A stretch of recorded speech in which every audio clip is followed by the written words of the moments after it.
Hello and welcome to my first 3D project day 2. Last time we made kind of the basis for the project. I took my project template, upgraded it from only 2D to be able to have 3D and 2D. Also, yeah, the shader that I'm trying to use, I can't get it to work properly.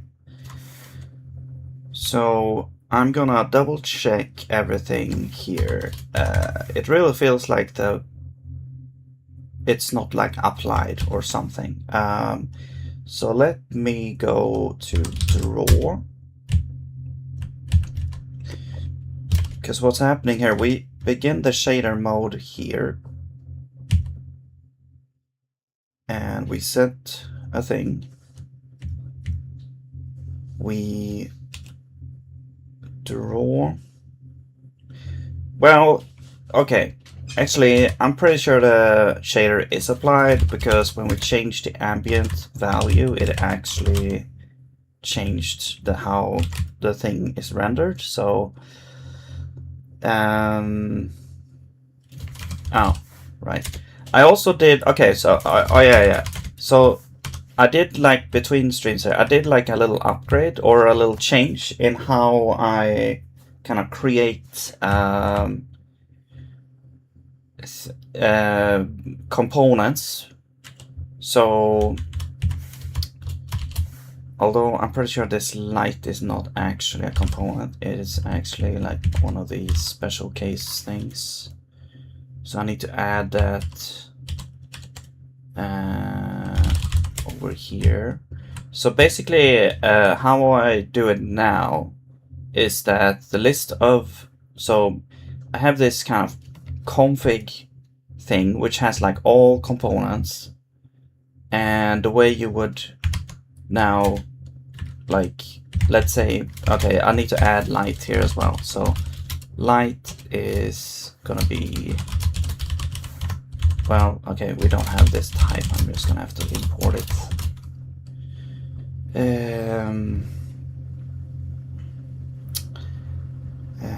Light. And also game create light. You are doing, well, that's this, it's actually this function here, so yeah. And also to make things easier, we probably want to do something else. But now instead of like creating a context and then adding a bunch of stuff, it doesn't really show good on this example here, but I'm just gonna show how this works. So now you provide this object here, and to add a component, since you only can have one component, you simply put the one you want here. So this does two things. For one, it's easier to kind of find the thing you want to add because it's all like auto-completed. And two, it makes it a little bit more easier to like create the components as well, because you you don't have to call context add every time, because you only provide the things here. So here instead we would do create light. Now you can still use add, but but this makes it a little bit more terse and nice. So here's a better example here though. So let's say we create the player here. So the player has a body. So you would just say body and then give the position here. All right.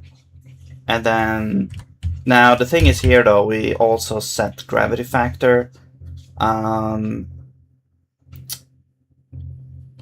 That we could, like, I mean, what we could do is just get the body afterwards.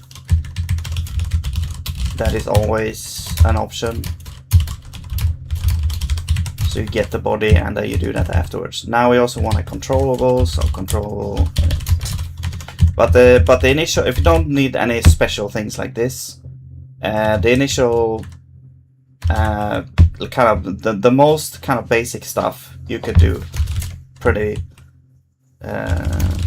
easily there. So I really like this way of doing it, but I'm gonna try it out to see like pros and cons.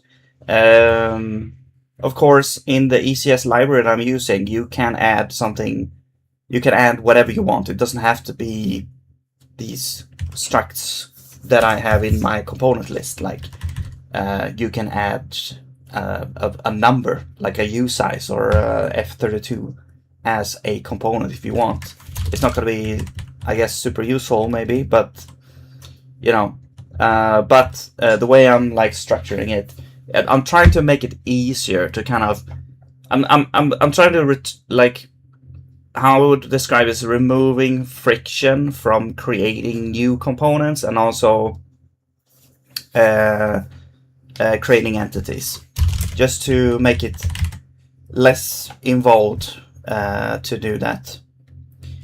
Also, another thing that I did was that I made some scripts in Vim, so or NeoVim I should say, because it's Lua, which actually makes it easier to create a component. So I can create a component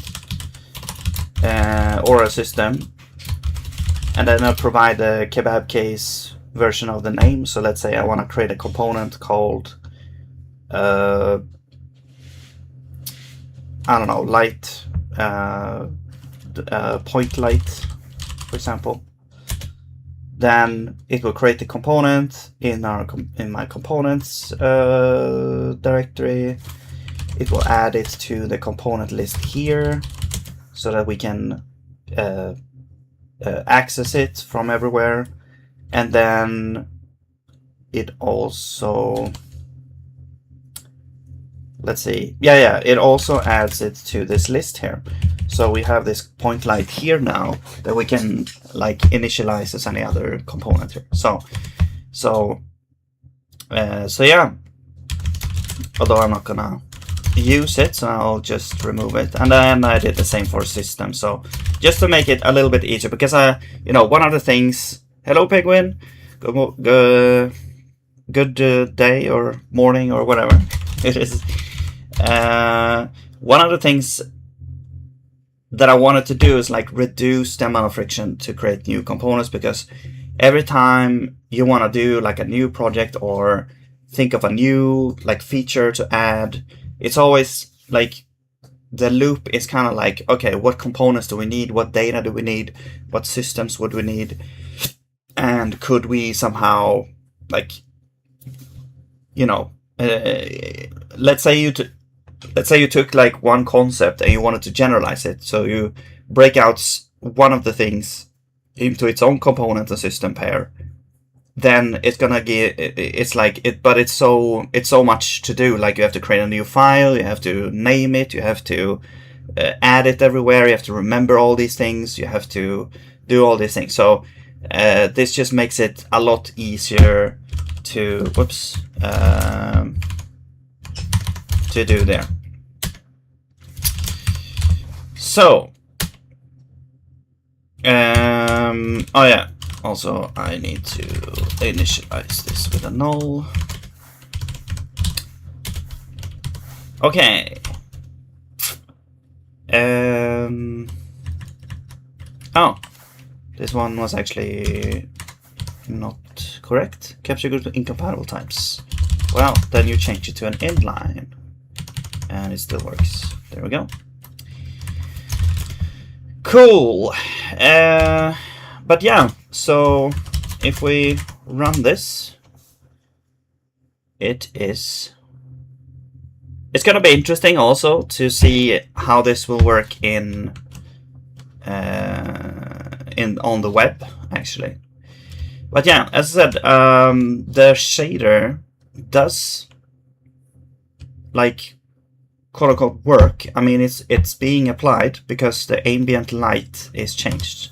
if I go somewhere where we have ambient somewhere here, and let's say we make it, I think I tested this before as well, we change the ambient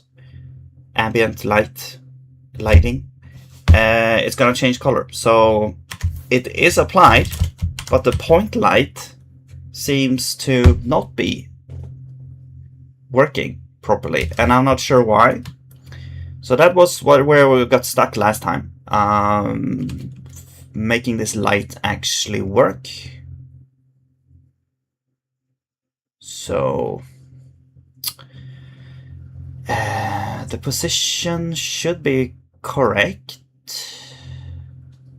I think. Is the Z correct? I'm just gonna test changing it to 0. I'm not sure. That should put it at like the corner or in the center. I'm not sure actually.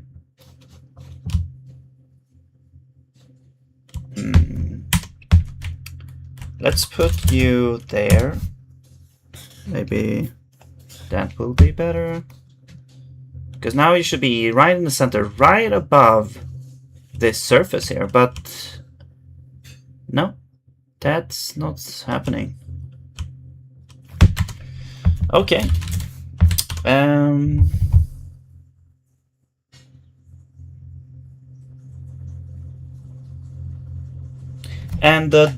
the color of these, the color of the grid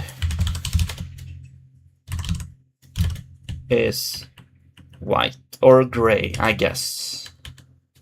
But yeah, I wanted to make sure, because if it's black, I think it just stays black. It doesn't, yeah. If it's black, it absorbs like all light. If it's white, it will be better at reflecting, but it still doesn't like show the actual light though. So and I also wanted to check, because I noticed the example in Raylib actually had an issue that I saw. So I'm not sure if there is a bug for that right now. Maybe in Raylib 6, I don't know, because it seems like the example is also broken. Basic lighting. You can see there is no, like, the cube is not visible as it should be in here, because they draw a cube. So first they draw a plane and a cube, both are white, and that's within the shader, and then they draw the spheres and the grid. So the cube, if they are white, because the background is white as well, we don't see the cube. I guess we would have seen it if the background was different. Can you actually change the code here? Is it like an online? No, probably not.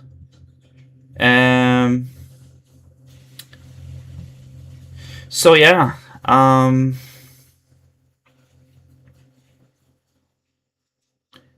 that's the thing. Like, maybe it just doesn't work for some reason.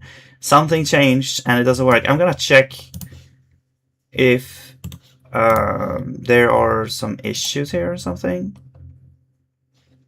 Example.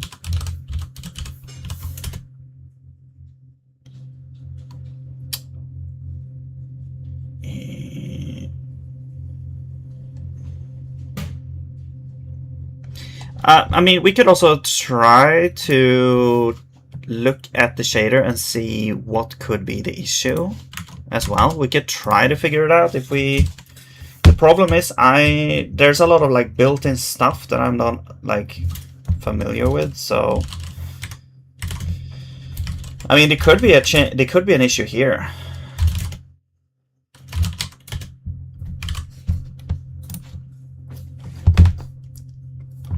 Because the model should be provided by Like, what if they changed some of these names? Maybe something changed here. I don't know. That could be the case. So that this whole thing is like... Wait. Also GL position. Wait, this is like the old way. Wait. Oh, but then we also have output. Do you have to do GL position and this to do that?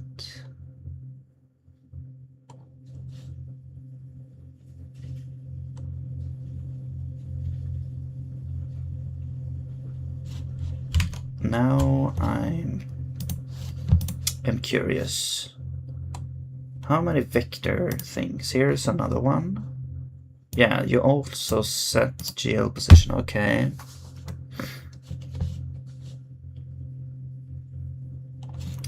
I mean, I guess it should be correct because this is the same GLSL version. That shouldn't change because of the raylib version. Yeah, all of these have the same thing.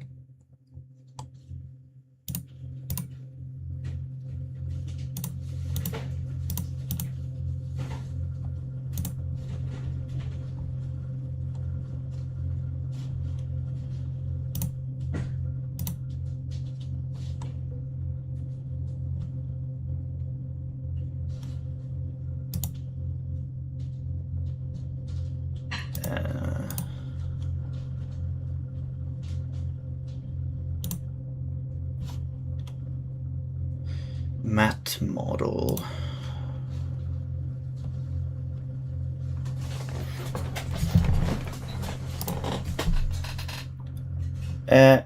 What if we can find one that actually works though? Like, because here it seems to work, you know? Model shader. This one uses grayscale, but this one doesn't use a vertex shader though. Maybe we should find one that uses both vertex and...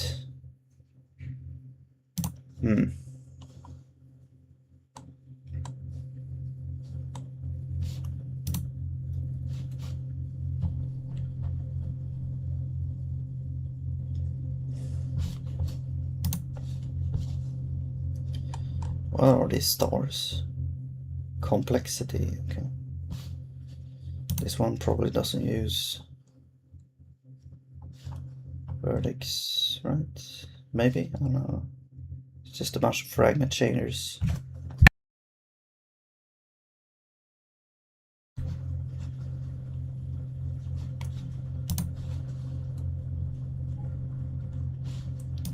This one.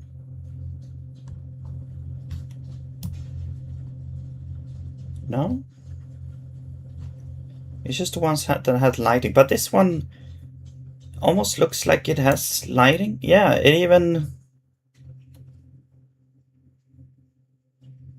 Yeah. Ray marching. Maybe we should take a look at that one.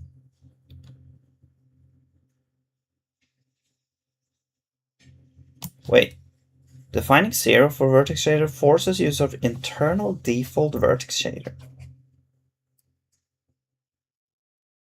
Interesting. I mean, what happens if we just do that? Because, well, the thing is, we're calculating, like they are calculating some stuff here that we then are trying to use at the other one to be able to calculate the light properly. I guess they have, like in the example here, they have like a directional light, so it like applies the same everywhere. It's not depending on the position of the, or is it?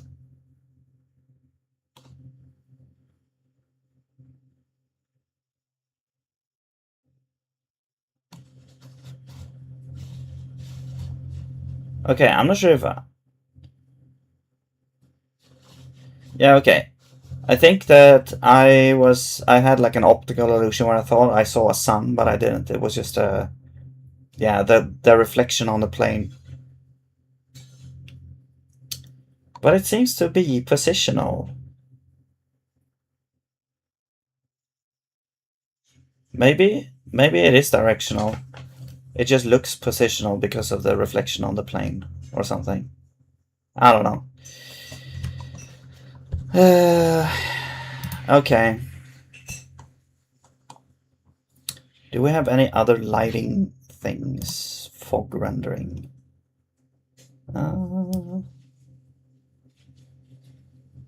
This one has the lighting vertex though. But here it does work though. Here it seems to work. But it uses the exact same shader. It's the fog that's different.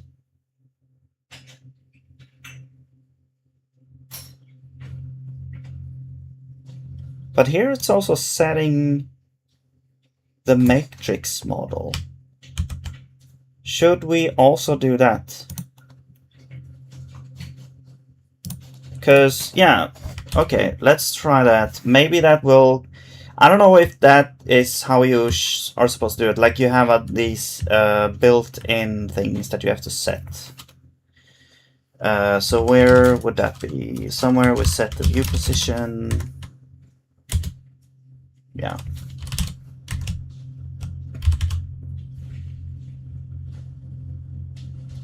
No. Not like this. No.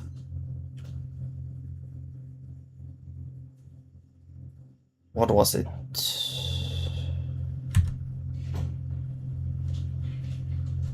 Although it feels like they should do it when we render the actual cube, though. We could check the source code for that. Where is this thing? Ah, here. So, matrix, model, or view. What was it? Matrix model, matte model. And there was some other stuff as well. I'm not sure. Maybe they only do this because they want to set the thing.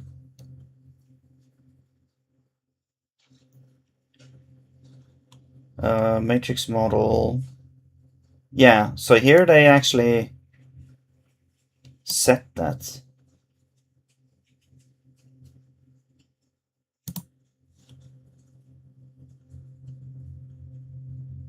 Wait, this is vector view. Wait, so they don't set this? No, this is the only... Okay. Let's try it, I guess. So, matrix model.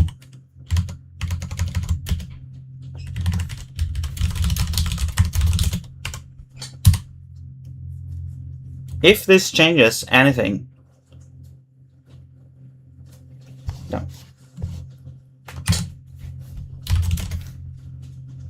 Because I'm not sure if this does anything. And then we got like... What else? We have MVP. What is MVP? I don't know. And we got matte normal. Do we need to... I mean, obviously we don't need to do those because they are already...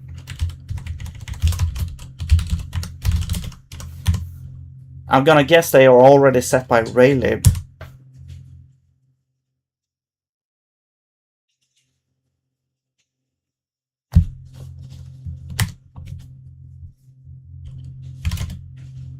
MVP. What is MVP? Okay.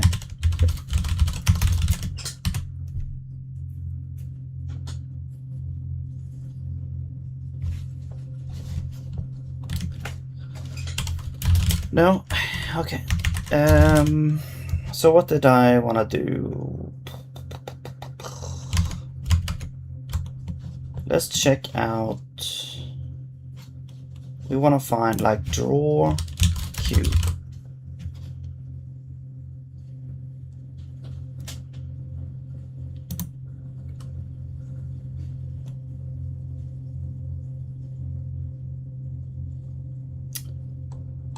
Okay, I thought it would go there.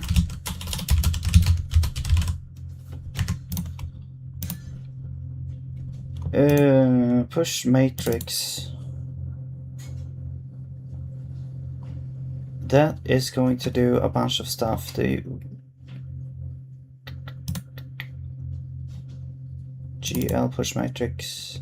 So is that is from OpenGL or whatever.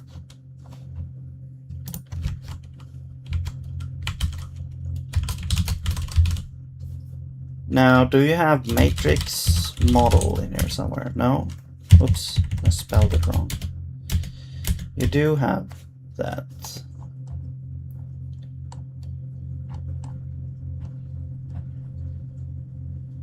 Draw mesh.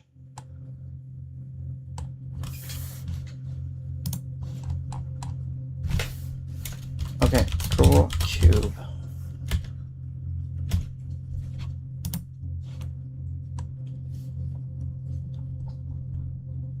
Pop matrix.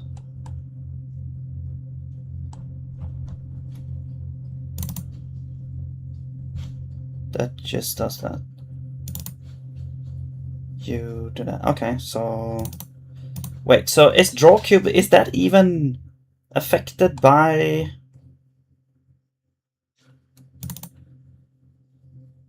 the shaders, like the built-in stuff?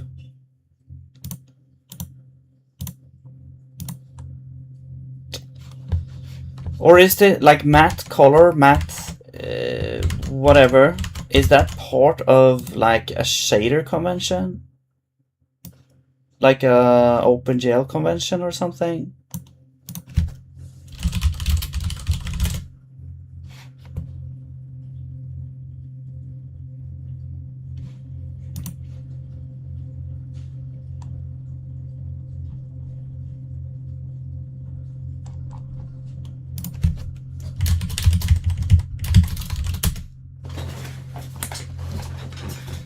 Hello, Thomas Martinez. No, it's not. Zig is the best. I don't know what you're talking about. You said Zig is shit for this. Use Odin or Jai. I mean, is Jai even available?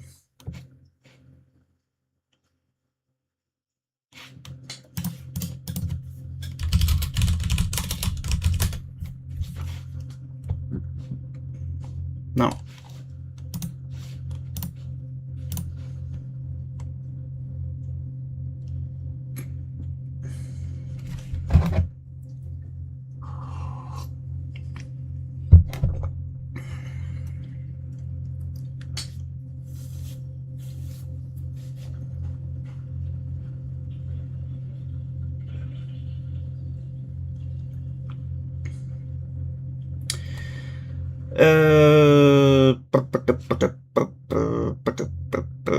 Yeah, it seems to be some kind of maybe, well, yeah, it seems to be like a built-in thing, or yeah. Okay. That makes it worse, perhaps. Well, let's do this. Let's, well, I guess it doesn't hurt to have these, I guess. So that means that it's like OpenGL like supplying these, I guess, and then well, I guess that makes it so it should be correct, I guess, because it is drawing the cubes at the correct place, I think, and so everything seems to be correct then. If we go to the fragment shader, maybe something is wrong here.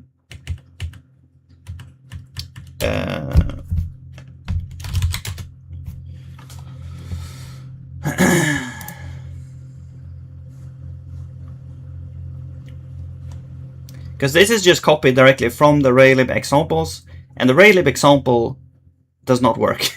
So it also has an issue. So I guess we'll try to debug that. So we've got this in stuff. Are they named the same? Or, well, position, texture, color, normal. Yeah.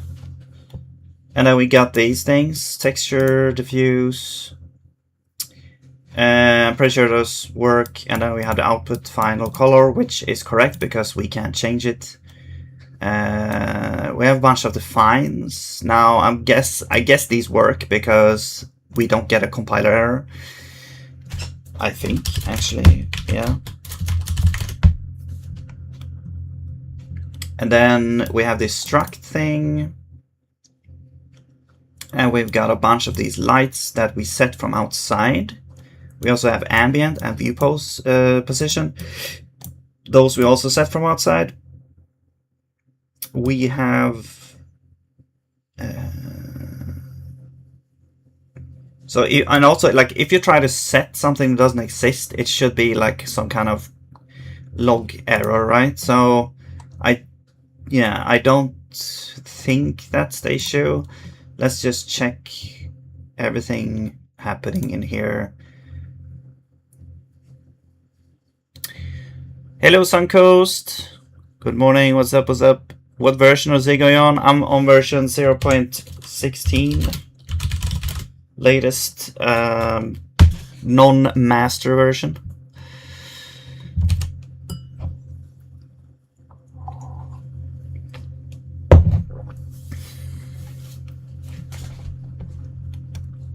Alright, we got the color from the texture. Texel color. Is that just because it's a texture? It's called texel. Texel. I was thinking of voxel. A voxel. And then... Okay. I was at... what's it called when you take like a model and you add a bunch of vertices? There's like a technique in graphics program. I forgot what it's called. But it reminded me of that term that I don't remember now. Anyway, texellation, right? Texellation. So, okay, then it confused me a little bit. Anyway, light dot is black. Okay, or it's, well, it's 0, 0, 0. Dot. Oh, it's the dot, but it's a vertex. Okay, I was thinking dot, like a dot product, because that's a scalar. Normal is the normalized of the frag normal.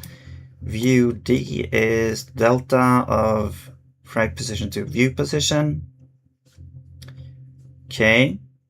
And the specular. I'm guessing this is only used for specular. Perhaps, maybe.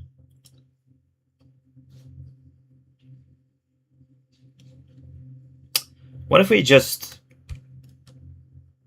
don't do anything with specular? I don't know. I guess it shouldn't really matter. Tint, cold diffuse. Yeah, so yeah, you can put in like a tint from Raylib. I guess that is what this is, the diffuse color.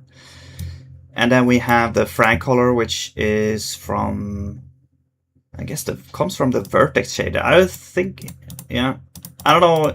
The vertex shader, it feels like the purpose of the vertex shader is to put the vertex somewhere, right? But we're using it as a way to also potentially change the color as well, which seems weird. But anyway, because that feels like the job of this shader here. But anyway, so implement fragmentation, and then we go through all the lights. I think I'm set it to 1 just because of the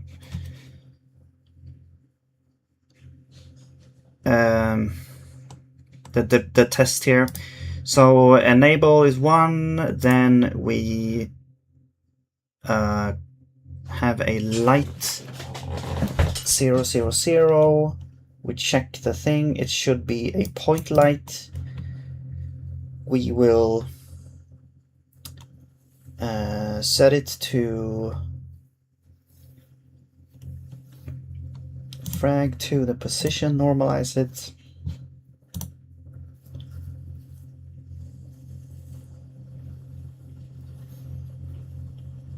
Right, so that's like the relative position of the light to the thing.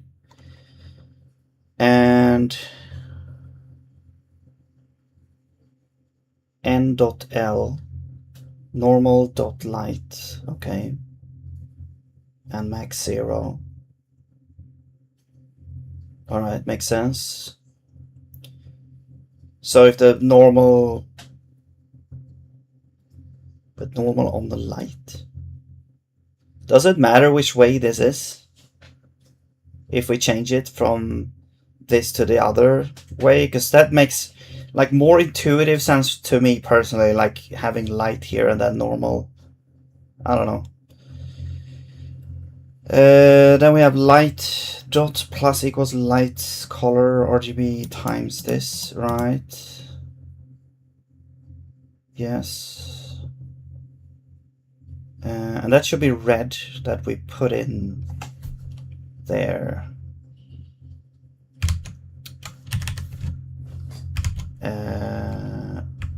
Let me just check this here real quick. Light count is a U size. Yes.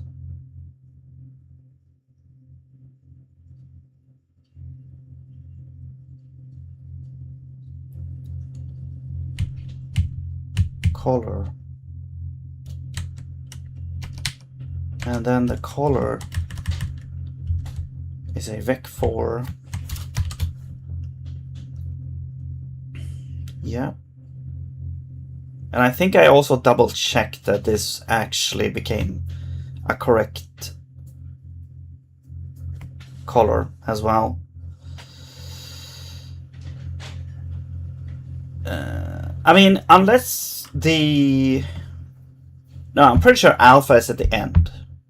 Because sometimes some color systems use like alpha as the first color, which would make this, well, then, yeah, then it would make it black. No, actually, then it would make it blue. Okay, so that doesn't even... Yeah, anyway.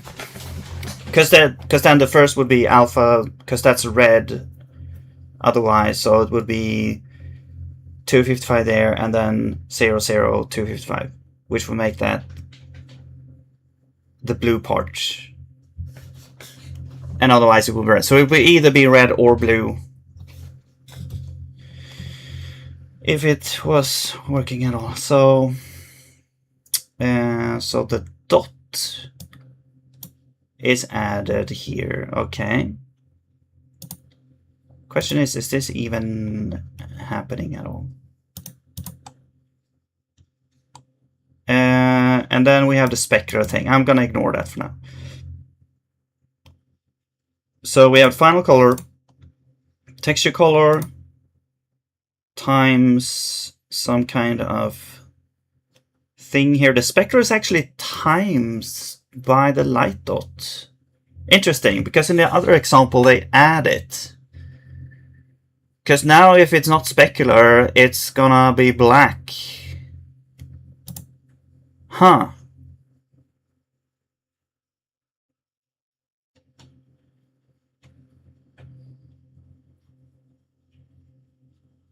Interesting. Okay.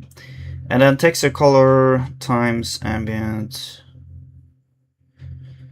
Yeah, this works because we do get ambient. The ambient color, it does actually work. What the hell is going on here? Power. Wait, the color is power color to vec4. What the hell is this? What does this even mean? Gamma correction. Oh, is it like component wise? Or something? Okay, well, anyway. I get, well, what if we change this to a plus? That will probably mess up a bunch of stuff, but let's try it. And now it's bright white.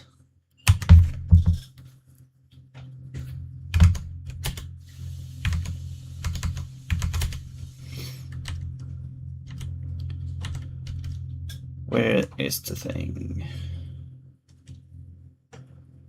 Draw grid.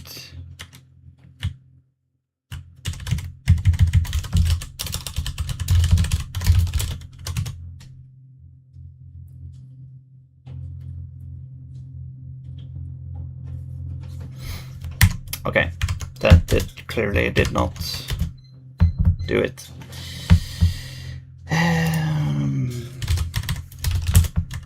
No, because I was just thinking, like, if spec is 0, then this should be... No, because you add the tint as well. Oh, because it's added tint. Okay, so actually light dot actually takes the tint, times it as well. Okay. And then everything is times by the texel color. Okay. Yeah. Okay. Because the tint is white, so it would be tint plus the other thing. So yeah.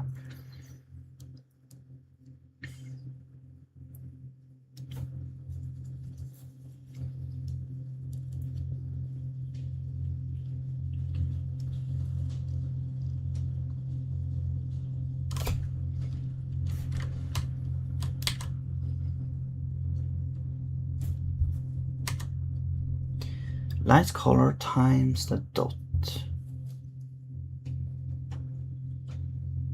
Oh yeah, because the light has its own color, right? Okay. But it's a vec3. Yeah, okay. RGB times the dot. So is that just always 0? Maybe the cubes are drawn like inside out, so they always, the normal points inwards. Do I need to put the up vector to be the other way around? No, but that's just the camera.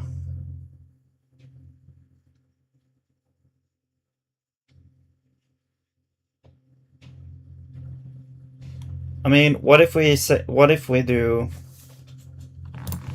Let's do, like, instead of max, we'll do abs. I'm just trying something here. That doesn't do anything.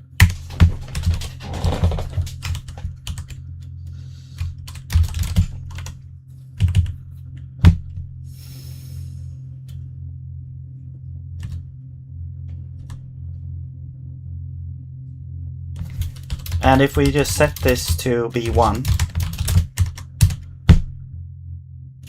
nothing's happening. Okay. What? That should be the light color.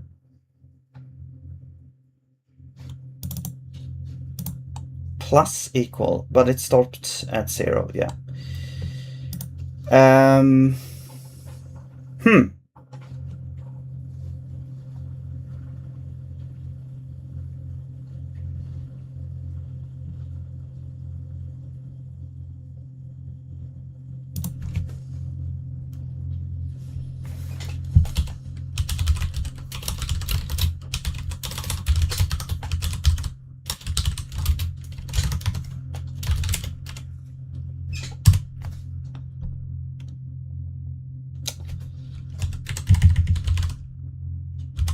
Specular is a vec3.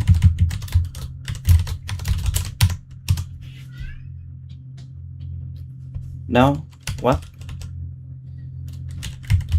What's the issue? Oh.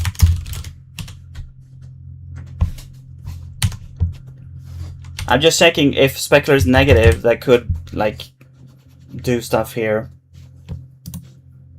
What the hell is going on? Okay, what if we don't do this? It's black. Now it's black.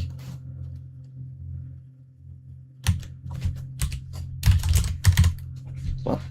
Oh, because ambient is over 10?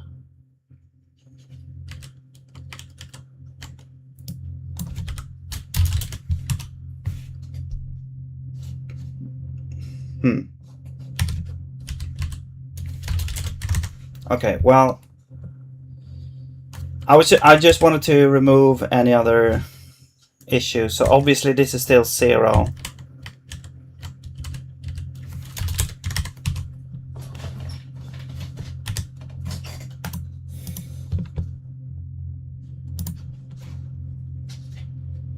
And I'm setting this to 1. So that means that every surface should be like fully reflectable, essentially. It's like the light is perfectly aligned with the normal at every fragment.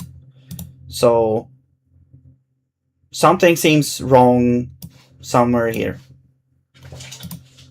I'm gonna remove specular as a component, so I'm gonna only do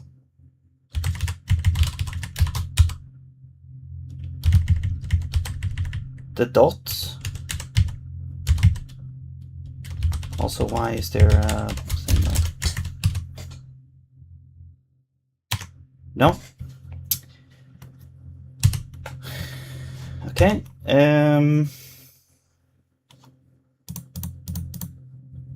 Tint. What is tint? Tint is no. What's going on? Tint is diffuse times color. That should just be white, I think. I'm pretty sure, or light gray. Texel color. There is no texel color though. Is that why? Is it because texel is black because there's no texture? There is no texture. Is that why?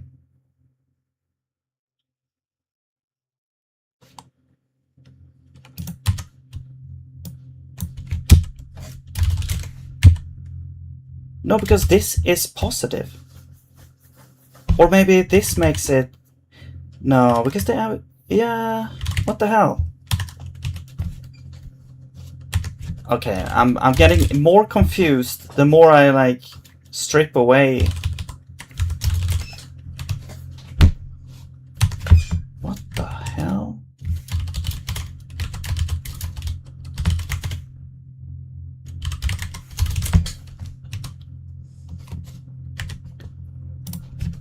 Okay, the only explanation now is if this is actually black.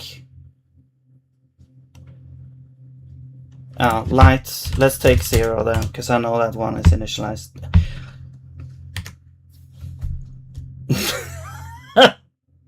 What the hell? So light dot is 0? Wait. Does this... If this is the part that doesn't work, maybe.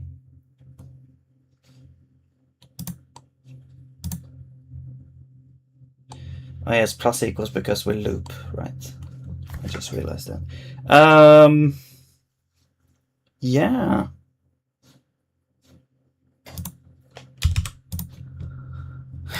Okay.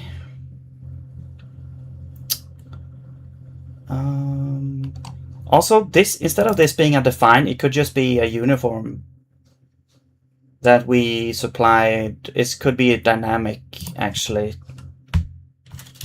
But, okay, whatever. And then you don't have to check if it's enabled, I guess. Well, I guess you can check it.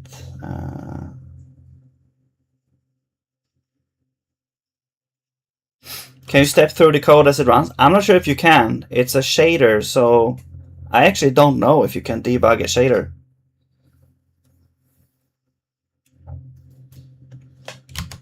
That's a good point, though. Shader debug, is that even possible? It is.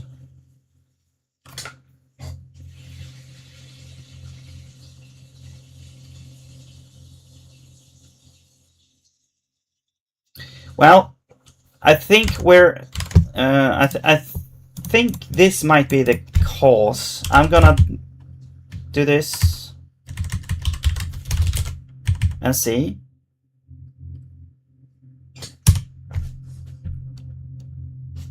No. What? Okay, so there's some, so there, it's something else.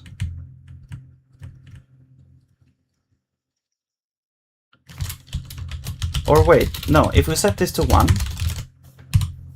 will it work? Yes, okay. So look at this. If I disable this, boom.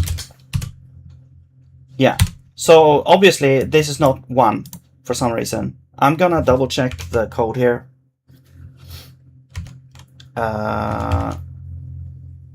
Yeah, here. So this one. This is interesting. 4, because they call it like uniform int or something like that. Yeah, because it's uniform, so that should be correct. And this is like a bool though, so I guess, I mean, it is the representation not like the same. Bool, int from bool. Maybe we should do this.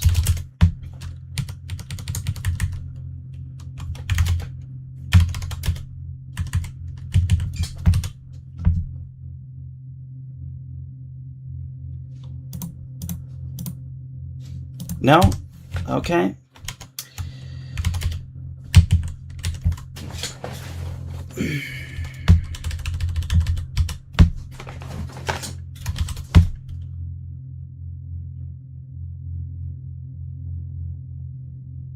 Yeah, 1 0. Yeah, that's lights dot enabled.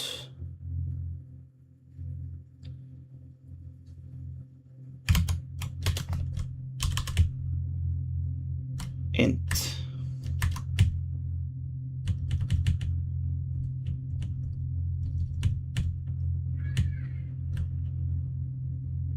Because the color is set. That's the thing. Like the color is set. The position, I guess, I don't know. But the, yeah, that might also be wrong. I don't know. The enabled is really strange to me. Like it seems correct here. The color seems to be maybe the only thing that is correct. Int is 4. I'm gonna double check that. It's something like uniform int.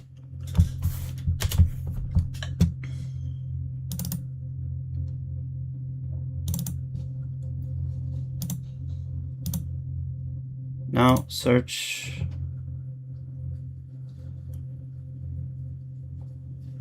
It is over here. 0, 1, 2, 3, 4. Okay. Or is it is it uint?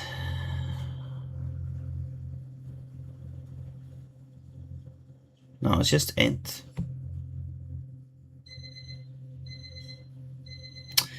I know about shaders. Tried to build a Discord API wrapper in Zig yesterday, but couldn't even get the project to build. Oh, really?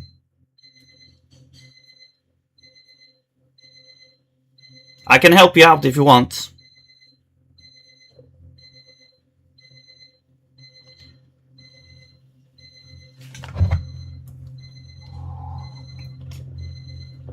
Do you use Zig 0.16?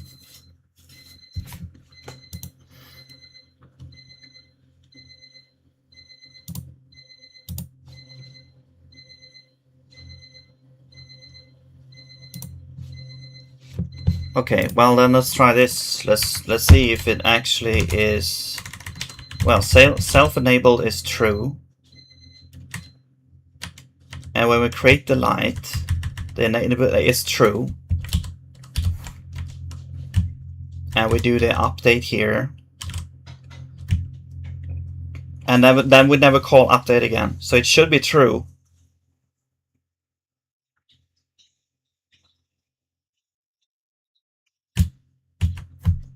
And you can pass in address to primitives like, or like, you know, scope, things that go out of scope essentially here, I'm pretty sure, because we do that with color. So and color works.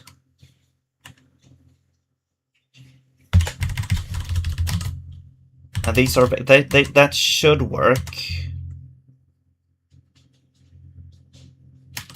It's enabled. So if we say, so now it doesn't work, right? It's just black. If we say that this is 0, still doesn't work. What? But if we disable this,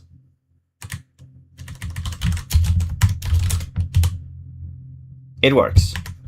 So is there something wrong with the representation of the int? This is a U1. Let's just make it into a U32 or I32.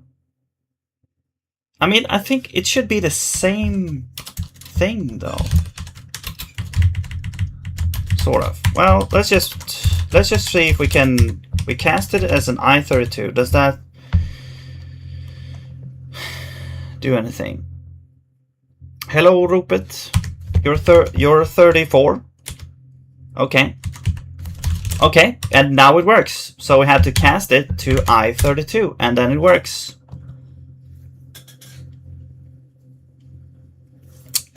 Eureka! So bools need to be casted to I32s.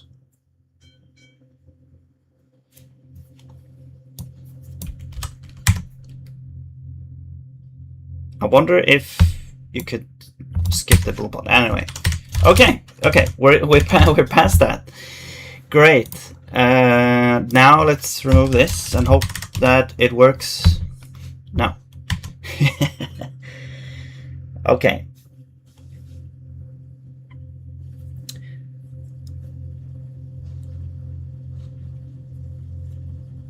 I will try after work again today. Maybe I'll go back to version 0. Okay, but which version are you using? What are you up to, Rupert?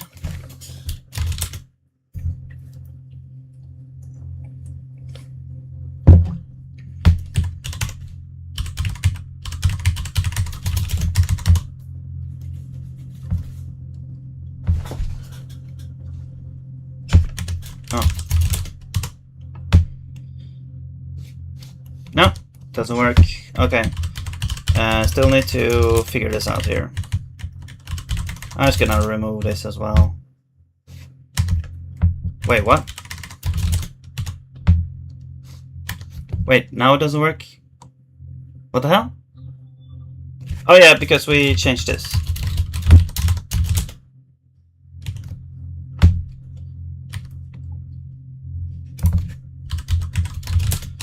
I just want a raw color there. There we go. So, I mean, I guess the normal is somehow this is not correct. So it could be the values put in. Then again, the demo, the example actually doesn't work. So that is one thing we have to consider here. I'm gonna try this again. Let's do abs instead, so that, you know, we turn the negatives into positives and so on. No, that doesn't do shit. Okay.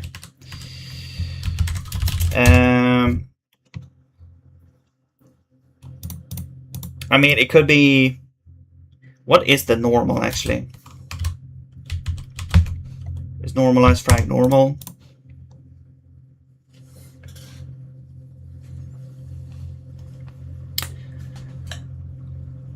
Yes. Rupet. That's what I call you, because it is actually a Swedish word, so I can call you that. You use Odin with Raylib. That makes you special. Special needs. Okay.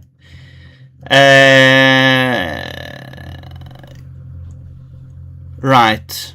I mean, how does that work? I mean, I'm gonna guess because people like Odin, so I'm gonna guess it's good.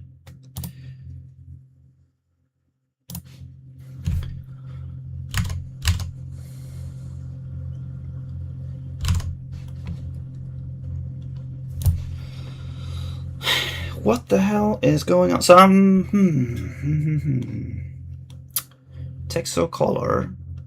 I'm gonna guess. Well, it's not actually black though, because the ambient did work. So texel color is not black. If we just set this to texel color, what will we see? I know this is working up the wrong thing. So that is white. I'm just making sure what all the values are here. Normal. If we just set this to normal, which is a vec3, so let's make it a vec4 with 1 alpha. That is all green, which means something. I don't know. And red.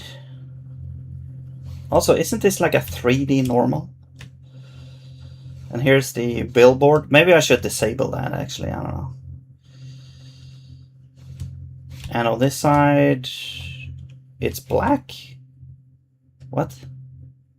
That doesn't make sense. Blue.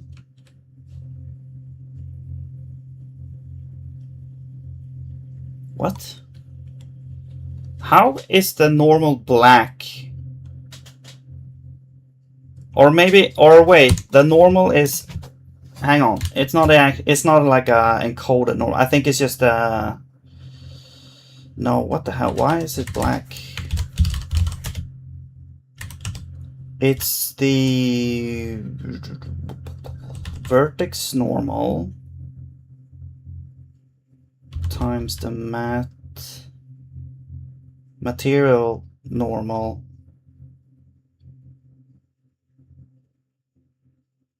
Okay, whatever. It's something anyway. Other side of normal is black. Okay. You know that. I mean, I guess I know that now. Maybe. I don't know if it's correct. There's something wrong with this example, so something is not adding up. Alright, Suncoast. Nice, nice. Yeah, you can just post your code there if you want, and I'll take a look at it. Oh, you're not a programmer, Rupet? But you like it more than C++? So, how are you not a programmer if you know about C++ and Odin and all that stuff?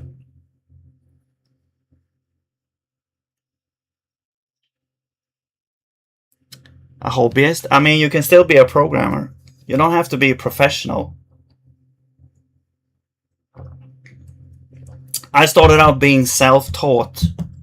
I think that if you know enough, you are a programmer. Like, just because you didn't go through specific channels to get there, you still, if you know enough, you're a programmer. Unless you're saying that I can't call myself that because I'm not working as a programmer. I still feel like you should be able to call yourself a programmer if you actually know how to program.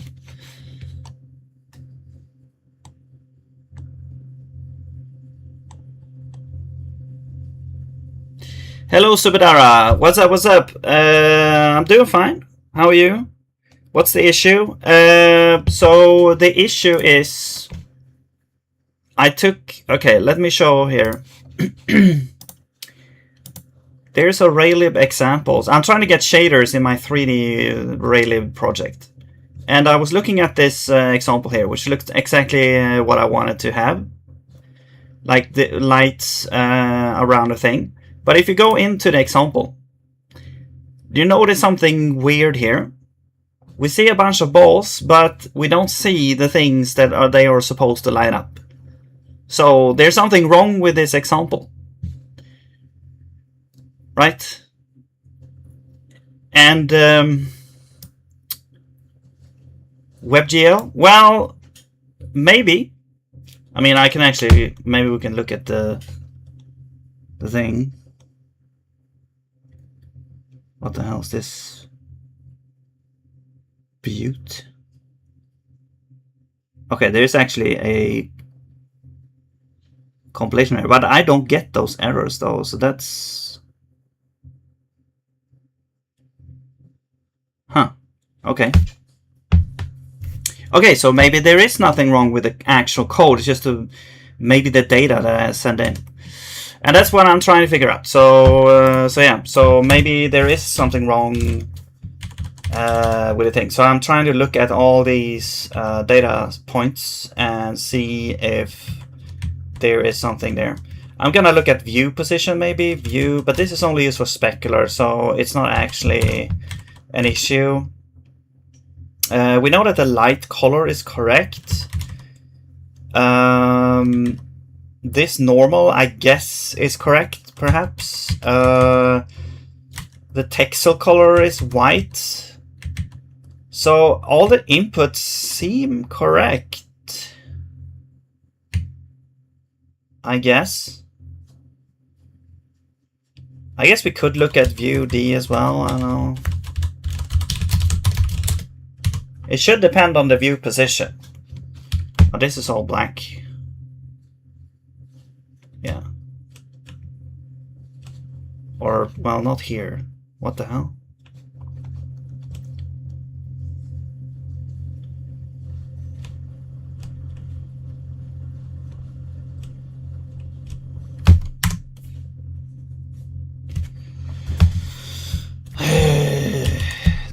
The view, it should change depending on the view position. Does the view position change?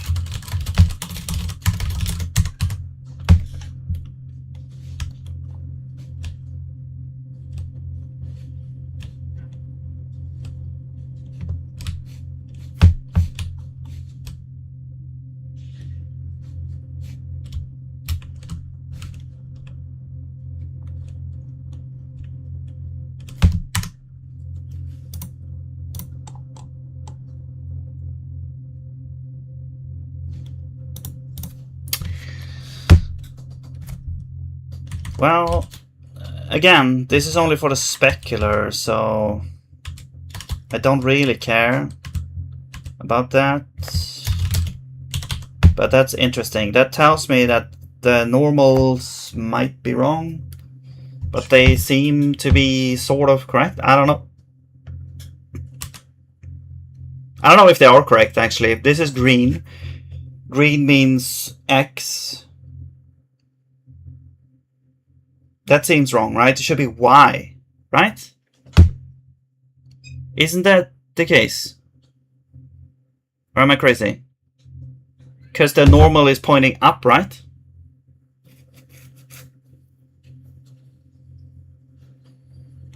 And this is pointing like, if it's 1 in X, that points like, you know, in one of these axes, right? So that seems wrong. Also black doesn't make sense as well. So yeah, where do we do that? View position? No, not view position.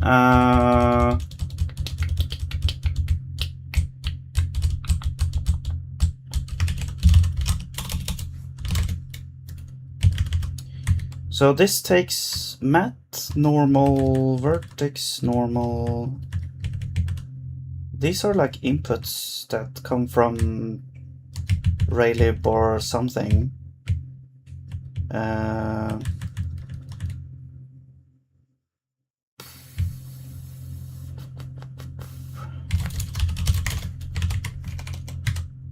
Do we get... We don't get like compilers though in the shader.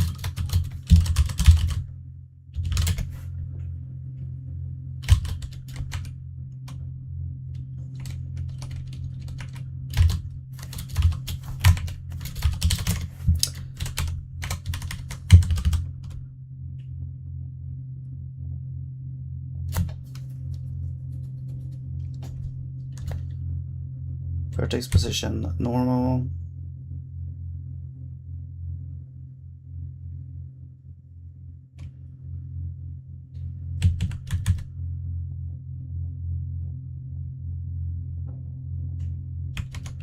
Like, do I need to set a material or something?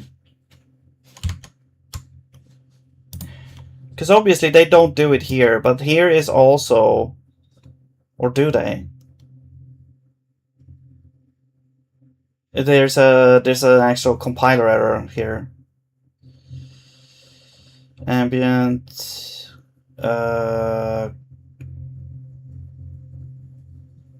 create the lights.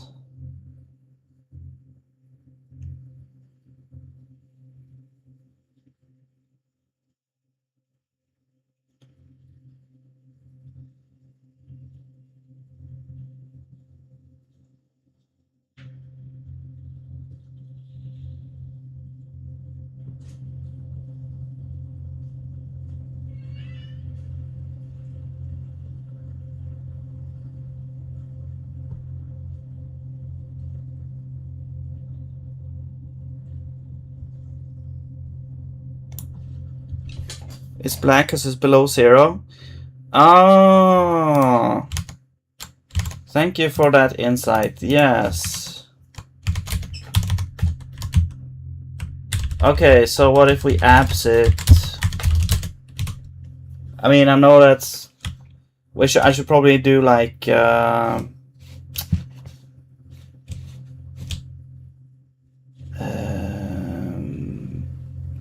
other thing.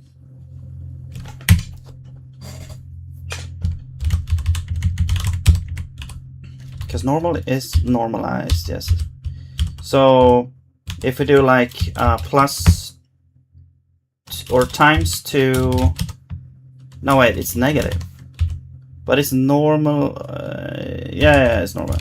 So times 2 plus 1, right? No wait. No wait, it's over. It's plus 1 over 2.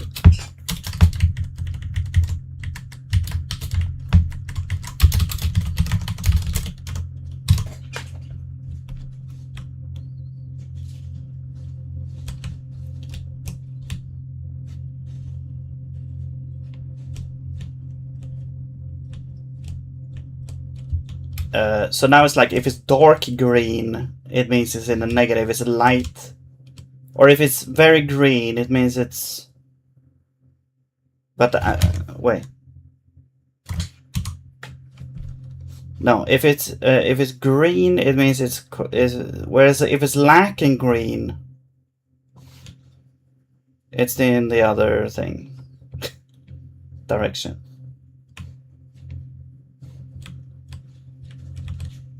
If it's brown,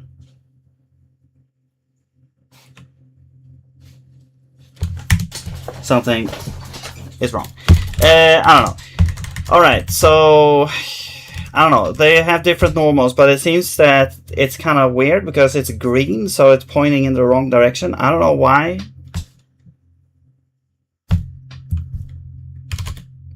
That is. Because this normal is supposed to be calculated from things that are all like internal raylib things. Unless I need to set like the material to something. Maybe we don't use math here. Maybe we don't care about math. Let's try that. Also.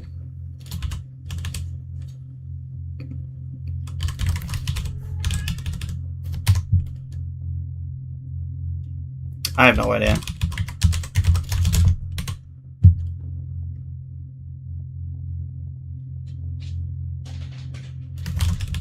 Oh. Well, let's just do this. No, it's the same.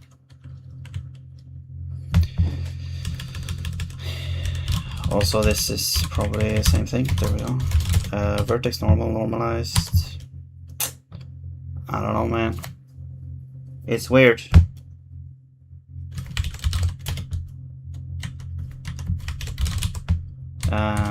Setup, camera. Is there anything? No. I don't know, man. I'm stumped. Position.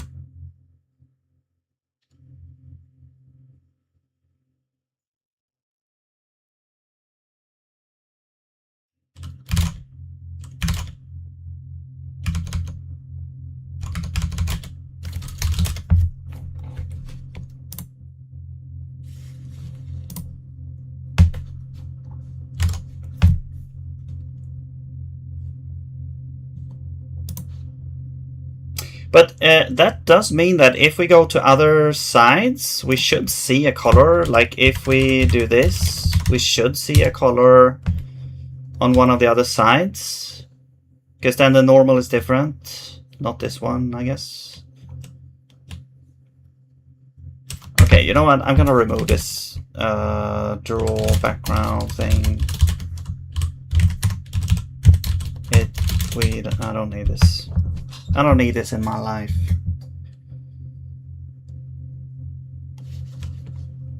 Okay, let's check it out. No, nothing. Thought for sure we would get something.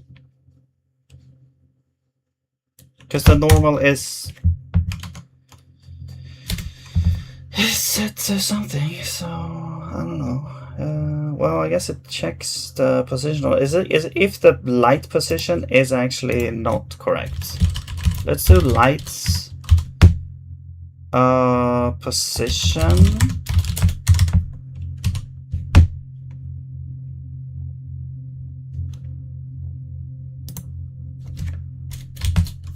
So back 3.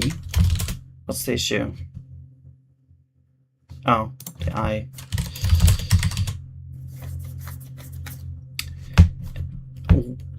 Wait, this is wrong. This is wrong. Green? What the hell?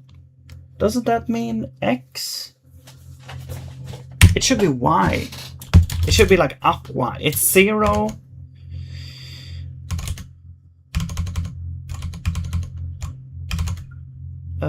Create light. Yeah, it's like, it should be Y. No, this is X. No, this is X. X, Y. Oh, no, okay, I got it wrong. Green means Y, which is up. Okay, why did you say right, Robert, when I said that? It's wrong. I now realize that's wrong. Green means the second thing, RGB, first, second, third, X, Y, Z. X is first, so it's not X, it's Y. So it is correct.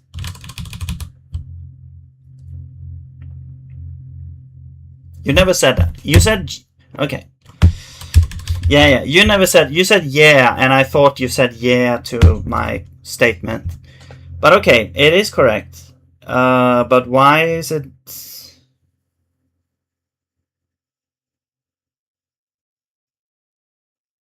not working then?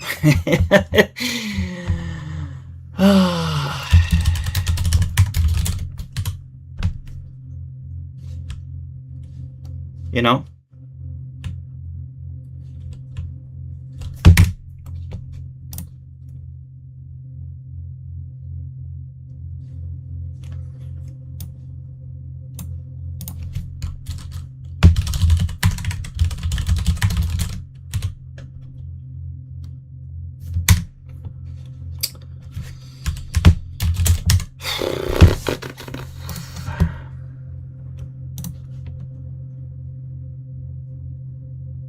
Okay, what else are we sending in that could be wrong here? We're sending in the type.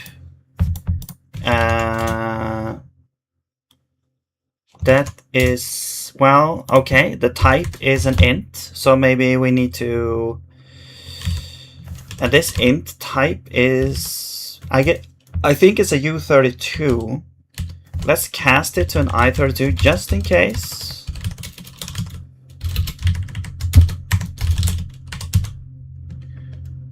And of course it can't be casted, so let's, well, it can't be like automatically coursed, so we have to explicitly cast it. Int from enum. And now we have to do an int cast. No? Okay, I thought U32 wouldn't be able to become a I32. Maybe it's not a U32 then. Okay. Anyway. I see some dots. Is that the specular going mad? Or is it my my monitor started giving up? I saw some dots. It's starting to break through the matrix here. Let's do this. Well, this is a Vec 3. It's floats, so that should be correct. But just in case, we wanna make it... No, position. The position seemed correct. And target doesn't actually matter, so... what if we move it up a little bit?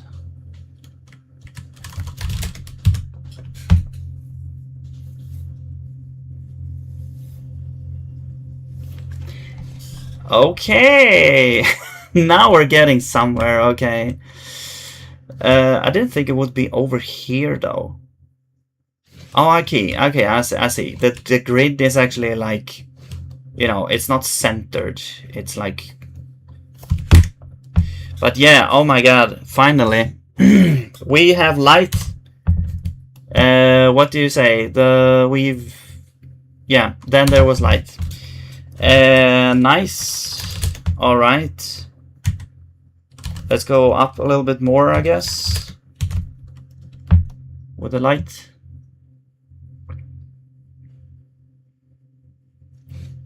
And there we go. It's... Yeah. Okay. Cool. Let's go up even further, maybe 50. And we can move it over here as well, so we get like more in the center. Now it should be like right above the player where we start. Okay, there we go. We have some light. Cool. All right. Let's do... So what did we change here, actually? I think we're just supplying the correct... Yeah, just applying the correct things. Okay, well, you live, you learn. No, that's not correct. This and that. And now we're back to the original thing, and it works. Awesome. Okay.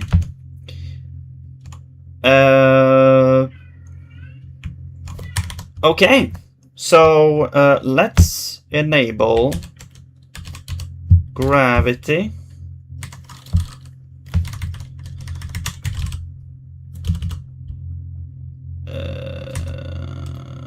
For the player, right?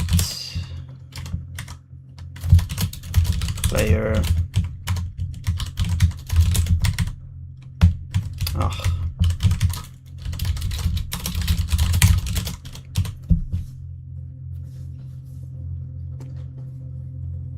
Now we should just fall down to the grid. Whee! Okay, so I'm not sure why it's doing this large corrections here. But okay, should I forget about trying to implement physics in 3D and just go with box 3D? And then try to make something happen with that? Or should I just forget about like collisions and just go with... I don't know. I don't know what we should make. A box 3D? Should we go with box 3D? What do you think?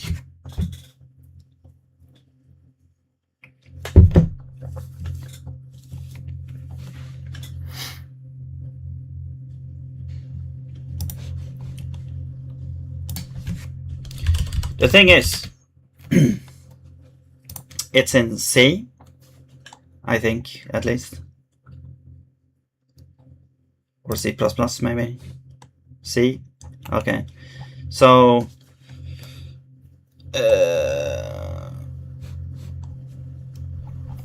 yeah, I have a minimal experience with C, or I mean with box 2D. So yeah, and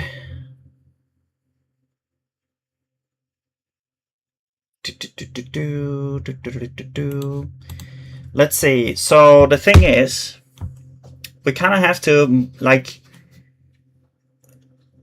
look at how they're compiling it. That's the thing. Like, unless there's a zig wrapper or thing already. There is one for Box 2D, but I had to actually modify it to make it work.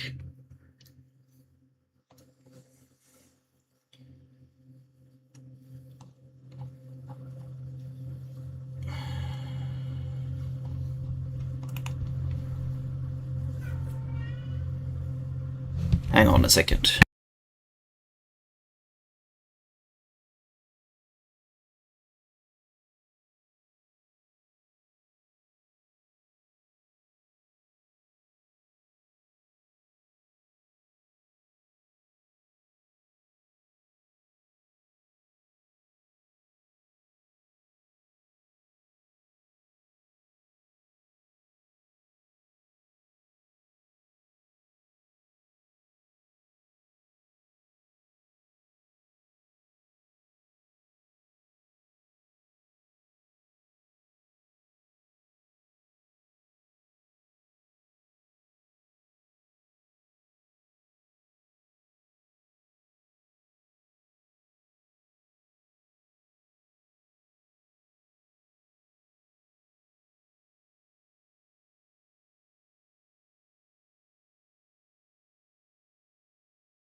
Alright, sorry about that. We're back. Right. So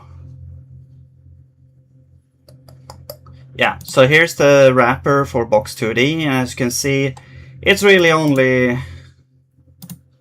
I don't think there's even a thing here, or maybe there is actually. Maybe this was not the thing that I had. But yeah, essentially, you have to kind of create the build like this, and then, you know, in Zig's build system. So you have to kind of convert whatever, whatever build system they have here. CMake, which I'm not too familiar with, but yeah, and we probably don't need all the different things, so like the samples and unit tests, that kind of useless things. Is project top level now? Include, fetch, add subdirectory, source. Okay. Export command. I guess we could just add all the C files in there in source, I guess. Is there anything else? Like, no, it's just adding all this, I guess. And then maybe setting some flags. Shared.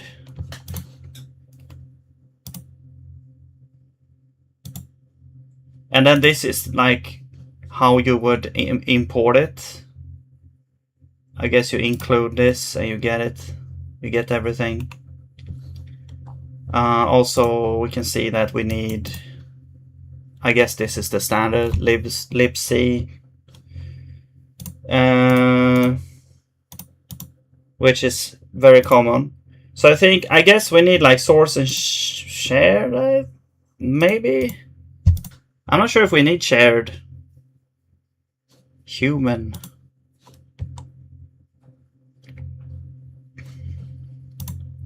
Maybe shared is only for the samples. I don't know.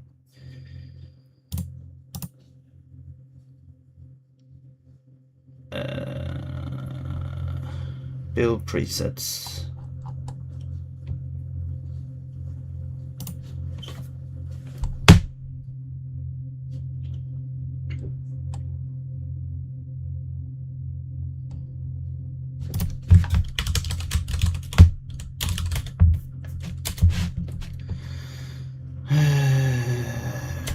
Shared is if we have unit tests, samples, or benchmarks. Okay, so we don't need shared. So I guess we'll kind of do the same as the other one. I'm gonna take this as so I've made I made a version here, box2d, yeah. Oops. I made this version here, which makes it so it basically takes that project. It's not even that project because this doesn't even have any Zig source code. Well, it does have main because I did add, but I added this. So I basically took the another project, and I guess did I fork it? I don't remember, but I did change it so that it would. I think there was something with. Actually, we just look at the diff. Yeah. So yeah, that's for git ignore. Yeah. So here you can see I changed to add translate C, because that is how you do it now in 0.16. What they did was that they had the old way of doing it, so I added the new way. You know, the old way was like C import, and you had like a thing there. But yeah, and then you create this module that you just import from like a normal package, essentially, from other. And I removed some testing and stuff. So yeah. Oh wait. Actually remove this. Hang on. So let's check what's happened here. Oh yeah, because okay. So basically here we have box2d C, and you know what we could do? I could actually just clone box3d, add a build sig file, and add that to my project actually.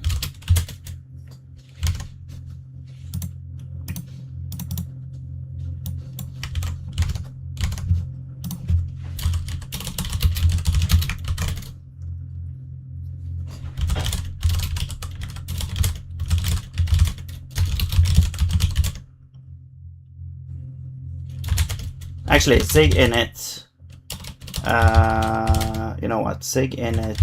Can I help zig init? Minimal. Okay. Oops. No. So we have this, and we have this. Okay. And then we'll go to box2d, build at zig. And I'll basically add everything in here for now. And everything that's called box2d will call box3d. And then we're done. No, we're not. But let me remove all this crap. And all right, so the include stuff should be the same. I guess we could add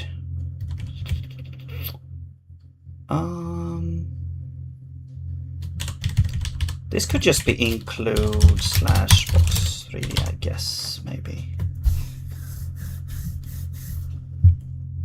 I think. Oh.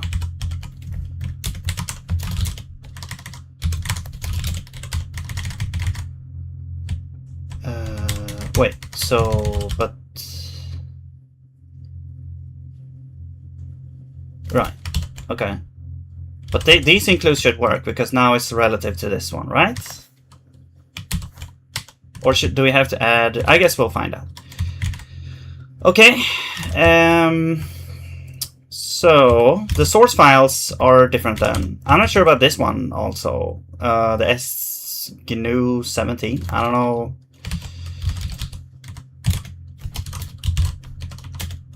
Is that something that we should have? Standard.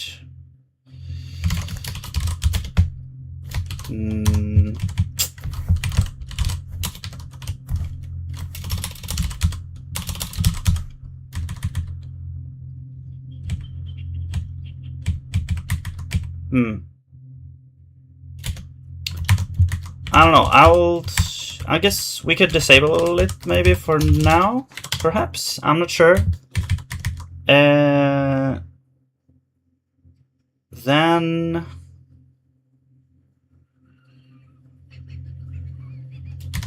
if something goes wrong, we can research it and deal with it later. I'm not going to do that right now. Root is source, is that correct? Yes. Okay, so now we just need to add all the files here. I think, is it only C files? Yeah, I guess. So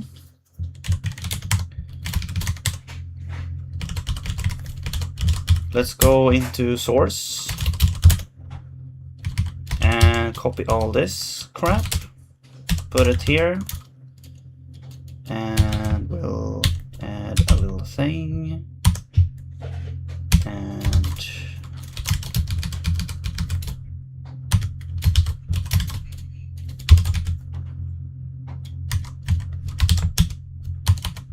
no?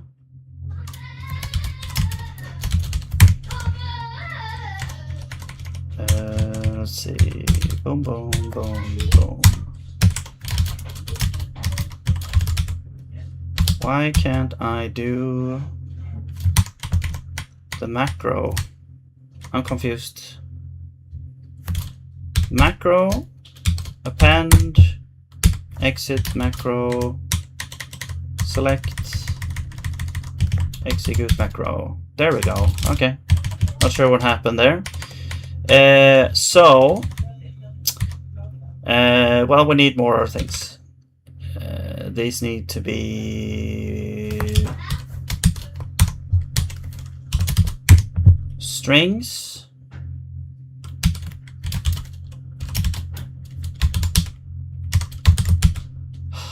What?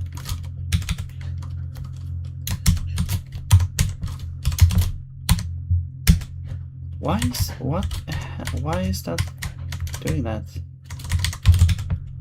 Okay, there we go.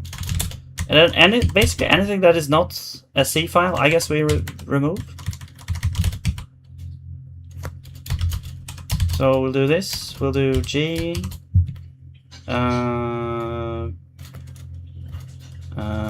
.h or .c delete. Okay.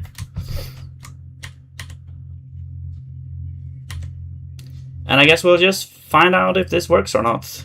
We also have this test executable, but yeah, I mean, we could make a minimal. We can make a minimal thing.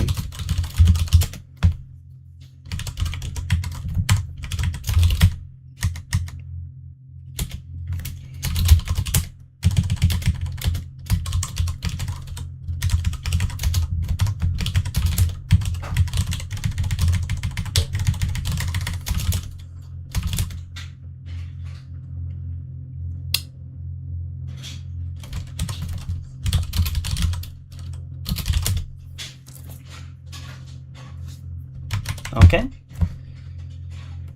No, blah blah blah. Mailbox ready. Oh, dependency. Oh yeah. So okay, because the old this old project was actually having the repo as a dependency. So while here we don't actually have a dependency. So we don't actually have a dependency. We can remove this, and anything that is using that, we could just use B because we are in that project. So there we go. I could have done that as well. Just make a tiny wrapper library that actually fetches that version of Box3D as well. That's the way to go, essentially. But let's just try doing this now for now, and we'll see if it works. And maybe I'll put up some kind of wrapper library for Box3D if it all works. Okay, well, it has to be 2D, but other than that, it seems to actually compile. The question if it doesn't actually work though. So we should actually have this now. Yeah, it has its Box3D. Not sure, like, do I need to do this to make it work? There we go. And here's the converted Box3D library, I guess. So yeah, now we can test it. We can import it now in our other project. So I'll do zig fetch, and you can, if you have a file, you can actually import a file system or another project in your file system by just passing in a file path instead of a Git repository or whatever other thing you have. So this would be Box3D, and since we have a build.zig.zone file, it will know how to get this thing.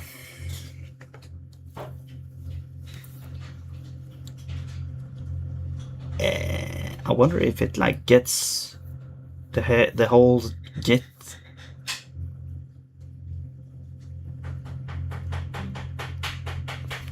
This takes way too long.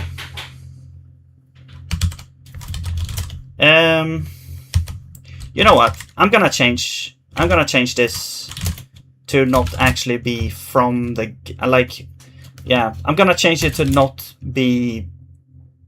Okay. I'm gonna change it to actually import Box3D as a dependency instead. Box3D. I don't think it needs arguments. Maybe, or maybe it doesn't. Okay, whatever. Let's just add this. And then this would be Box3D dep.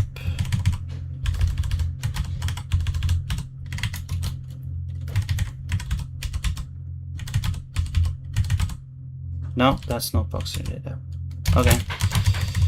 And then what you do is, well, we had this clone path. I'm gonna copy you, and then you say fetch save, and then you have to put a name here because it doesn't know about zig. Git plus the thing, and there we go. Now we're fetching it as a dependency, but now we need to remove everything else.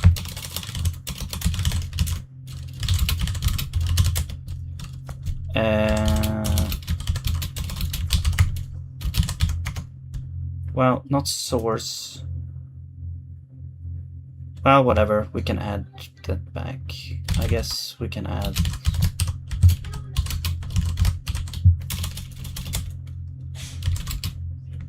Oops.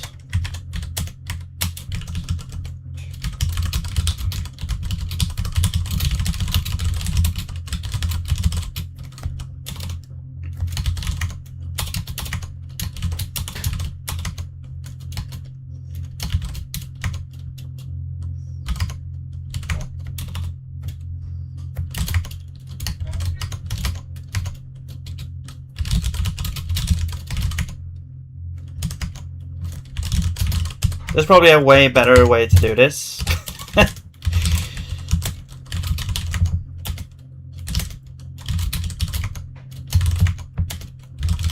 Okay.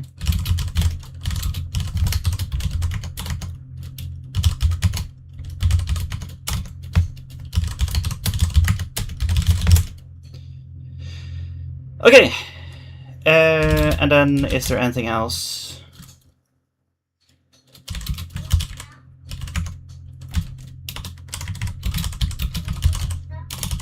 GitHub.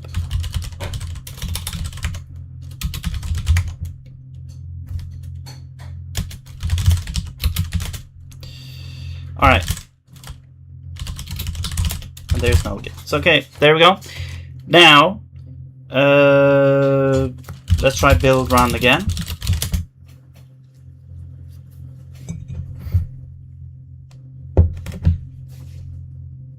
There we go. Okay, so it works. Now let's go back here and do the fetch again. It should be pretty simple now, I think. Or maybe not. Why is this taking so long? I don't know.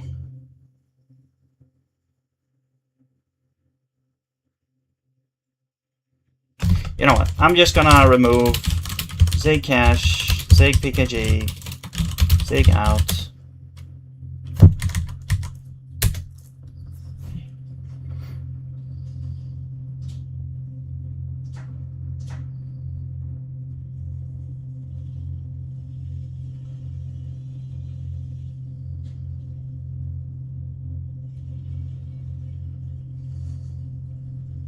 I have no idea why this takes so long.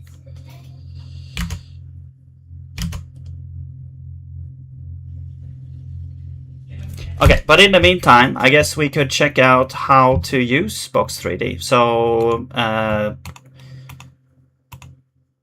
well, I guess we could look at the sample.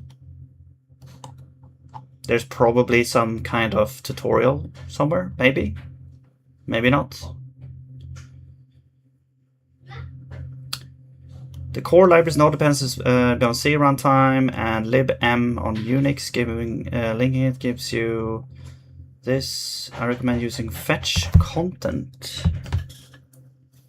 Or is this like a CMake thing?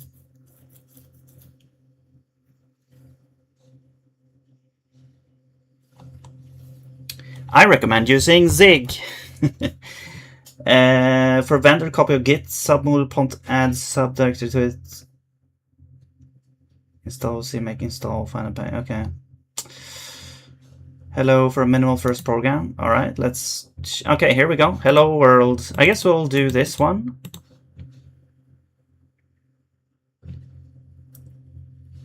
And as always, also like box with the box thing to render the stuff. You also.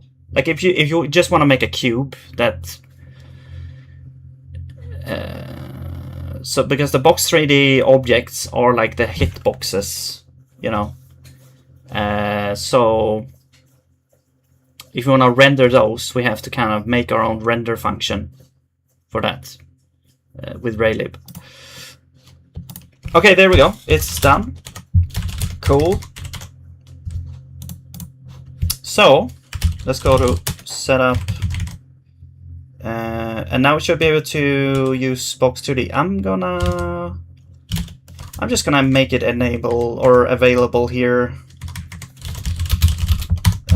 somewhere. Box 3D. Let's just call it B3.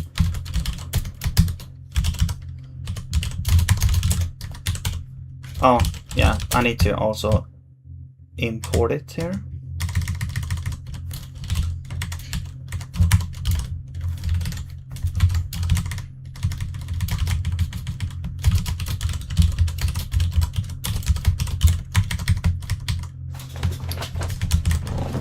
Box 3D. There's a box 3D module. I'm not sure if there is an actual artifact. We'll figure it out. And then we need to import that.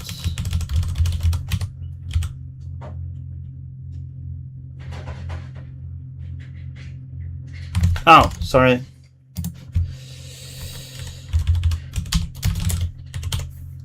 Alright, so I am now importing. This was, hello Blue, what are you saying? This was built on Rubicon Lite, which was built for Source 2 for Half-Life Alyx. Are you talking about Box 3D?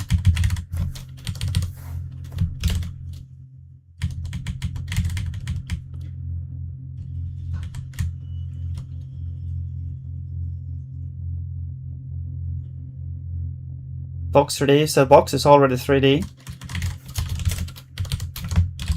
Yeah, they should call it Hypercube. Oh, never mind those weird errors. Okay, cool. I'm just gonna restart so we get rid of it. So now we have box 3D here. Nice. Cool. So let's go to setup. And I will not add my own physics system now. Okay. And yeah, a lot of things will have to change. Maybe we'll do something like this. I might do kind of like a wrapper, but let's just try to make it work first of all. So I guess the way it works, at least in, yeah, you create a world, you actually create it. This will actually like allocate and do stuff. But yeah, let's just follow this thing here. I'll make a little box 3D init here or something.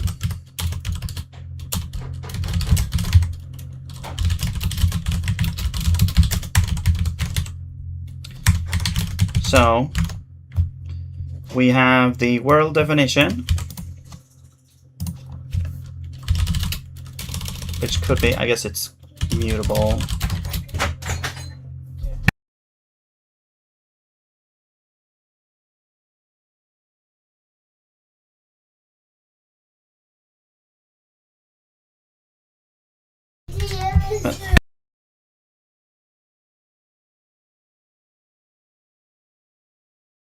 Got invaded here.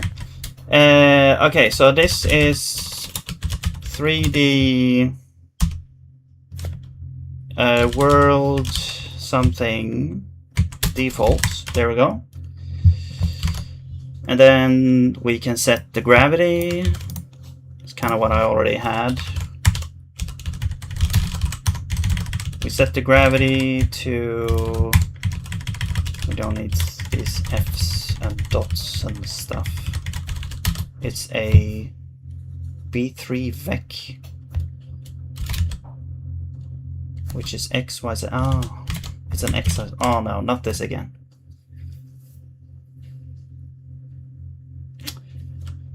We can actually bitcast that.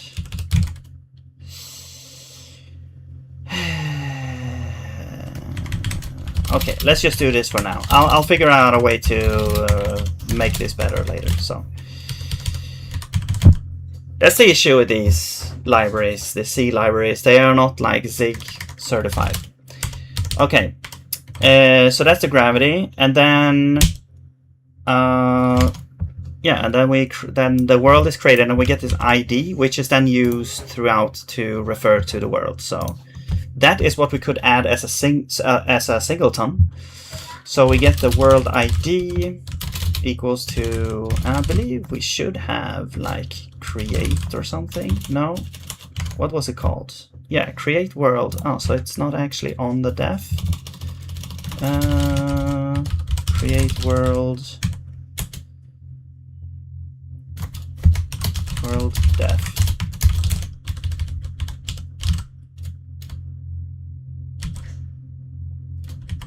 No, it is on the thing. Wait, so I should be able to say world def dot create world, right? No?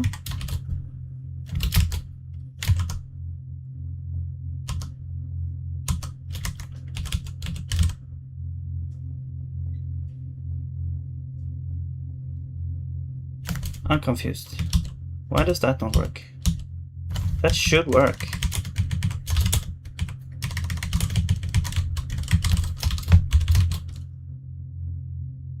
Is it because it's an external, or this worked at some point? Like, this should work. We should be able to get this declaration and call it as a member function.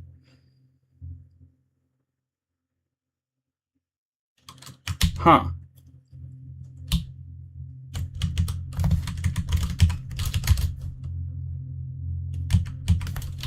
Weird.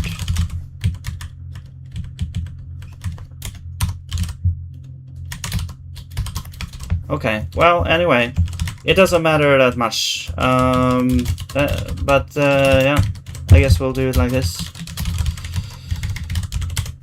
Okay. So there's our little world. Yeah, and we have the world ID. So now we can add that as a singleton. So now, whenever we want to get the world ID, we could just fetch out that from the thing.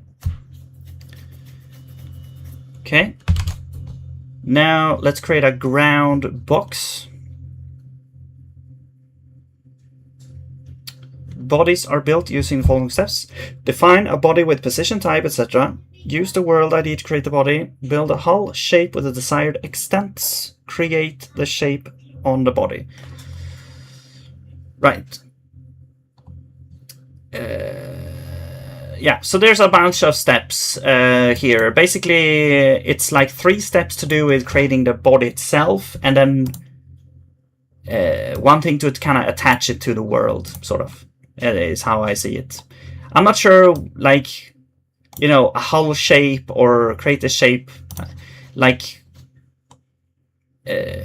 all these steps here. What's the reasoning behind having all these steps? But let's just go through it and we'll figure it out. So I'm just gonna add it here, and we can create convenience functions later. So we have the ground body def is a B3 default body def, and we set the position to be this.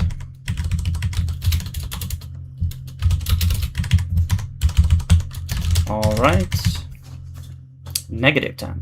Okay, sure. That's like below the ground then, or below the 0 point, right? Okay. Next up is create the body. So we have a ground ID equals. Now, does this work for this one? create. No, because I believe this is also the same. This did work for B2. Like in box 2D, they did the same thing. Or I mean, this is auto-generated, so I'm not sure why this doesn't work. There's something weird going on here. Oh, because this is different. But it's we should still be able to like. Oh, I see. It's like you have to say def body3 def. I wish they automatically made it a member function. I think it's like a. Wait, why is this on world ID? Oh, it's on world ID. Oh. So this is like world ID create body. There we go. Okay, maybe I was looking at the wrong thing. But wait, but this one was. I'm pretty sure this one was on def. World def, create body, or create worlds. Yeah, I don't know why that doesn't work. Maybe it's because of this type is not recognized as a member function. But that seems like a thing that Translate C automatically maps out. So maybe there's a bug there. I don't know. Anyway, cool. So here's like, as long as you have world ID, you can create a bunch of stuff on it. So great. So we have the ground ID. Now that I mean, we don't really need to save that. We just create the ground ID and that's gonna be fine. However, I do want to create an entity for it actually. And so I'm gonna create an entity for that. And we're gonna have a renderable, 3D renderable. I do wanna get this here. Okay, and then a cube. We have size and color. I'm not sure what the size and stuff is, so let's check this out. We'll grab this.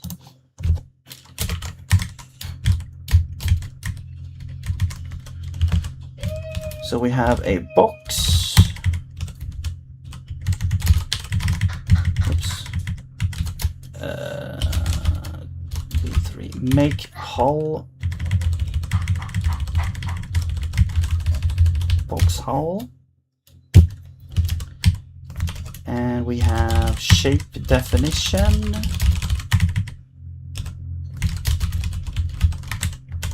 We have create hull shape. It actually gives us a shape ID. I guess we don't need it. Ground ID, and then, oh wait. Do you have create hull shape? Yes, you do. Good. Ground shape def and ground box base. Okay, this is a bit different, I think.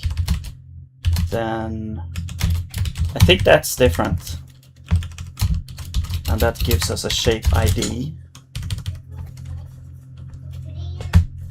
Oh.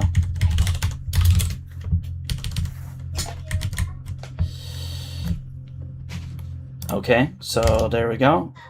And base field holds the hull data. Okay. Ground box does not outlive the call. Yeah, fine. Do not call destroy hull on hull its stack. Okay. So why does that function exist then? Okay, anyway. Box 3D is tuned for meters, kilograms a second, so it extends above or in meters. The engine works best when objects are sized like real-world objects. Alright, yeah. Right, similarly glaciers or dust particles will push the limits of single precision floating point, right? Every shape must have a parent body, even static shapes. You can attach multiple shapes to one body. Shapes will transform is inherited from its parent body. There's no independent shape transform. Okay. Creating a dynamic body. Creating a dynamic body follows the same steps. The key difference is setting the body type to dynamic body and giving it shape. So this could be the player, for example. So let's take this, or it could just be, I guess it could, well, yeah, it could be the player. It could be something else, whatever. So let's get this thing.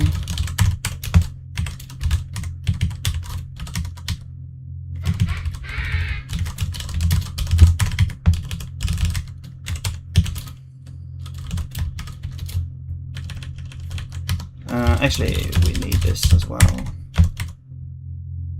And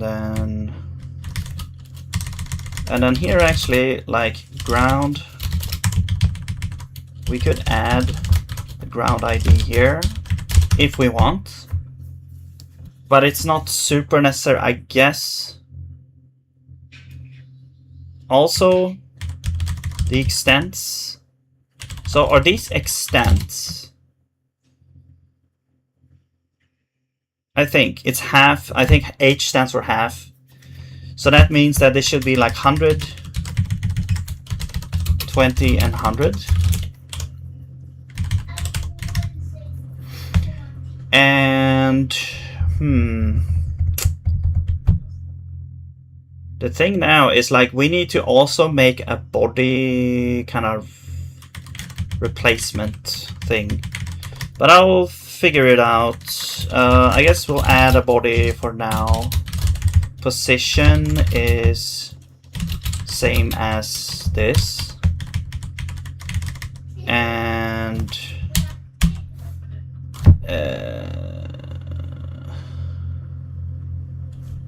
let's see.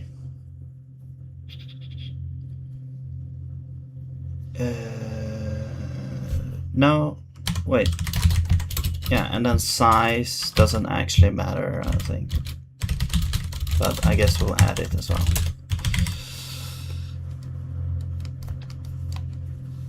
All right.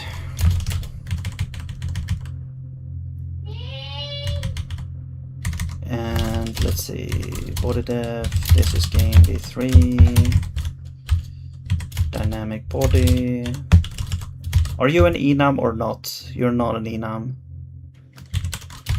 Alright, but we can make that happen better.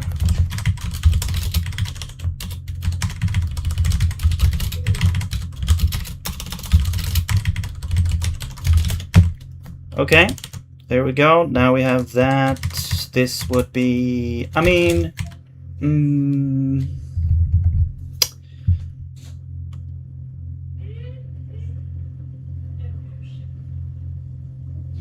this could be the player. Okay.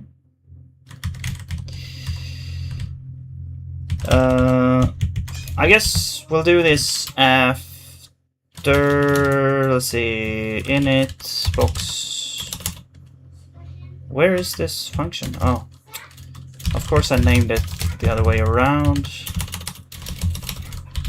I like event. I'm good at inventing new new whatever it's called, conventions at every corner, which is not great. I would rather everything be the same, but it gives it a little bit personality, you know, a little bit quirkiness to the code. Body ID. Okay, so this could be like the player then, and actually, you know what? Adding this to the player, it does make sense.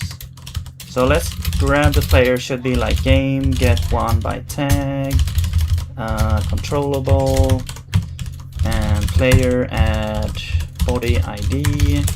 So what we could do for kind of the physics system at this stage is to have it be like a box 3D version. So, okay, now I'm gonna make a new system here actually. So I'm gonna use my create. Oh, create system command, and it's gonna be like physics box 3D. Oh no! What the hell is this? God damn it. Wait, setup systems is not actually a thing. Ooh, I forgot about this. Okay, I need to go to setup, systems, move this over here, right? Because I made a new kind of thing here in my convention thing. So physics box 3D, but it was created physics box 3D. Yeah, it just wasn't added to setup systems. So physics box 3D, there we go. All right, and then I usually sort this here. So there we go. All right, create systems, import, setup systems, create systems. Okay. Right, so now that should be a thing. And then in box 3D, what we do is we say iterator of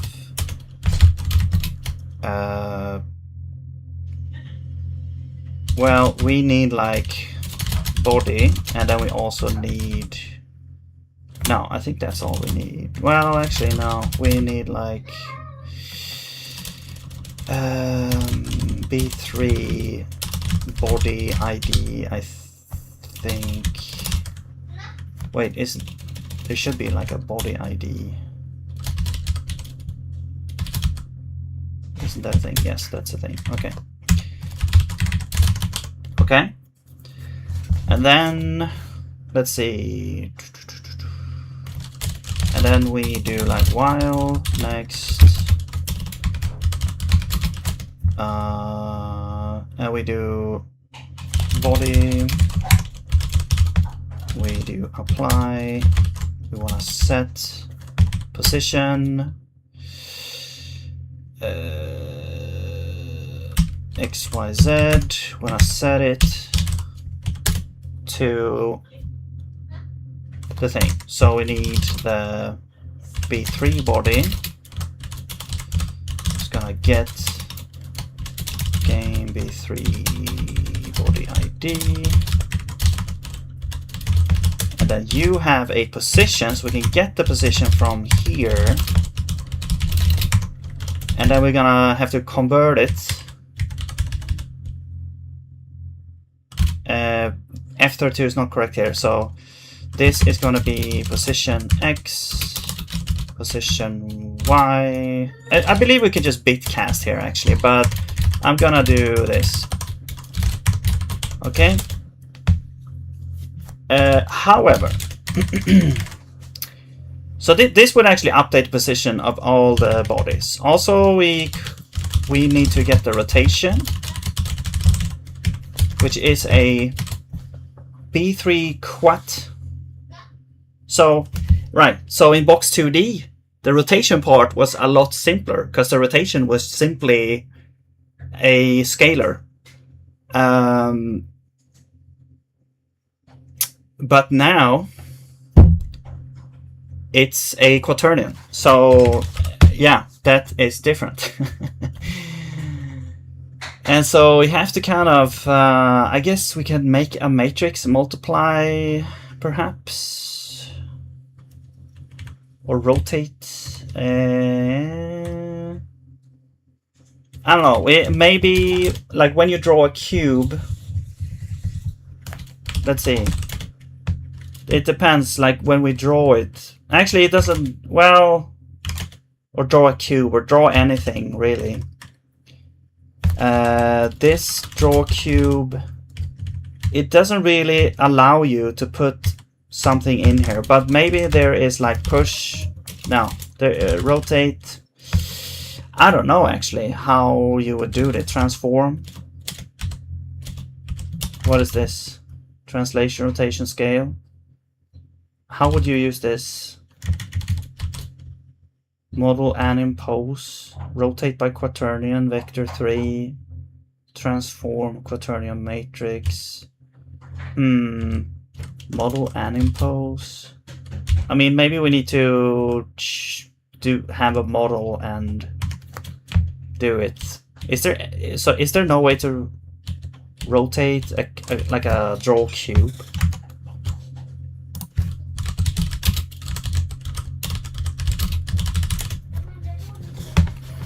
Raylib does not have built-in draw cube pro rotate and draw cube function. Instead, you must use RL matrix transformations, push matrix around draw cube or load them. Okay, but how?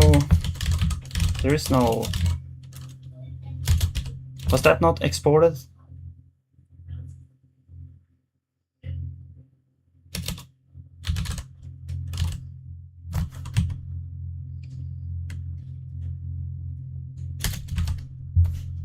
Matrix push? No. I don't know. Anyway, I guess we could. I guess we could just make a model. It doesn't actually matter because, well, for right now, because we're just trying to make the player actually collide. So I'm gonna push this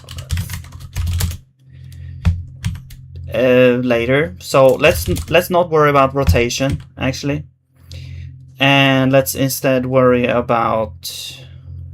And also, the player should probably be a capsule and not a box, because if you're standing against a wall and you rotate, you're gonna be pushed. Let's rotate. Yeah, but I'm just trying to make the player work right now. We'll make it work when I add a cube. Okay. So I'll just make the player work right now, so I can move around in the world as a player. Okay. Your player is a box. Okay. I mean, whatever works for you, I guess. I was just thinking, like, it would be weird if you're rotating it and you're standing against a wall. You should get pushed when you start to rotate. That shouldn't happen, right? Unless you want to simulate, unless you don't want to clip through the wall when you. Kojima also does boxes for players. Really?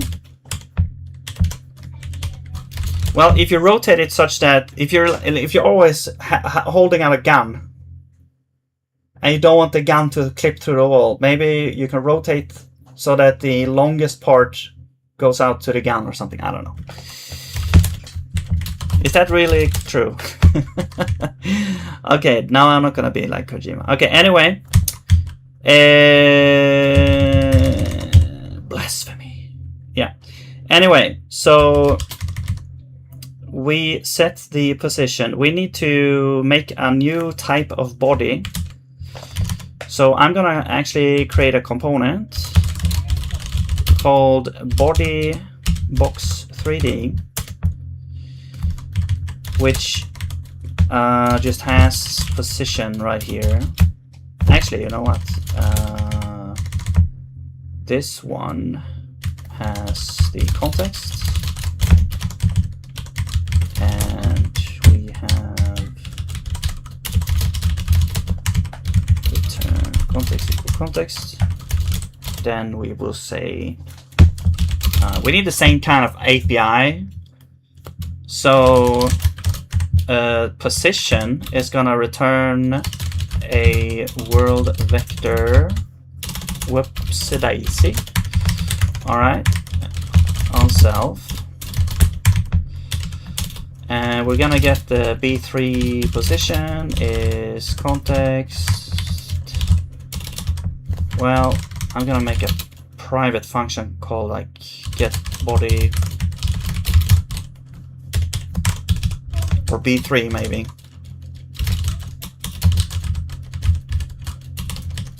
Body ID.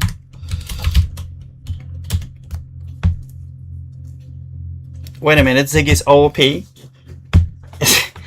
I mean, it has like a tiny set of OOP function, OOP, I guess, to it. But like there's no such thing as inheritance or classes or interfaces, or the only thing that does exist is like structs with member functions, but the member functions are not really special. They are simply functions that have syntactic sugar for call when you call them, and the thing has like self is like the first argument with the same type as the struct. Then it becomes a member function, but it really is just a normal function. It's just that how you call it that is different. But pub is public. That just means that the function is visible to other files, and if it's not public, it's not visible to other files. So the pub part is probably the only part that's kind of like OP.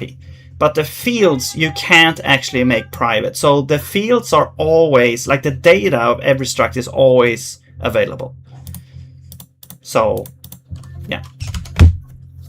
The functions or declarations are the only thing you can kind of hide. And I think that's good, because sometimes you don't want to see a bunch of stuff you don't really intend to use.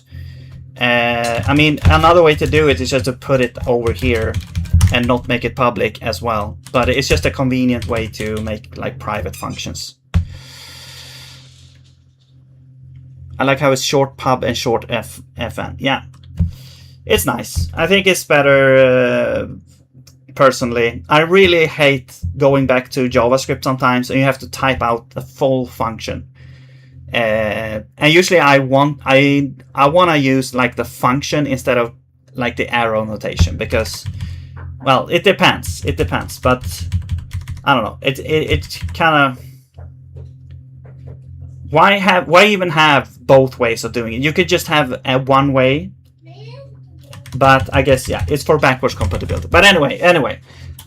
So to get this, we need to return self context get game b3 body ID. So there we go. All right, so there we have it. Actually, we can get the const version. All right, and now here we can say the position is going to be self b3 position. All right, that's the position, and then we return. I'm pretty sure you can just bitcast this. Actually, I'm just gonna do that. I'm gonna bitcast that, and that should work, because this is just a vector. It's an array essentially, and this is like a struct that has like x, y, and z. So it should be just bitcasted. Okay, which means essentially we're just changing the type without doing much else. That is position. Now, I mean, we could add things like velocity and stuff like that, but I'm gonna just add the minimal stuff so get this example working. Now we also have the apply thing, which is a kind of pretty like thing that I did, which was a very generic thing, which essentially you can do a whole bunch of shit with this. It's like a very generic way of applying operations. It was essentially a way to kind of optimize and generalize how to like change things. And the reason why we do it like this is because, well, I can show you here. I'll put this at the end. So there we go. Now we have that here as well. Axis is going to be, I think it's from game as physics axis. There we go. All right, so now we can do that, but the thing is that we need to change how we get these things. So essentially what it is a giant machinery to kind of generically set anything like acceleration, velocity, position. You can select like different axes at a time, because in the physics system that I had to kind of update one part first, like one thing first, and then do other stuff. So or if you wanna, well, anyway, I won't go through how this works right now. I just need to modify this so that it works with this new thing. So essentially we get a kind of, what we want to get here is a pointer to x of acceleration, for example. Now, this is not really how to do it, I guess, in box 3D. So in box 3D, you would, like, let's say we have like selfie 3, you apply a force or an impulse that will in turn kind of change, for example, well, we don't really see it here, but it will change, like, you know, acceleration in some way.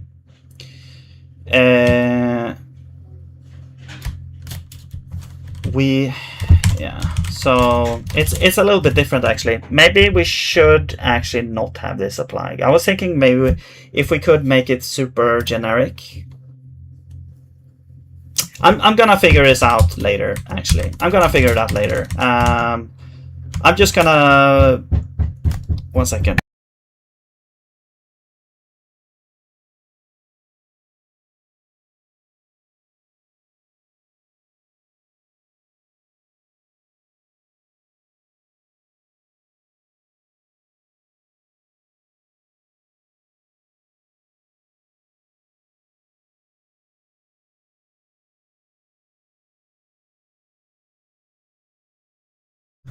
All right.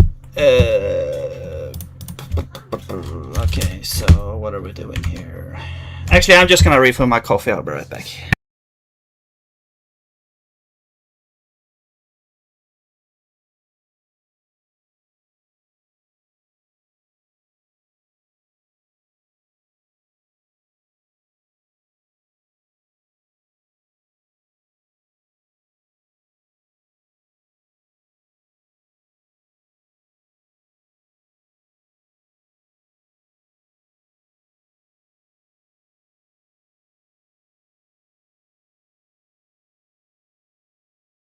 All right. Let's see.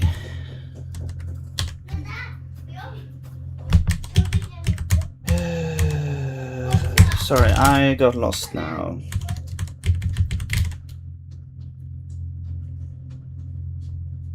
All right, let's go back here. No, not there. Let's go back here. And we got the position. So instead of doing this, actually, first off, I want to go to preset because I have like a place where we can like switch out different types and stuff like that. So what I'm gonna do is, like, this is a 2D type thing. So body will be equal to well, it's going to be equal to like components body.zig, and the physics system is going to be equal to systems physics dot zig dot dot body, and this would be dot physics. Enable is true. So we need to kind of do this for all of these. Now that's the same, but this one is different then. So this one would be body box 3D, box 3D, and then you are physics box 3D, which does not have the thing. And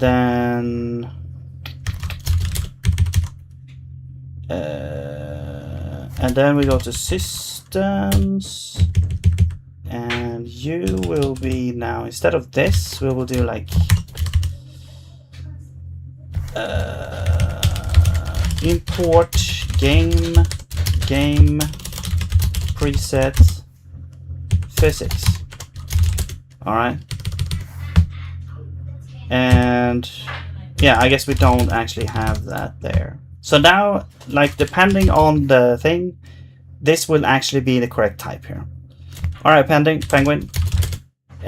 Same for body. So we go back. So we go to body here. We don't do this. We do, instead of that, we're gonna do import game preset body.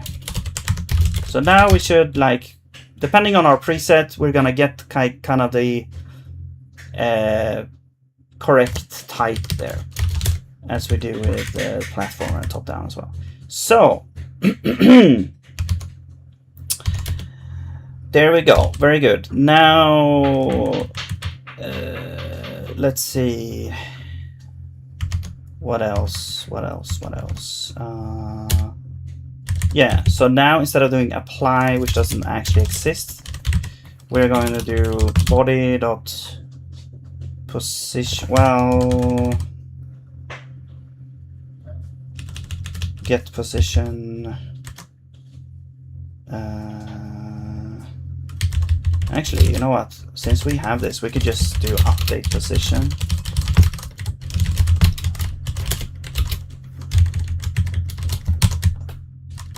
Oh, I mean, we could just get the position. We could just get the position directly from the thing. We don't actually need to update it. So you know what? I'm just gonna do this. I'm not sure what we need to do here yet. We'll figure it out. But the position should be gettable now. And so, oh yeah, create default grid. Yeah, we'll just not call this. And draw grid we don't call either. And you are actually physics.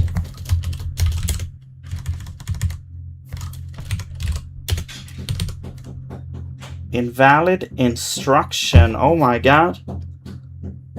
I've never seen this. What?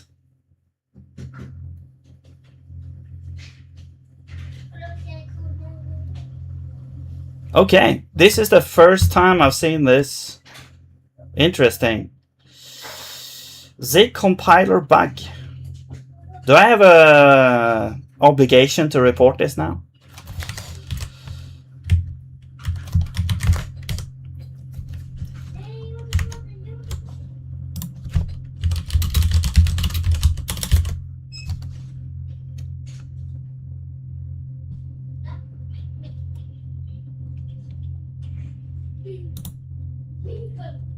Wait, this is 2024. Well, still kind of a long time ago.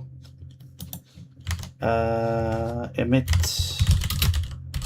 failed, invalid instruction, say compiler bug.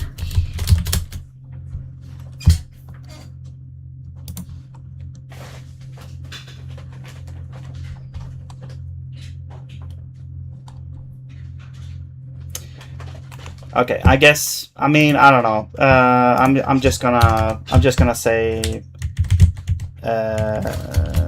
that. I mean, I'm just gonna do this here. So B3. Wait. Yeah. B3X, B3Y, B3Z. I'm gonna guess that is the issue. Yeah. And border box 3D. No. However, this one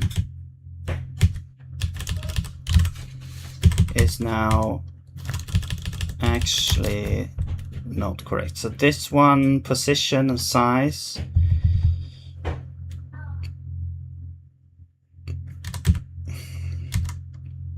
You know what? Add body now actually comes with more stuff to it. So what we could maybe do, maybe we could have a hook on the actual struct itself, like on add. We could have like on init or on add.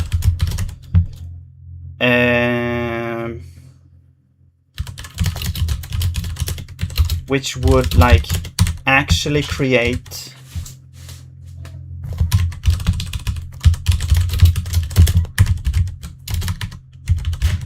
the body itself, perhaps. That could be a thing. I'll figure it out. I'll figure something out. But really, this one simply calls add body, but now this calls body init, which is now actually wrong. I'm just gonna do this to make it work for now. We'll add the body there, and I mean, we could just call update. No, we don't even need that. We just add the body. Yeah. But we do want to set the position though. That's the thing. The size is actually, we don't actually set. Yeah, because this also, like, we have a more, like, this is a very simple way to create a body, is like use that position and size. You know, what if you have a more complex body with? So I'm just gonna remove size. We're only gonna have position maybe. This is gonna be like get. Well, actually, what we could do is I could just add a function here, set position for now. And then we're just gonna say set position. Wait, is that not actually a thing? Transform. Okay, sure. But I only want to change the position.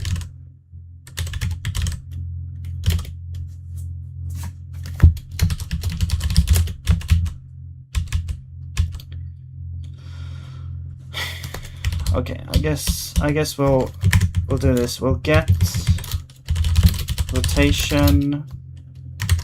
Okay, let's just do it. Self, so body is self v3. Body get rotation. Okay, and then this one is new position.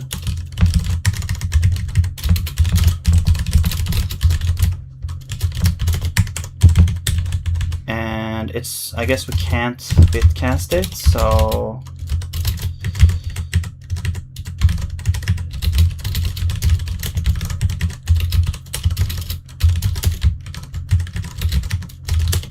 alright, there we go.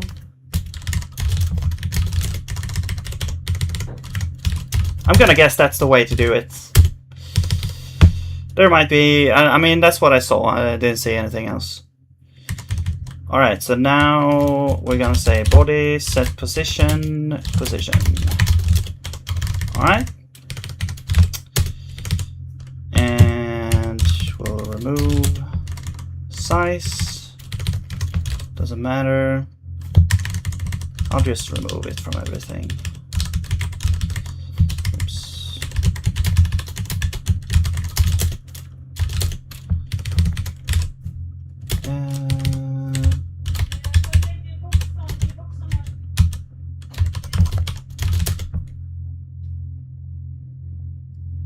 Okay.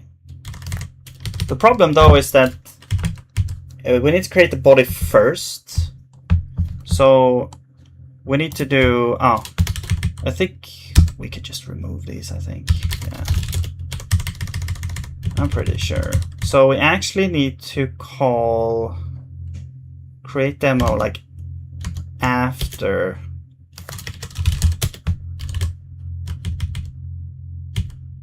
box 3D. There we go. Yeah, that makes sense. Okay.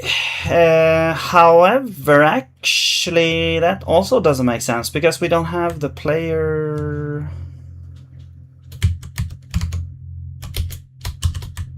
When we do this, so this will fail now.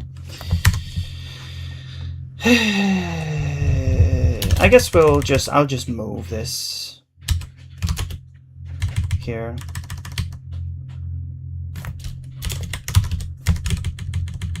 And I'll do that. The player.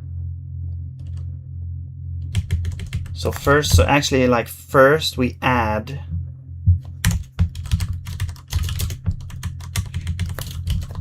Well, I'll figure out a better way to do this later. But first I will add body ID, and then we will call, actually don't have this function actually. I'm gonna go to context, and I'm gonna say,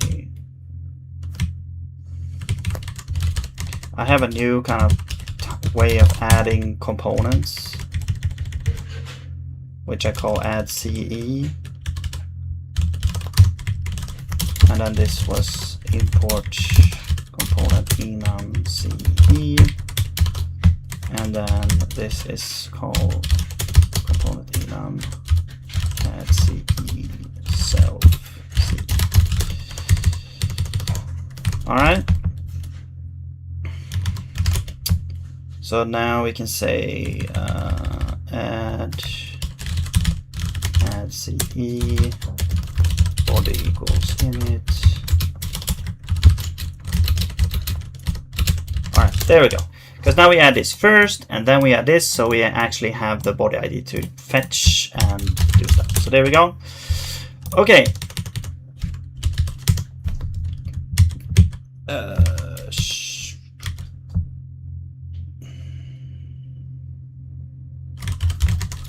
We don't care about this. World ID is not. Oh, right. So let's get the world. I'm also gonna make a convenience function here. World. Actually, this is singleton function.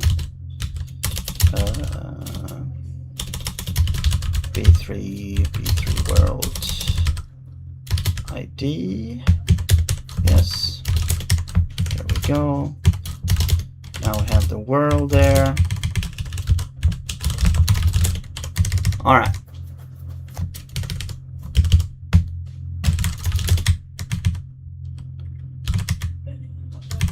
Okay. Oh man, so much stuff to fix here. Ground. Now this is also, we have the same issue here. So we add the ID here. And then here we will add the body that we had. All right. And you do not return anything.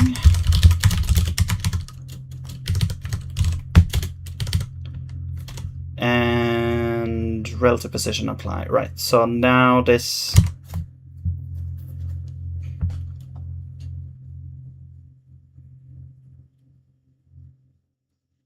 is interesting. So actually, well, relative position, do I even want to do this? I guess we could remove this actually for now. Maybe, I don't know. Well, actually, let's just make this version here work. So essentially, we just want to set the position. Set position to anchory body position plus relative position offset. There we go. Okay, same thing here. We have controllable. So, oh, now we need acceleration.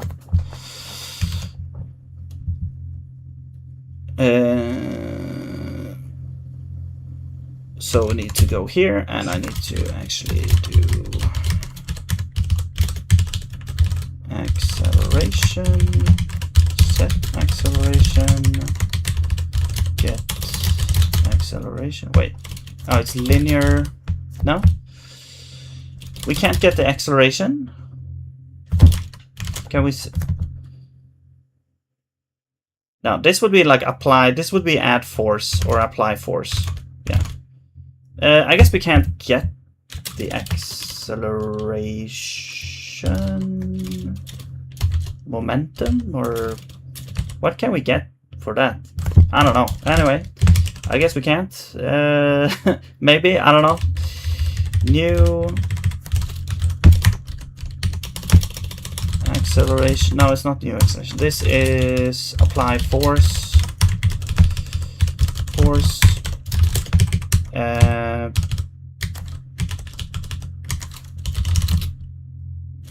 Self B3 apply force to center, I guess. Force wake true. But the force is actually this X. Yeah, I'm gonna need to make a convenience function for this. But yeah, as I said, we just want to make this work here for now. Alright, there we go, apply force. So now instead of calling apply here, we're gonna say apply force, and the force is gonna be this. Okay, so body apply force, and add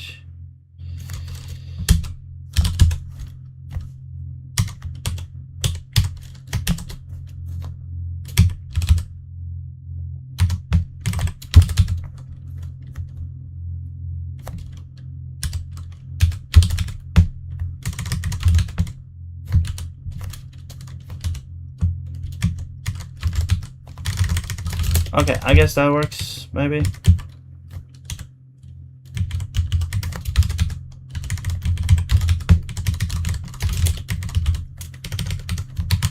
I did something wrong in the macro there. Okay, so that all the things are done. Oh, we forgot a thing. We forgot a thing. I know we forgot. So yeah, nothing will happen now because the world needs to be. I mean, we haven't completed the tutorial. The world also needs to be like simulated.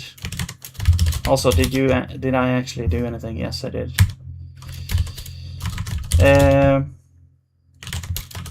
Right.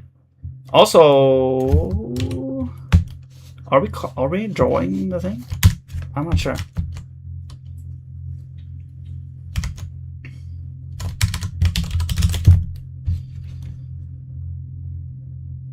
Because we added a, let's say, setup. We added this body with a renderable white. So that should be showing up. We'll figure it out, but I'm gonna follow through with this tutorial here. Alright, so we have the body ID. Create a unit cube, hull, and shape definition with density and friction. I don't think we did that, right? No, not for the player. So let's continue with that.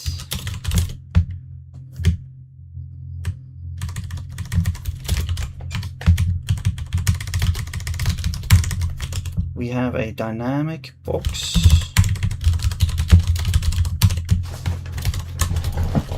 Right. Make cube hole 1. I guess half width. Right, it's a cube, it only needs 1 input, right. Shape definition.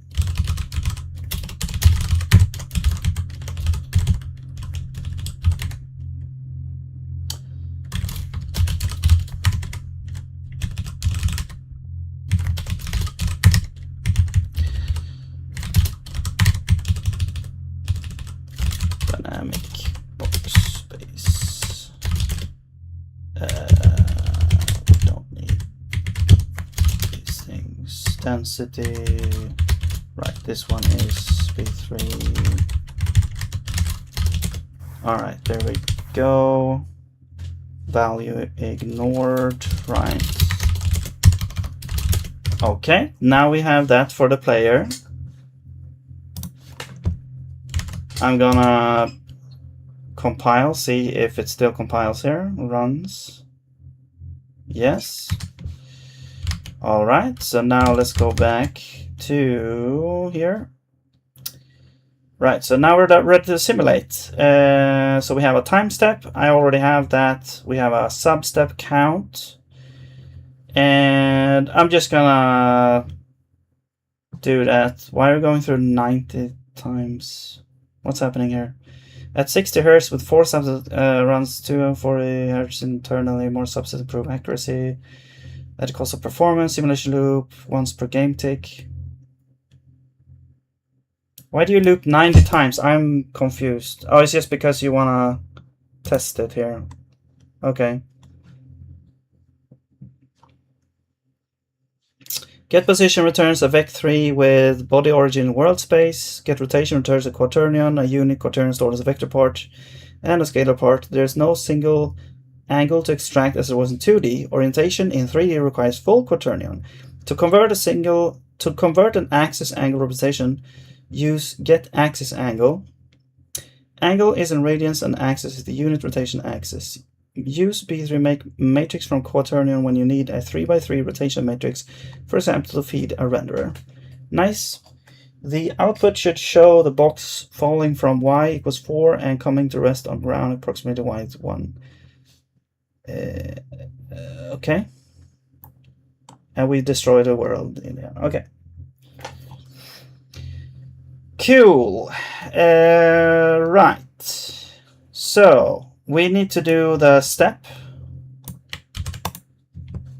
when we update. So I guess that is what we could do in the physics box 3D thing. We do a update world. Sorry, box 4D is not available yet. World step. So we need a world. The time step is something we can calculate. The substep count, I guess we'll put before.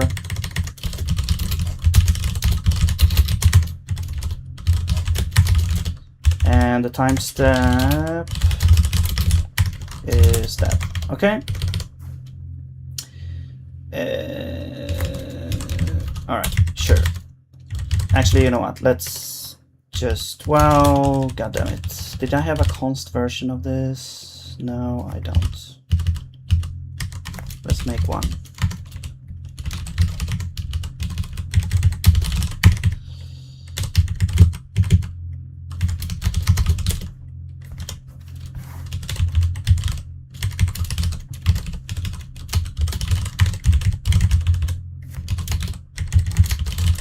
Is there even a get const? Yes, there is. Okay, cool. So now instead of doing this, we could just do get const, and you are that. All right, and then you are smooth const function. All right. Cool. So there we go. Now that should work. All right. So we do have now. I'll just do this. A simulation going. So if we run this, we might actually be having something happening. Oh my god. Look at this. It works. And I'm trying to apply force. You can see the position kind of slightly changes. Yeah. Well, okay, we got the physics working. So hey, box 3D is officially, you know, it's operational. We just don't see the ground. I'm not sure why we don't see the ground. Let me check it out. Renderable. Ah, it's because we don't draw the renderable 3Ds. That could be the case. Let's do like draw renderable 3D.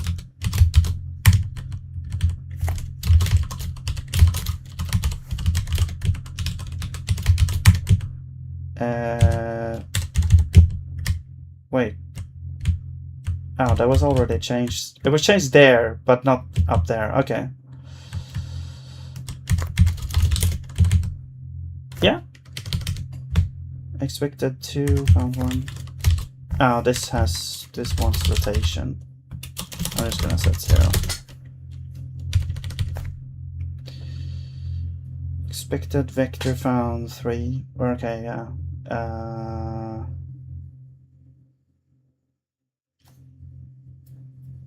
can we just convert it?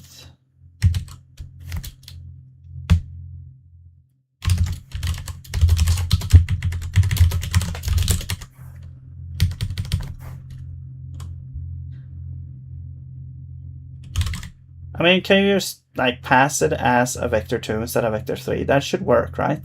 It's just an array to the thing. Okay, well, anyway. Cast.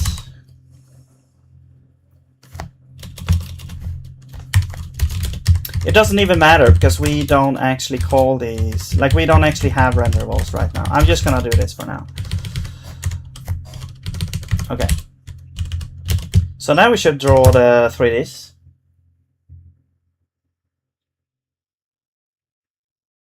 Hey, and even the shader kind of works. You know what I want to do? I want to move the. I want to create a bunch of lights. Let's change the shader here so that max lights is not a define. It's an actual like input. So, well, can you do that actually? Because this might have to be a comp time thing.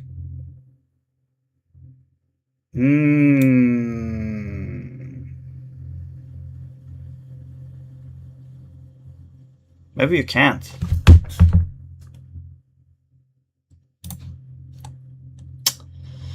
Then you would have to we would have to do some kind of. I was thinking of doing this anyway, but having like generating shader code instead of just having a static shader code. Or maybe you can you send defines into the shader?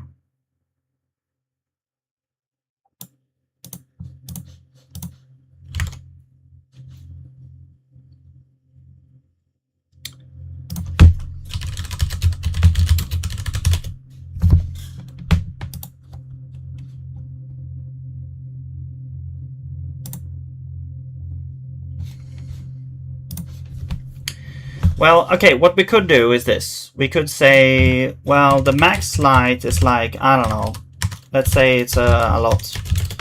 And then the actual number of lights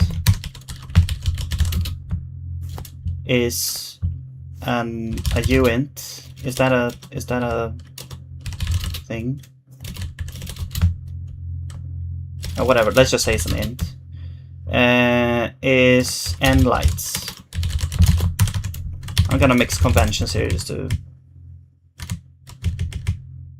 And then here, instead of going through max lights, we go through n lights. All right. And then what we'll do is we'll go to draw, I think. And here we're gonna set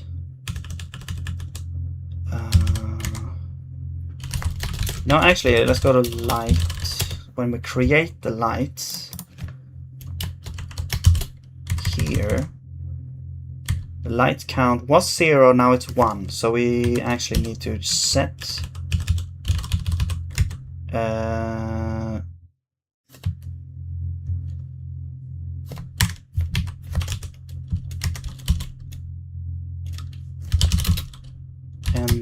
lights location is going to be get shader location. Identifier is n lights. We're going to set n lights location. That's going to be n or lights count as I32.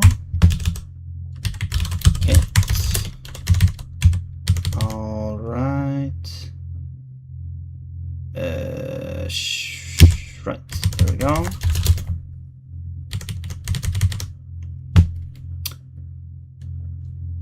And we're gonna int cast that. All right. So now that should be like we can have any number of lights. Well, up to max 128. Cool. Now I wanna do, just to test the different lights, I wanna go to create light. So we'll create, I'm gonna create 4 different lights. We're gonna have one over at one corner.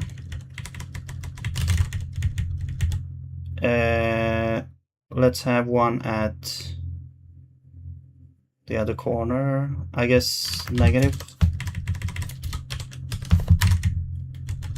20, negative 20, 20, negative, I think. And then these are gonna be red, blue, green, yellow.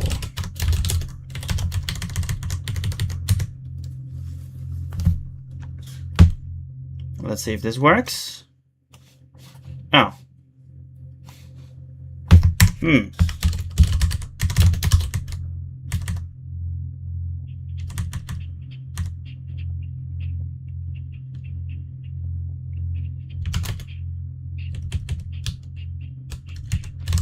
I guess we could try and lower the where they are. I'm not sure if distance. Yeah, I mean it. It does kind of work, you know. But yeah. But why is it so?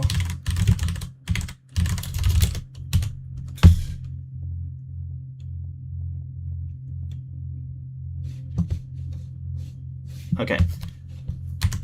I don't know. Anyway.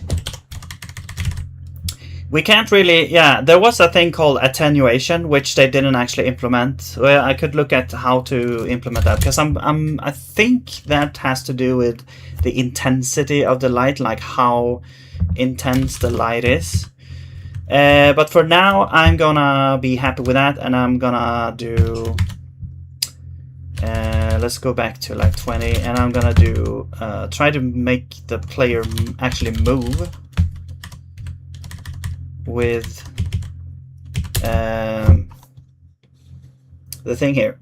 So we're applying like maybe too little force.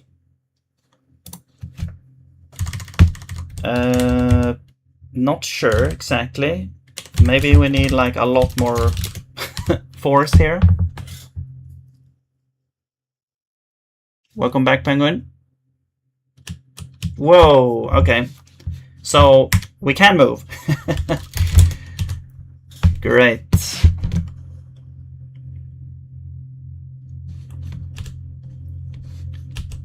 Yeah. And it even, yeah, we can move. Boom. There you go.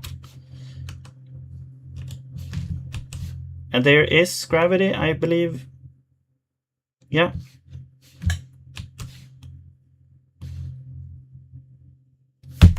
Let's add a, I want to add like a jump. And also we kind of have like free form, like free camera right now. I want to change that as well, but let's add a jump here. I don't know what to put it. But let's do it like this. It's down, jump. We need to make a jump action for the inputs, and this is jump, and this is going to be right face down, and I guess we'll take space there. All right.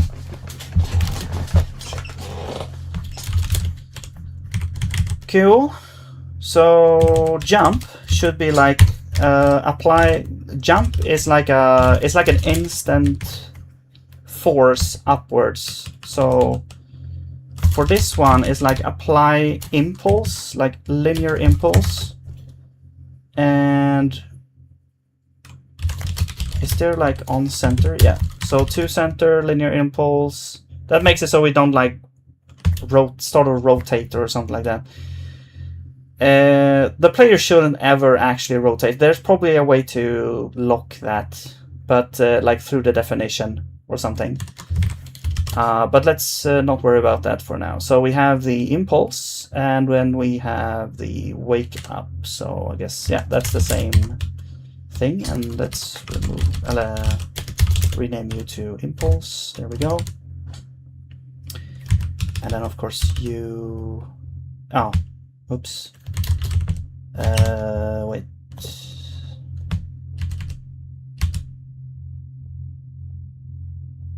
Let's copy first and then apply impulse. Apply impulse to center. Impulse.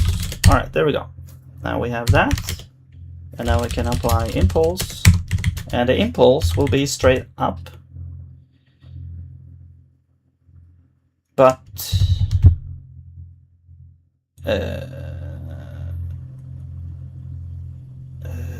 yeah, it will be straight. It will be like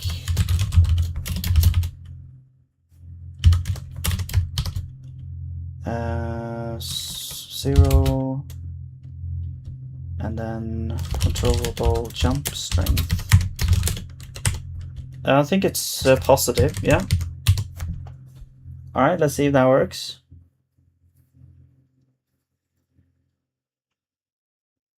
Boom. Holy moly. Yeah, that works. The jump strength might be a little bit too much. Let's take it down a little bit. Also, yeah, we can kind of double jump. I wonder if there's a way to check if we're on the ground with the body. Ground.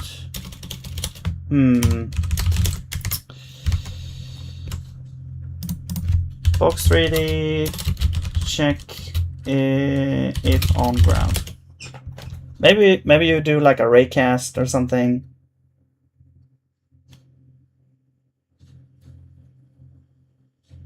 .3js. No, that's not. Wait, I said box 3D and not 3D.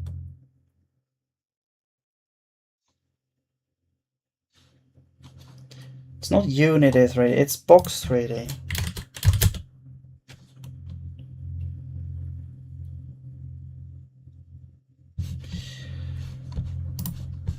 Raycasting, contact manifolds. Okay.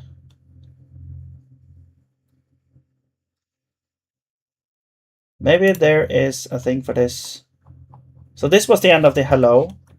Let's try collision. Contact manifolds. We have spheres, capsules. So this would be a way to simulate the player usually in like an FPS. Convex holes. Well, I don't really care about the different shapes right now. I want to check out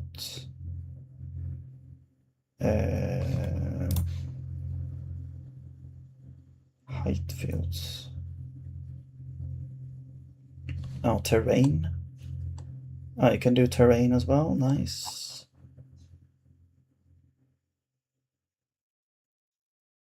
Compound shapes, geometric queries.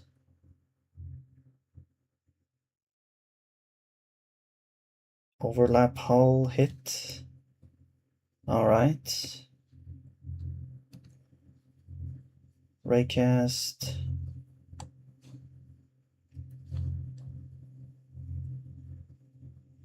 I mean, we could just do a simple raycast. I don't know. I've never done like the contact manifold thing.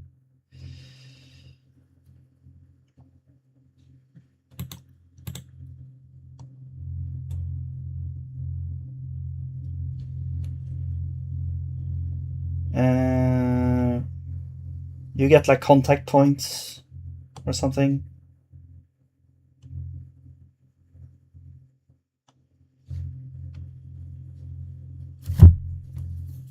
Contact data, return by sublimation.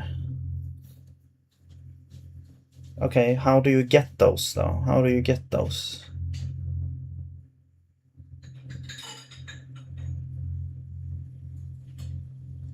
Dynamic tree. No. Let's just do a raycast.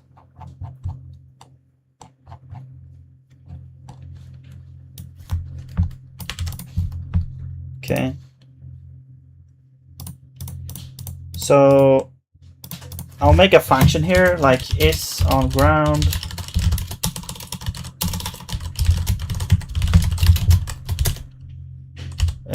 Returns a bool. No.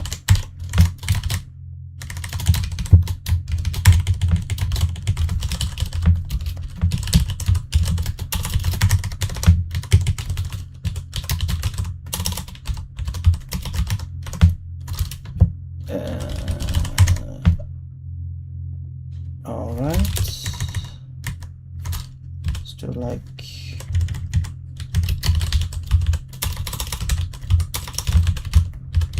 raycast input.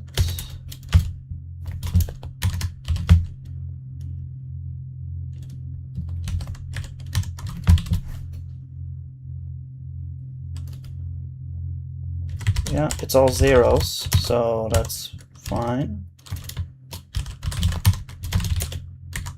I mean, we could just do this. This is the way to do it in Zig. Okay. And then here we are saying X, Y, Z. I actually wish you could initialize like a tuple here. I don't think you can in Zig, but it would be nice because then it would be, some things will be simpler. My hull. Oh, so I have to get my hull.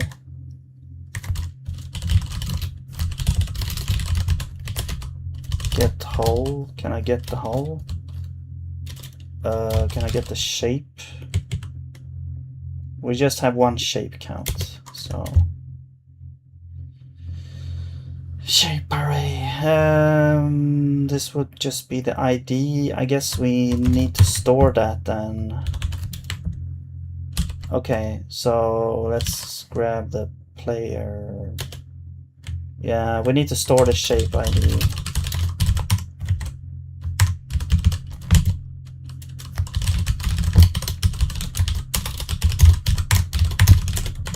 Alright, and then player as well.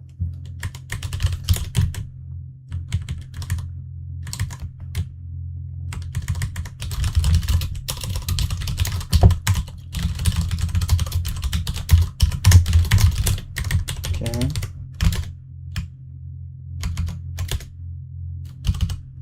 So we'll get the shapes. The shape is gonna be no, it's gonna be get shape ID,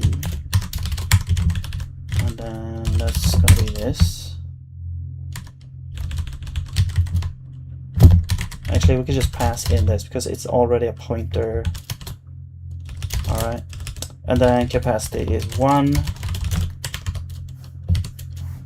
All right, and that's the whole, I guess. Whoops. No, stop. And you want whole data. Wait.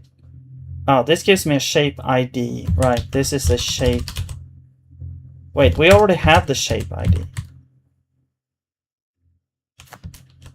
Wait, I'm confused. Oh, it's gonna populate the... okay, no. So we already have the shape ID. Okay, so... Right, okay, I see. We didn't actually need to add it. We could... we're providing a mutable, but we already have it, so... Now we can get the whole here, right? So the whole is... that, alright? And that's a pointer, so let's just pass that in here, I believe. Yeah. Okay. And now we can go back here and we can say if body is on ground, then we do this. All right. Let's see if this works.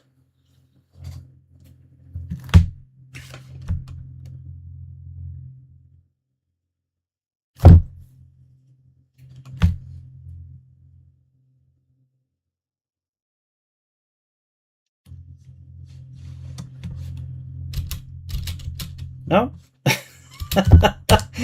Wait. How long is that raycast? I didn't actually check.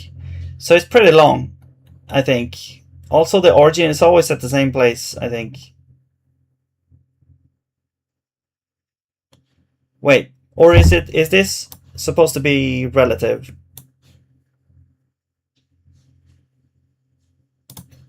Raycast hull.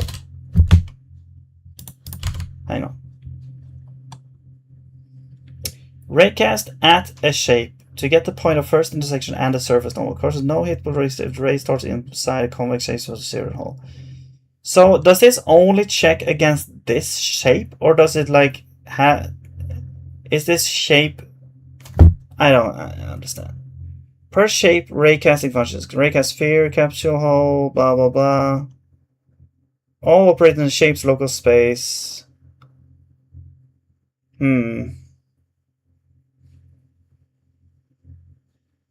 To cast against a full simulation world, use B3 world cast rate or the convenience function with B3 world cast rate closest.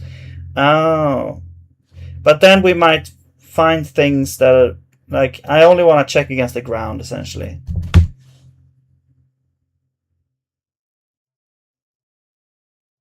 Or things that are like supposed to be solid.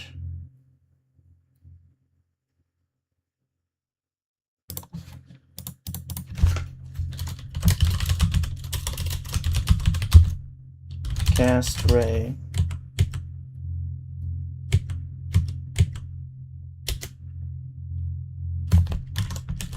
Okay, we can do game world cast ray closest, and we don't need you. We have the origin translation filter. Okay, cool, there's a filter, nice. So origin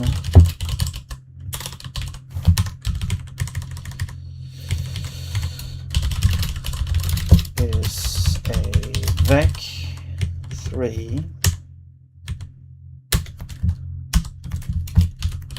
Is there an init here? No.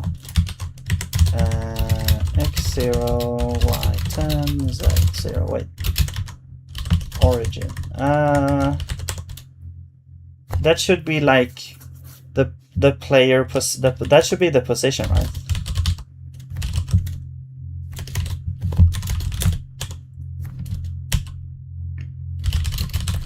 Translation.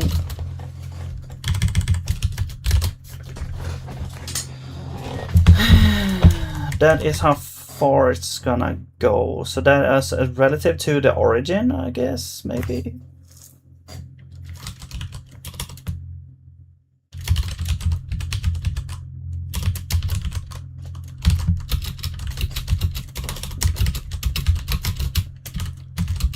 I don't know, let's do like -0.1.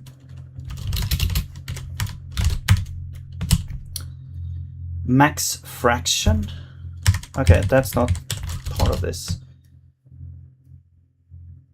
And then we have a filter. So let's do like origin, translation, and filter. Okay. The filter is a B3 query filter. Category bits, mask bits, name. Okay. Cool. I guess we'll just say 0. Well, isn't it just gonna hit the player now if we take the player position?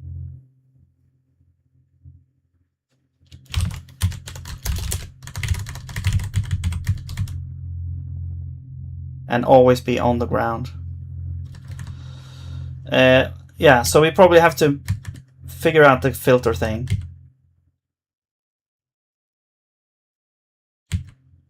And then we don't need to get the hole. We could get it if we could get like the ground, I guess, and check against only the ground.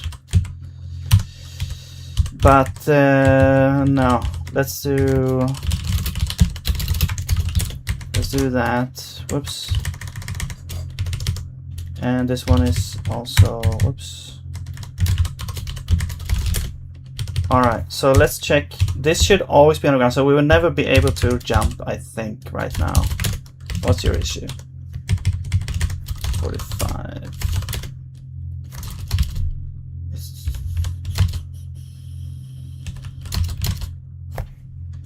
Origin, oh yeah. Origin is, so, okay. Position is, well,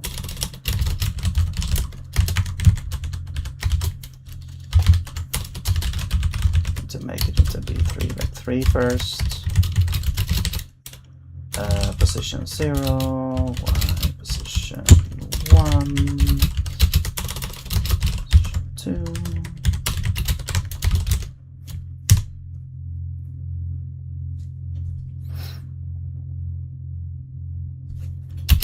Yeah, so now we can't actually jump any time because no, we should always be able to jump actually because we're always on the ground.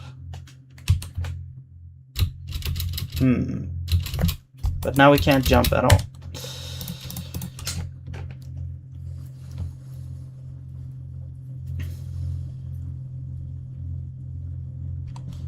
Or is this wrong? Like, is this supposed to be relative or is it supposed to be positive? I don't know.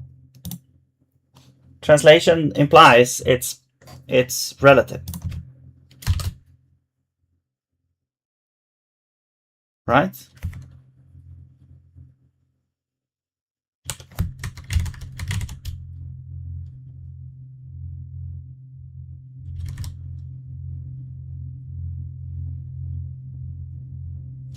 Oh, maybe it should also be like the extent of the player. I'm just gonna add like let's add 0.5. I think that's what it was. Actually it should be negative. Yeah, it should be negative.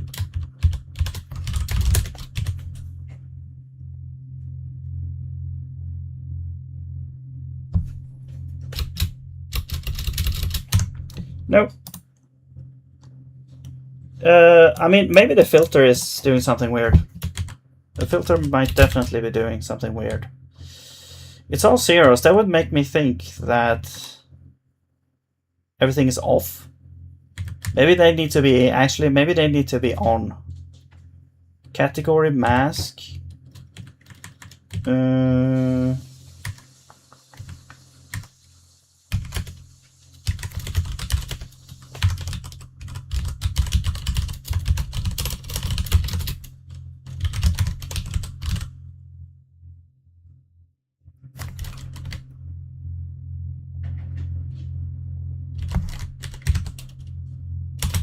I don't think you can do -1. You have to be like math.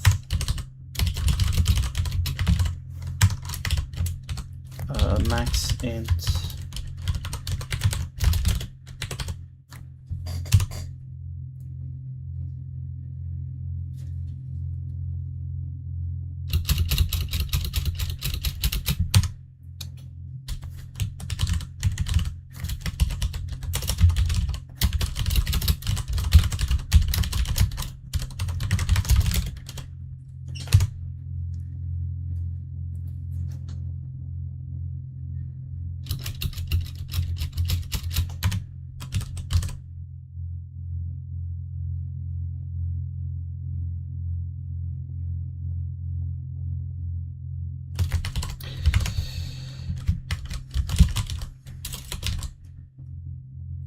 Category visited allow broad face filtering without invoking a callback. Proxy is only visited if mask bits. And node category bits not equal 0. Require all bits set and must be equal to mask bits. But this is dynamic tree.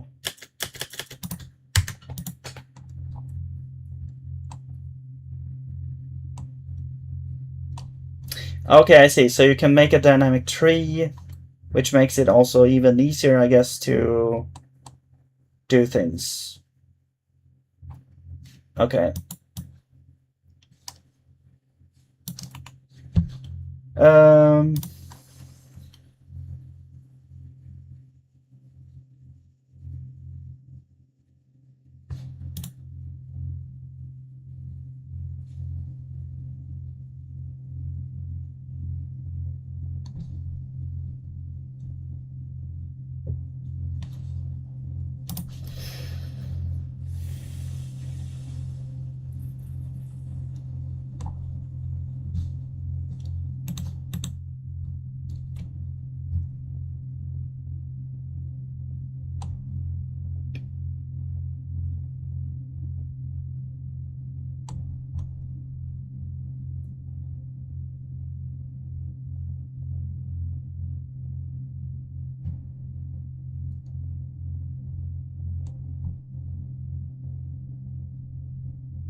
Maybe we could check the manifolds. I mean, essentially, if we have any manifold right now,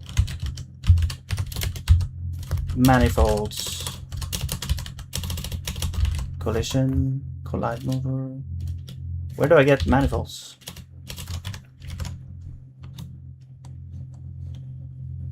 Points, collide holes.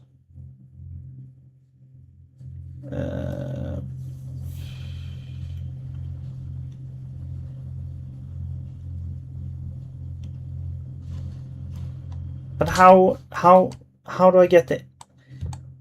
It says that normally you do not compute manifolds directly. You use a contact error returned by the simulation. Okay, so how do I get it? The B3 manifold struct contains normal points. For direct use, low-level colliders produce on local manifolds.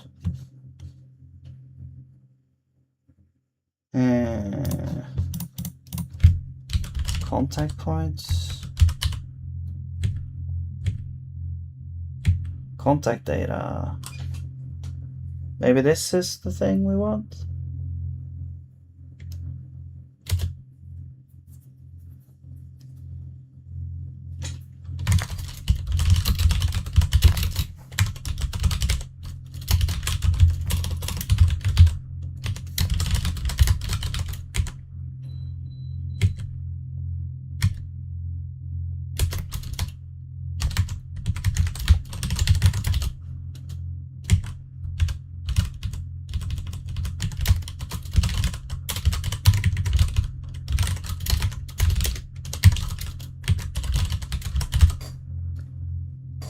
And then I guess if this is like more than one,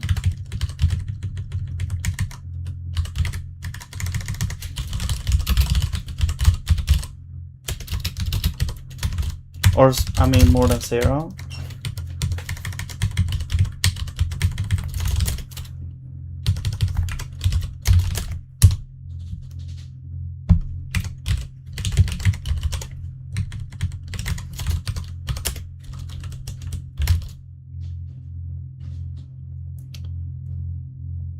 Body ID, contact data, capacity. Oh, gives us an integer. I wonder what it gives us. Maybe, okay, it might give us how much. Okay, there we go. Hey, that actually works. But I guess you would have to kind of look through, do the filtering yourself, probably. Okay. So another thing is, if I press up, I can move I can freely move here. So let's change that.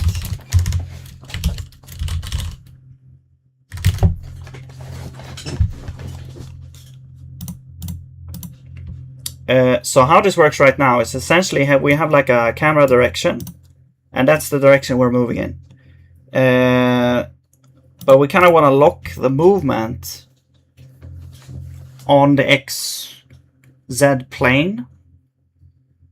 And so essentially we want to kind of, I guess we'll rotate the direction.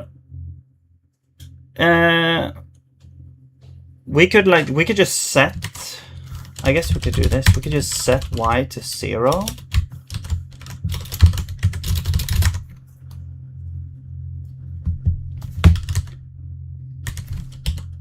Well, first I want to do normalize.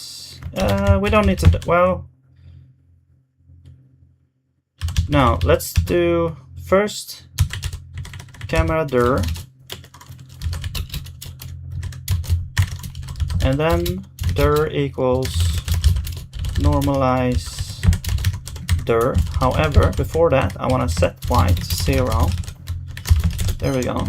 Now we shouldn't be able to like move like up.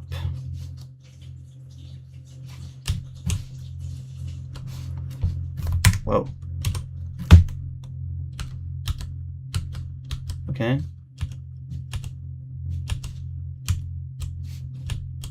It's kind of hard to tell where I'm going. We're going a little bit too fast, actually. I'm gonna change the controllable speed a little bit. Yeah.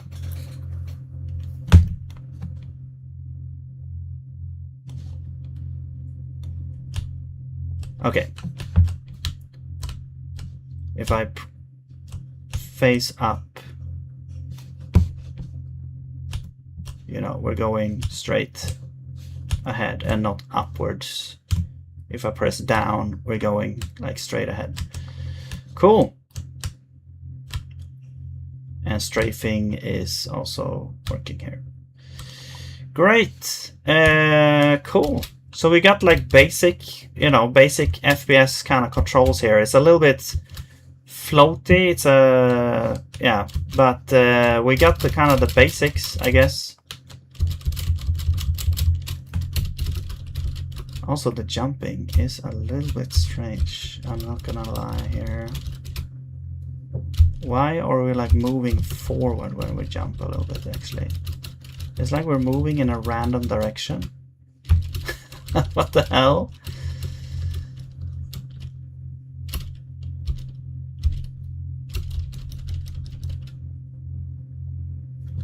Is there like a thing here? It almost felt like there was a thing I jumped on.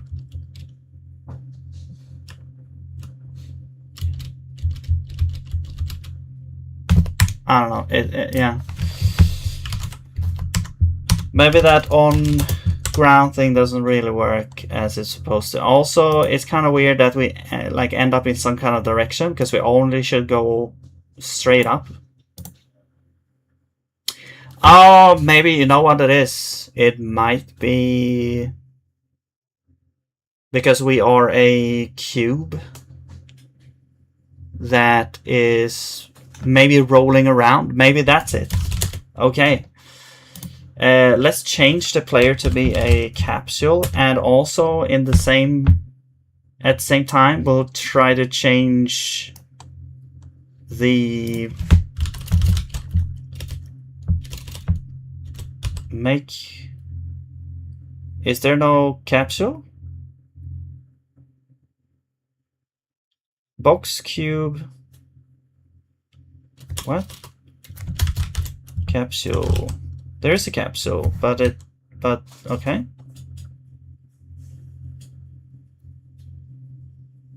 Create capsule shape.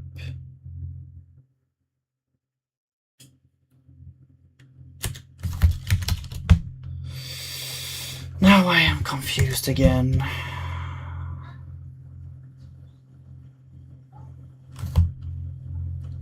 Oh, wait.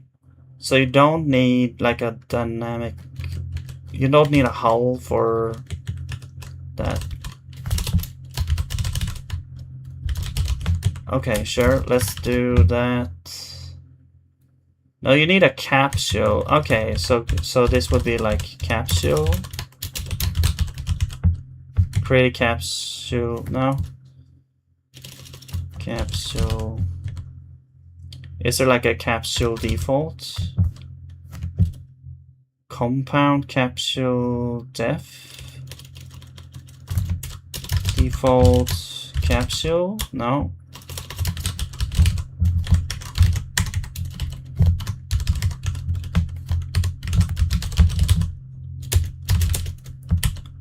Capsule, center 1, center 2, radius. Okay.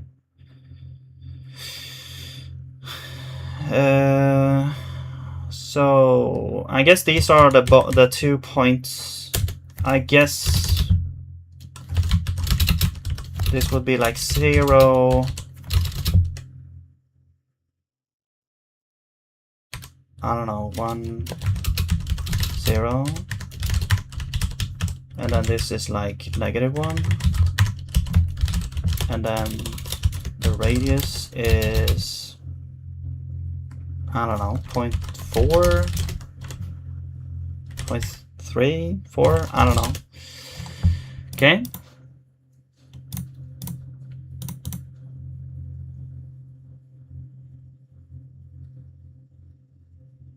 Oh, that's the center, right? The center. So it goes a little bit longer down than 1. So we're actually taller than 2 meters. We're actually like almost 3 meters. Okay, let's do 0.5. Yeah.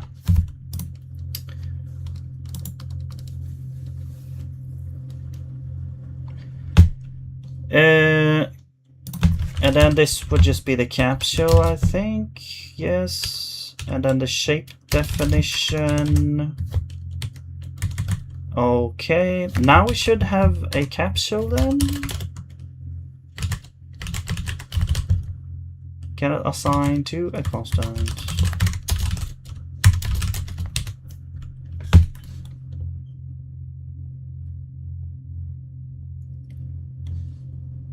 And boom. We should have a capsule. Oh, it went back to being super fast now. Is it because of the contact? Like a cube has way more friction than a capsule. Also, the capsule should be not rotating. I wonder if that is what we're doing here. Explosion scale? What the hell is that? Material count? Surface material. Okay. Maybe it's gonna be here. Allow fast rotation, angular. Can we lock like? I want to lock rotation in. I want to only have rotation in the y-axis. Motion locks. Maybe that's what we want to have. Motion locks. Here we go. Angular is true and angular Z is true. I think that might be correct. Perhaps, maybe. Although I guess since it's a capsule, it doesn't actually matter. I guess all rotation should be locked. Because Y is like symmetric around Y. Whoops. True.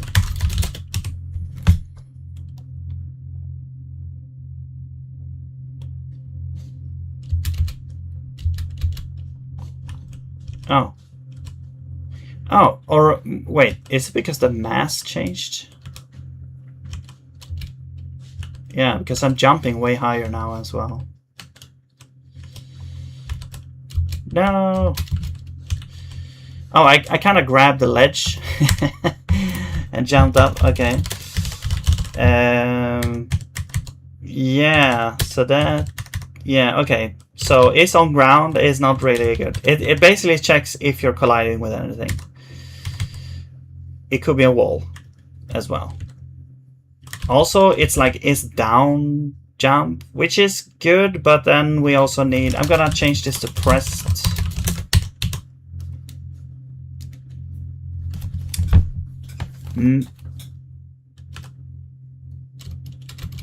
Okay.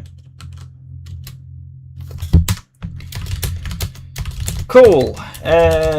Where do we change, like, do you have density? Where's the density added? Is it here? No, it's here. Right. Oh, that's the density, right? But 1 should be correct, I think. So we need to kind of, because 1, I think 1 usually means a human, sort of, or water or something like that.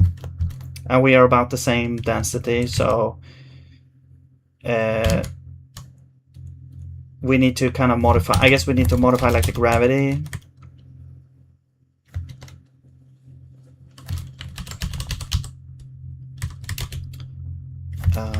Where did we do that? Here, gravity -10. I mean, it's pretty close. I think 10 is like 9.8 is meters per second on Earth. And I said that this was actually the units of thing. So maybe it is correct, it's just that we can jump unnaturally high, essentially.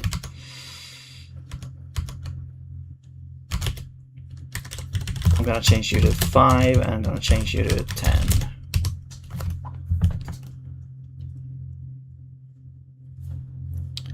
Let's make a bunny hop simulator. All right.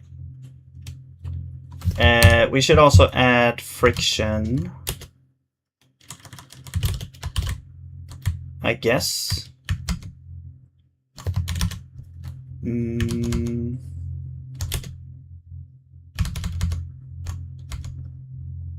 Should we add it? I guess we'll add it to the ground.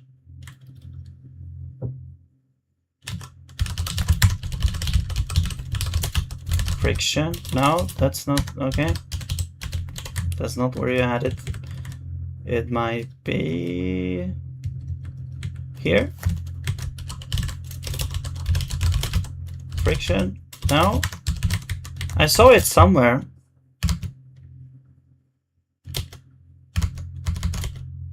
Friction. Or did I? Or was I just... Oh, there we go. Base material. Oh, okay. Yeah, the bunny hop thing, it was like, I think that was a bug or something. It was like the... In some situations, the speed could increase when you jumped.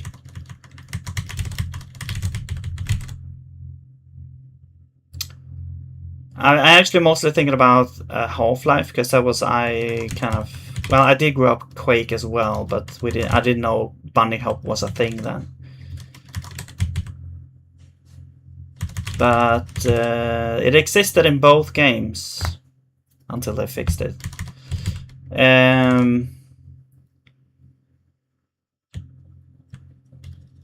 So it was in here, def, and then base. What? Material? Wasn't it, or was it over? No, it was shape, right? Shape. Shape def, base material, friction.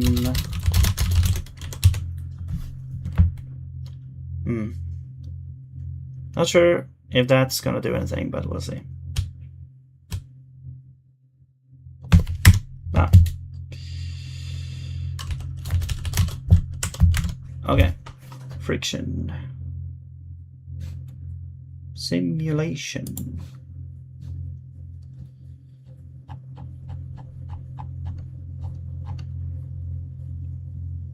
I mean, we could just increase friction on the player, I guess. I don't know. Let's do 0.8.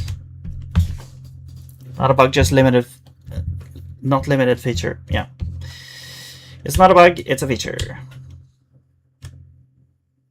It feels like when I start to accelerate, is like there should be a maximum velocity. Is there a way to set maximum velocity?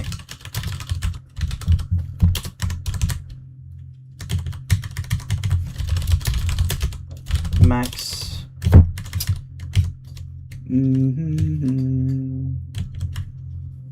Damping, maybe.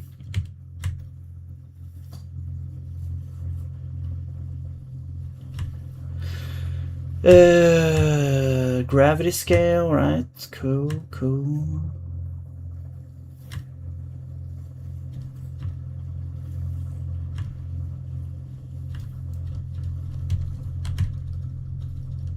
All right, damping. I don't know. Let's put like 0.5.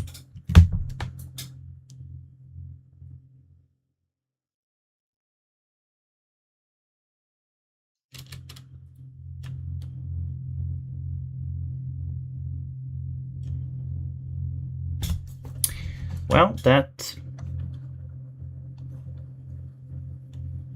sure did something. Okay. Okay. So anyway, let's do this. I'll fiddle around with this some more, but I want to add another thing so we can kind of test out the physics here and push a block, push like a box around. Okay, so let us create a little box.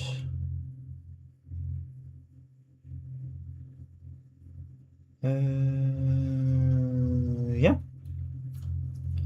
let's create a little box. So basically we want to kind of take this and let's just create a box.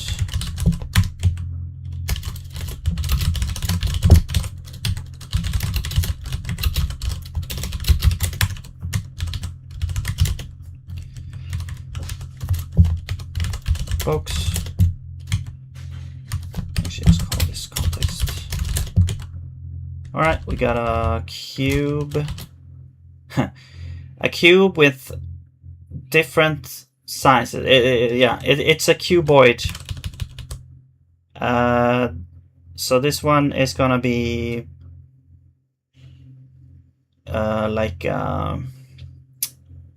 well, let's make it like 1 by 1 by 1. It's like 1 meter big. Let's make it a little bit darker so that it contrasts against the ground. And let's make this white, and the ground I want to make actually darker. All right, so there we go. Now we should have that. I'm gonna rename all this here.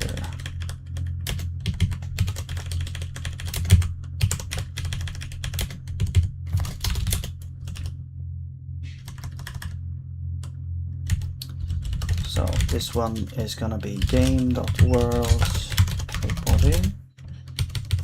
All right. And the side, the extents is 0.5, and the position is that.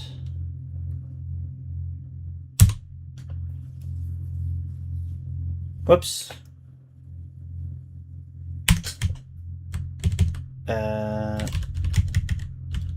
Here. The position actually sets here as well, so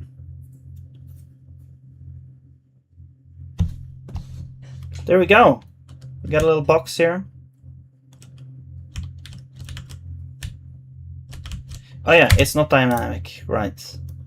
So we need to make it dynamic. Type is dynamic body. Interesting. This is kind of interesting because we can't have type. You can see the kind of weird. Yeah, so type is a keyword. So normally you can't actually have type as a thing, as like a field, because it messes up things. So interestingly, they don't like... It would have been something like this, but it's not. It's this.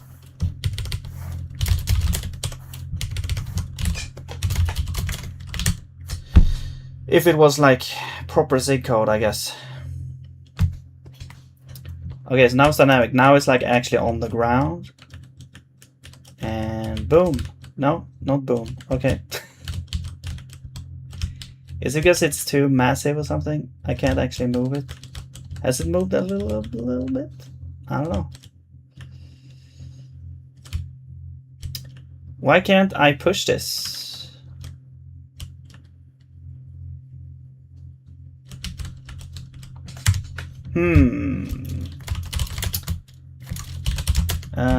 Density.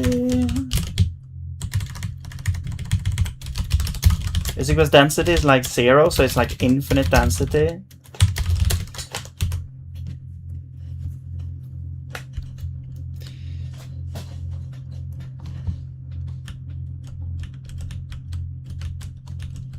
Oh, maybe that was it. There we go. We can move it. We get like the different colors of the lights.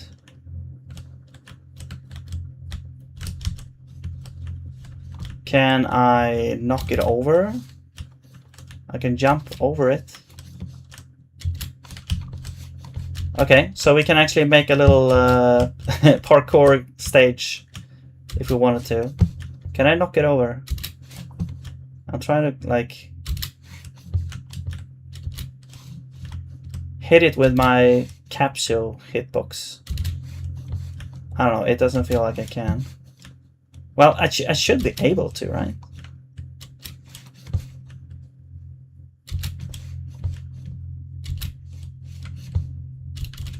What if I stand over here? Like, can it actually be knocked over if I, you know, balance with my weight over here?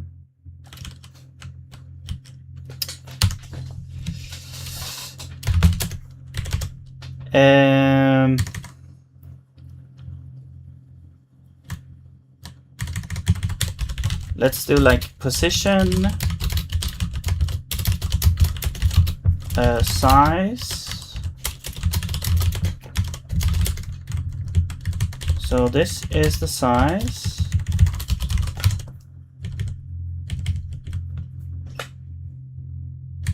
Position is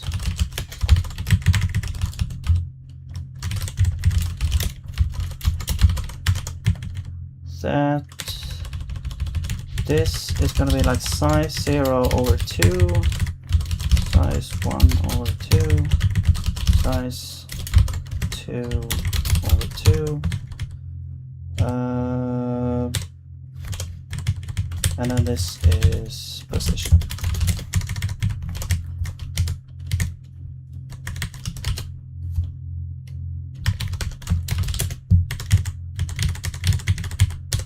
Yeah, all right, Ruben. Are you familiar with Godot? I tried to use it once, but I was actually a little bit confused.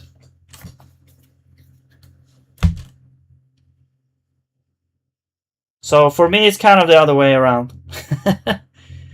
I made a few games. Oh, okay. Only single quotation, not double quotation. What does that mean?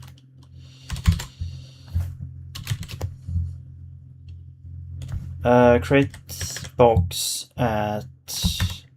Where did I create it? Well, I created it like here. And the extent or the size is this. Okay, now we should be back to where we were.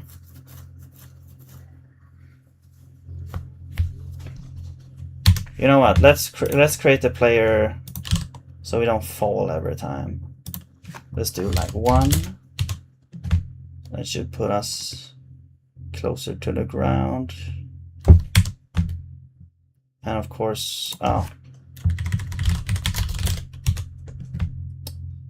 that should put us closer to the ground, right? Yeah.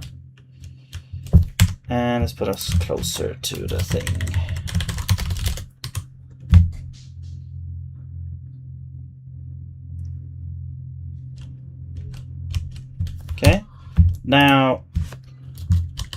I want to create a box, and I want to create a box over maybe 2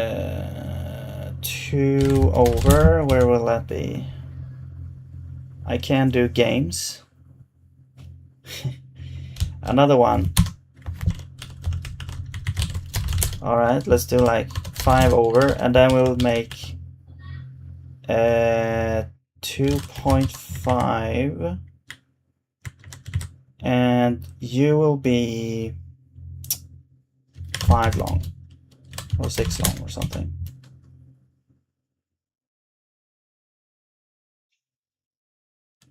Oh, wait, what? Oh yeah, and then I want you to be at like 0.1.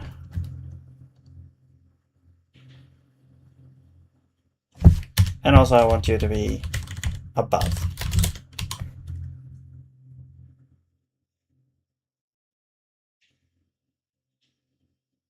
So there we go. I'm building a little bridge. Let's make you slightly thinner and slightly there. And then see if we can make a ramp. So let's do like 0. Let's do like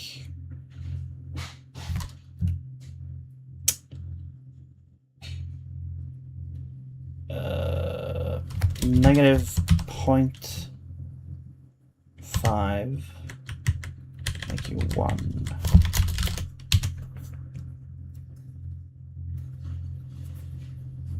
So what kind of games have you made there, Robert? Oh, almost. It needs to be a little bit longer now. 2. I guess this would be over. I want to rotate it as well. I want it's gonna be rotate by itself. Well, that's the idea anyway. Why did it fall over so much?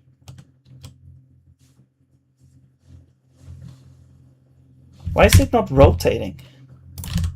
Did I lock it? No?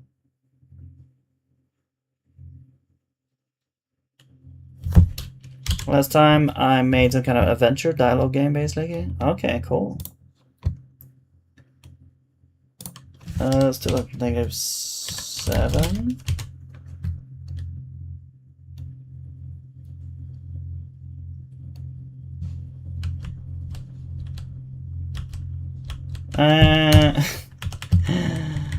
Let's put it a little bit longer up so we have more time to watch things happen here.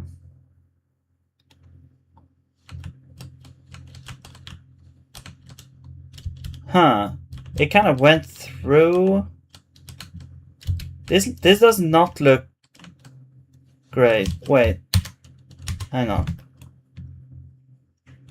Yeah, it kind of went through and then up.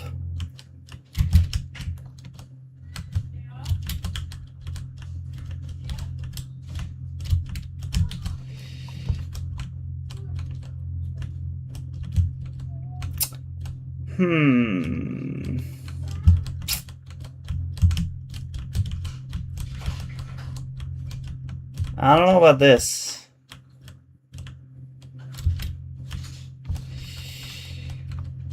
Okay, so I'm beginning to think that maybe it's better if the player is not actually a colliding, like the player can actually move things like this. I don't know. Also, I don't know, man. It feels like something weird is going on. Why is that one like moving with everything?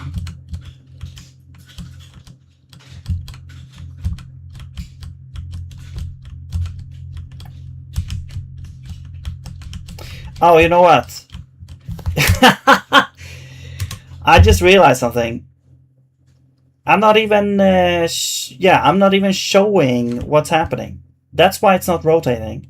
Because we're not actually drawing the rotation. We're not actually rotating anything when we draw. That's the issue. Okay. Wow, I was beginning to think that we would need to switch out Box 3D, but yeah. All right. So let's go to draw. Now the question is, how do we do this here? I think the only way to do this now with this setup is to actually create a the material, like create a model in Raylib using the body.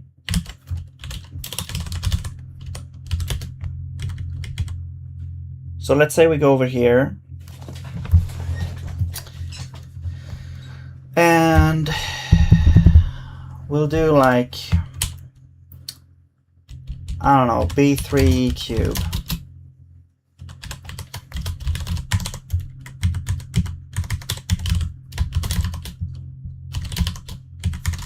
Why is there a circle here?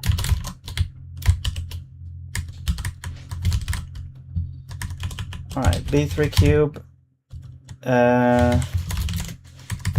So we need,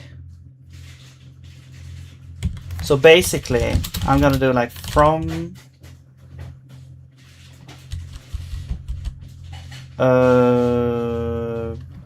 yeah, from, and then this has a context. Oops, empty context, and we'll get at this.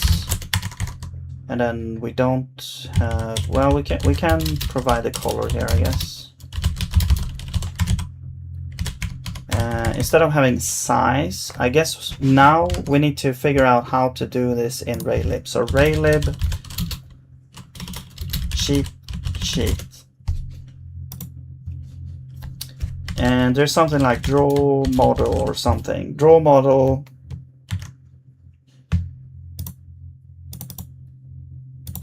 And here we can provide rotation. So draw model X, we need a model. Yeah, that's basically what we need. A model, because position we get from the body, rotation we get from the body. I don't know what rotation angle, axis angle. I guess that's what we get. Is that the quaternion together like this, or I'm not sure. And then the scale, we just do one tint we have. So yeah, let's do this. So model, yeah, the only thing we need is model essentially. So model is Raylib model. And so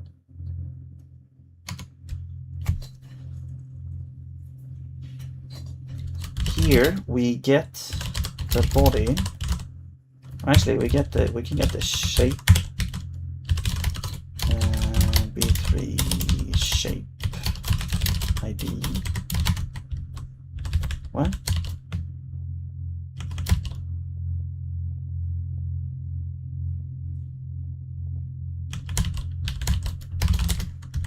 What's happening?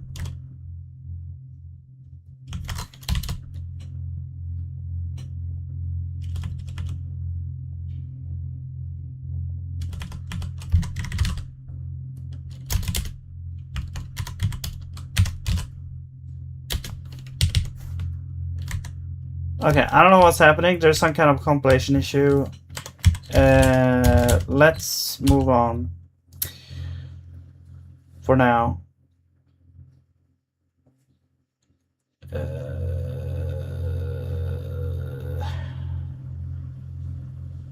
Yeah, shape.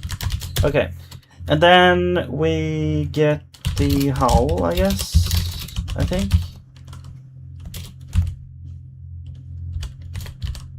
Get hull. I don't know what it's called.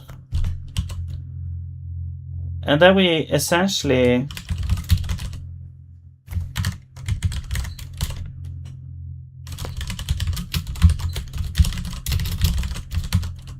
just return this.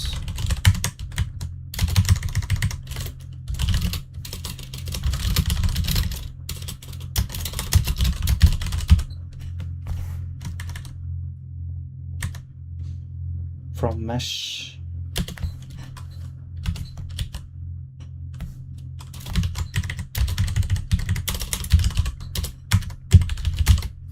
Do you need to? No, that's a constant. Load model. I guess we'll catch on reachable, yeah. Alright, so mesh is a mesh.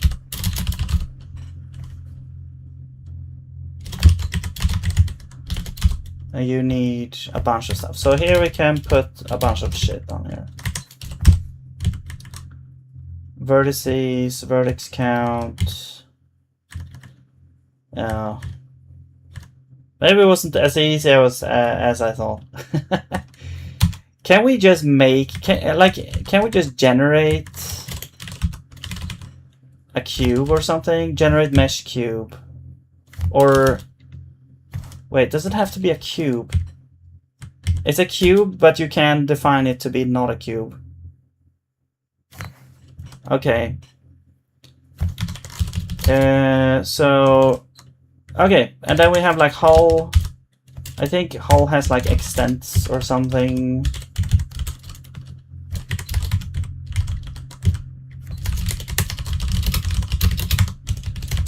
Are you probably no? Okay.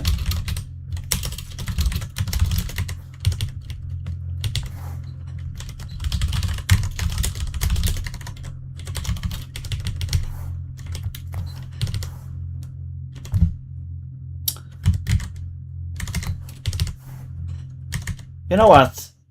Then it's easier to just provide. It's just easier to provide just a size.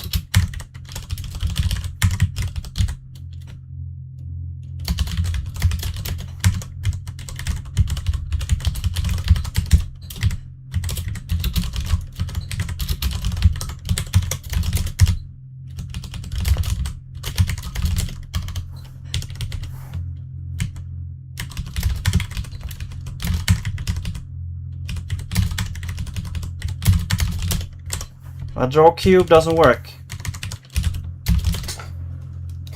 Because with draw cube we can't rotate it using this bindings library. You could if you were, I think, yeah, if you had access to all the functions, but we don't have access to the functions where you could transform the drawings. So we have to kind of create a model and then apply some transformation to that when drawing. So here we're gonna draw model instead, x self model position, and now we need like rotation axis and rotation angle and scale. I'm just gonna set to 1. Tint is color.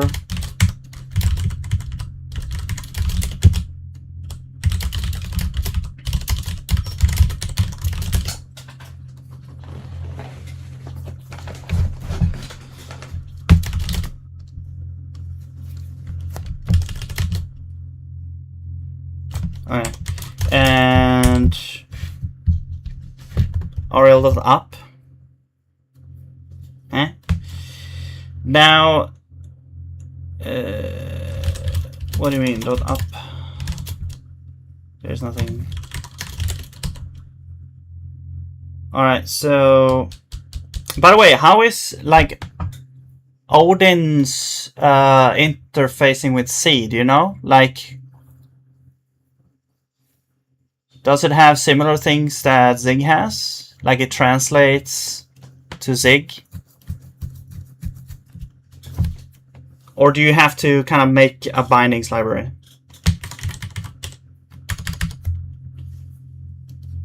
Because Zig like automatically translates C to Zig. I don't know, I see C string sometimes. Okay.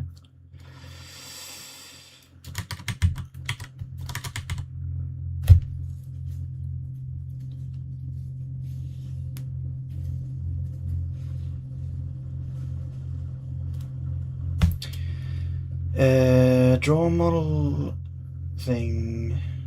Right, so now we need like rotation. So I'm gonna get rotation. Actually, Yeah, we could get rotation here actually. That's gonna be a quaternion. So that is from here, quaternion. Why? So I'm not sure why this is not working anymore. There's some weird stuff going on. I'm just gonna remove everything and we'll go again.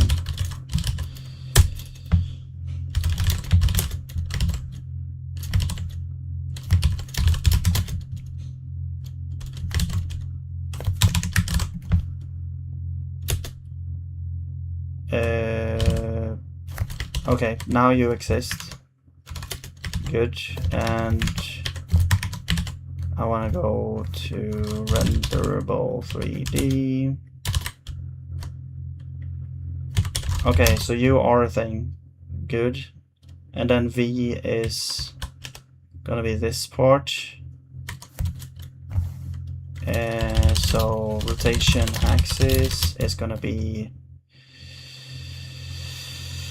let's do like vec 3 rotation x. No, v x. Actually, we could do from. We can't do. Actually, we cannot do from RL. X rotation y rotation z. Okay, and then rotation angle is just rotation S, I think, maybe. And then we need to do this.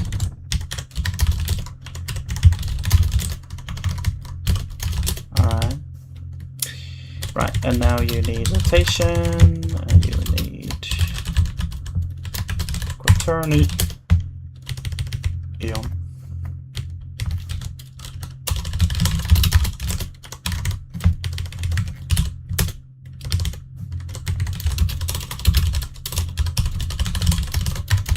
And we need a rotation function, which gives us a quaternion. Return get no, rotation. Q. And here we don't need to do anything. Okay. Oh, interesting. Wait. No, we do need this.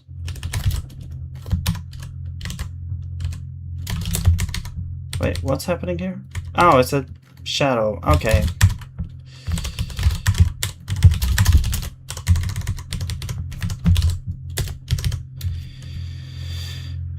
Expected 1 found 2. Well, you are gonna be rotation, B3 vector. No, not vector, quaternion. And draw. Wait. Oh, this is draw cube. Okay, well, you can't actually do anything with the rotation, so sorry about that. Alright, let's see if this works. Built-in bindings for C. Yeah, I mean, Zig has like C types as well. Like Zig does have types for C. It's just that when you wanna import like a library, how do you actually call the functions of that library? Like in Zig, you have to either you could wrap the functions, and you could do like a bindings library to define a bunch of external functions. The same as you kind of do if you would. Oh yeah, I'm still using the old renderables. The same if you would use like a shared library, for example. You would not like bring in the source code. You would just bring in the header files, and you would just use the functions, but they are declared as external, so they are brought in from somewhere else. And you have to do the same in Zig. essentially like you essentially make like zig header files. But the thing is, Zig has a built-in translator that automatically does that for you, essentially. And it even compiles everything. Like, it compiles all the C files and gives you an automatic translated header file that you can use in Zig. So it's really, really nice. That's the only reason why why it was so easy to just make this. I was actually surprised that I could actually be able to import Box 3D this easily.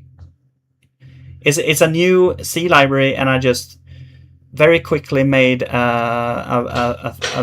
a Zig wrapper to be able to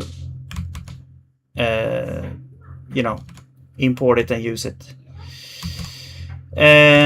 Okay, so let's go to the thing. So where? No, it's like setup. So here we would say, instead of renderable init cube, we're gonna do init b3 cube, and it actually has like the same thing. It's like the same thing, except it's not the same thing, because we have to call init dot init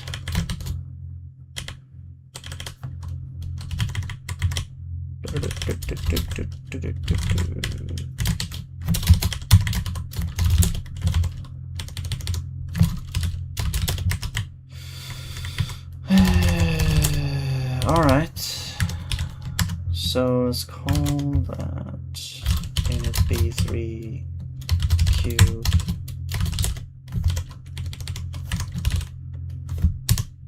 Okay, now the ground should be like an actual mesh instead, and of course it went gray just because of that.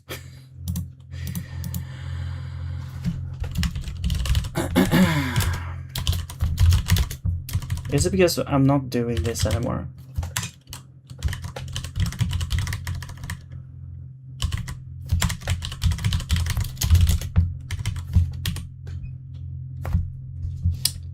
No.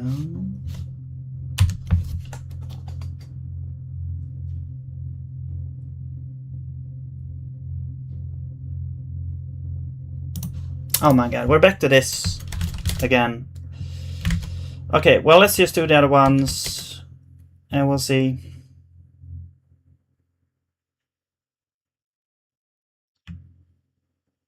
You know what? When we draw the rendables, we are in a shader mode, right?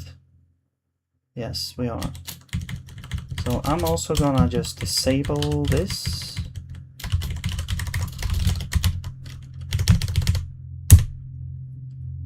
Just to make sure that nothing weird is going on there. Alright. And okay. Now so let's change out these boxes so that they can be rotated. Where's the renderable? Here. So you will be init b3 cube instead.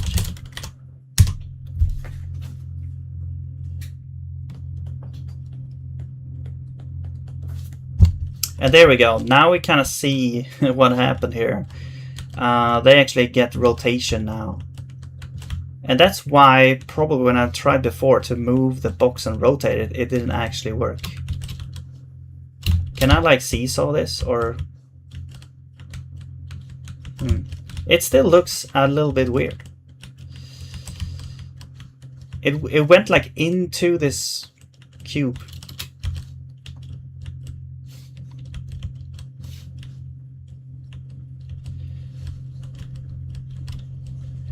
Is it because they also have friction?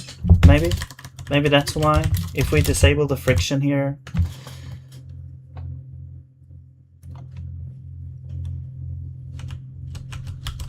that we're like moving them around while stomping on them or walking on them.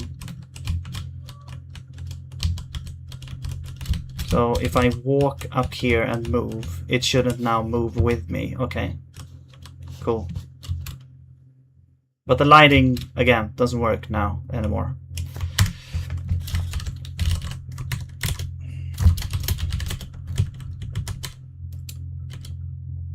Why?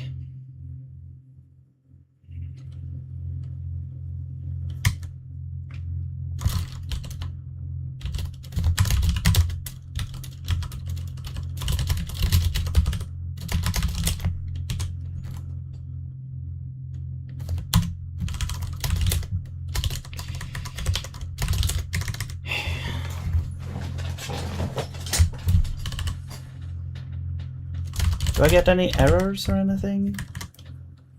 Mesh uploaded. Oh, do I have to set the mesh? Maybe I have to set like a material or something on the mesh. Maybe.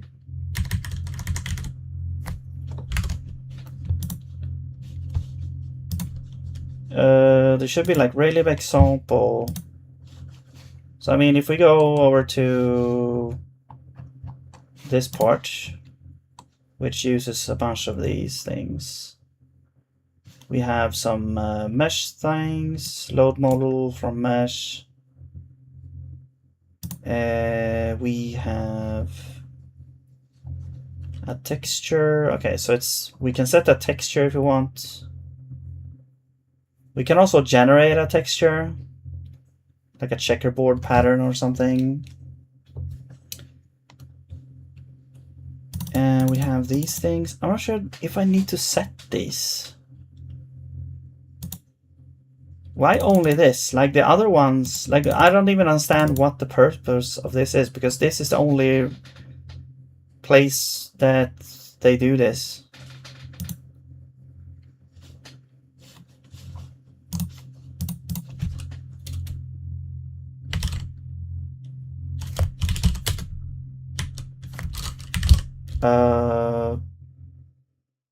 View position, where is that?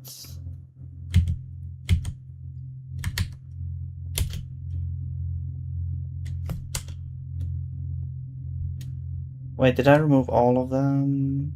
I probably did. Yeah, I don't think that is necessary. I don't know, maybe it is. Who knows? It just doesn't feel like it should be necessary. But it might be. Okay, so you have to set the shader on the thing. So you don't begin the shader mode. You just have the shader on the things. So this is different now. Okay. So this is what we need to do. Right.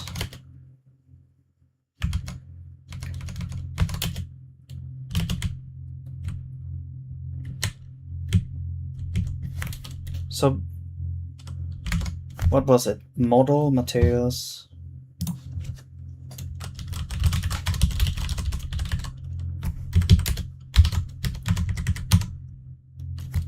Do we need to set count? It doesn't look like it. Shader equals, and then it's like, well, we need a shader, so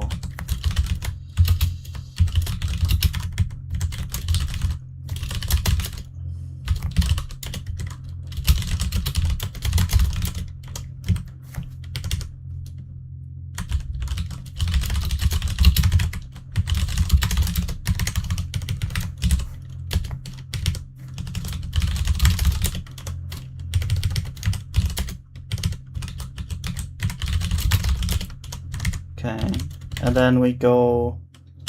I mean, we can still like init shader and all that stuff, I guess. Maybe. Okay, there we go. Now it works again. Nice. Cool.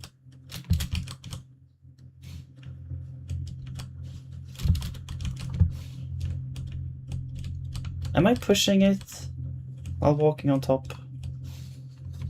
Not sure. It's still not like drawn as being rotated. I'm just gonna guess that's what's happening. It's not actually drawn as being rotated. So maybe the rotation doesn't actually work yet. So maybe my assumption here was wrong. So this would be like rotation get axis rotate vector.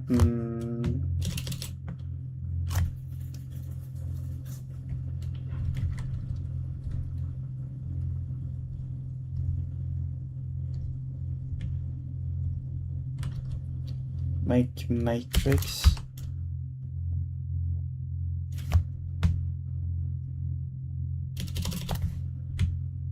Was that I said like make matrix to get like a rotation?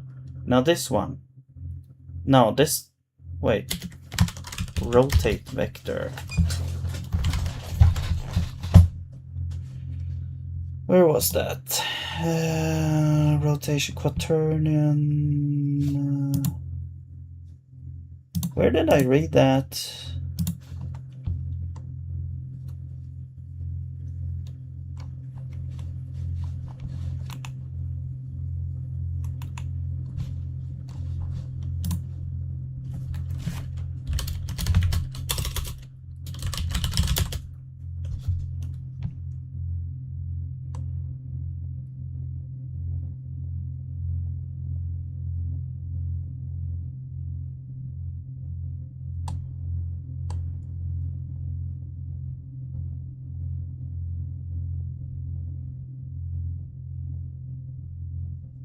Get rotation.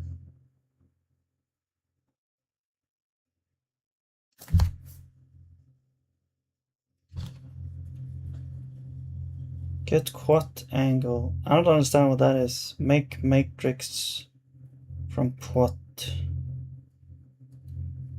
What? Foundation.md.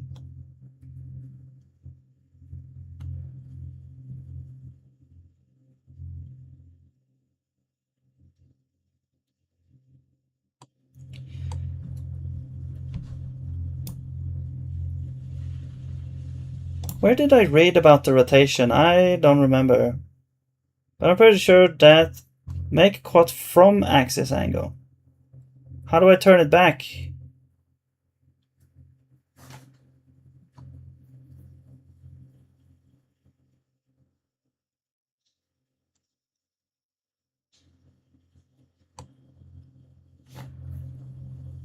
Conjugate inverse unit.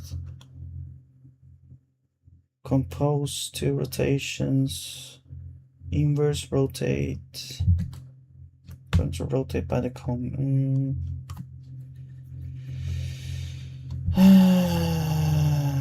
convert to rotation matrix. I mean,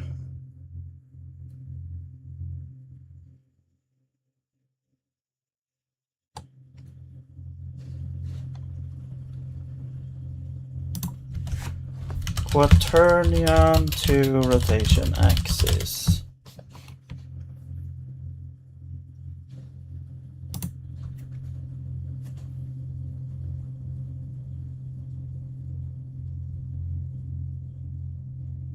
It has to exist in the library, I mean.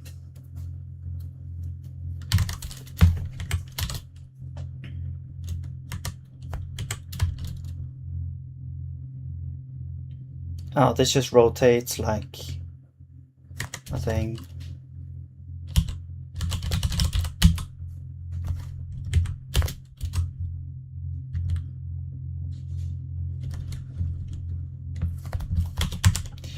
I was thinking like maybe if this gives us a easier way to get the axis, maybe.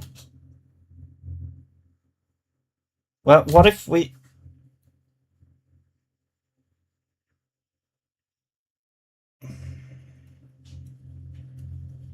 rotate vector. I mean, what if we take the vector? Like, what if we take, like, what is the default vector here? Is it x1 as in 2D rotation?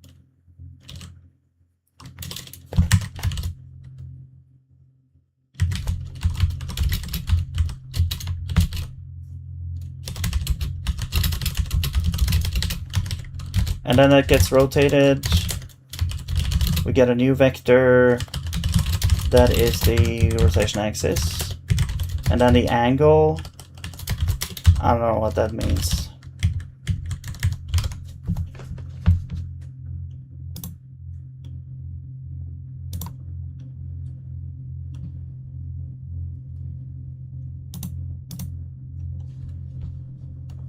Get quad angle. Okay.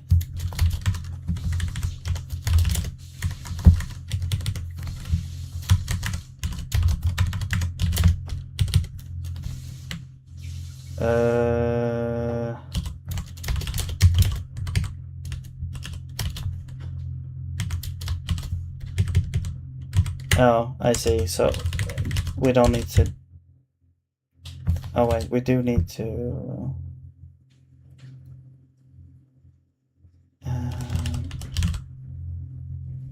I mean, to be fair, we could just say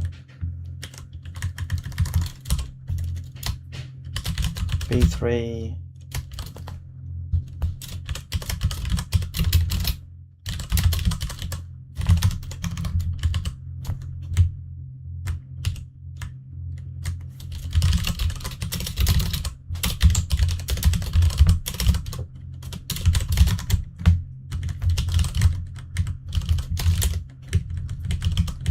and then if type of B is vec3, we do something else. So here we're just gonna return x is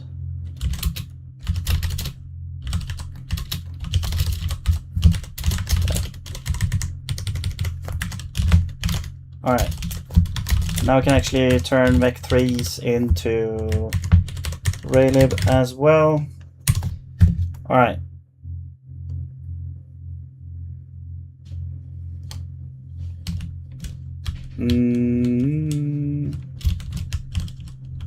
Yeah, no, that doesn't work.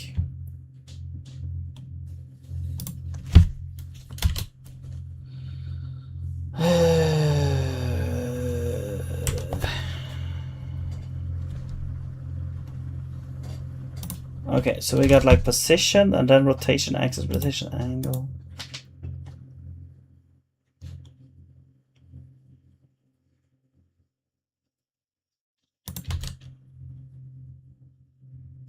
I have no idea. Okay, what about this? Raylib draw with quaternion. That has to be something someone has solved.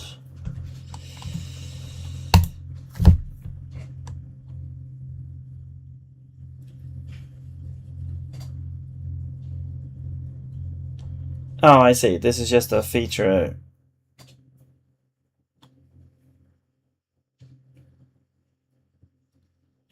Request.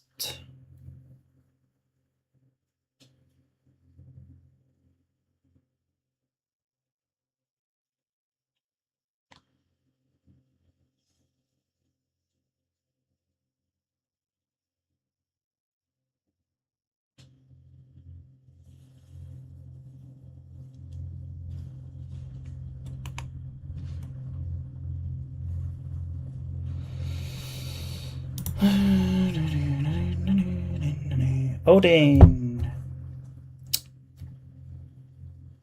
Hey, here's some Odin for you. Proc. That's such an old school name for a function. Procedure. Or a routine. Routine, subroutine.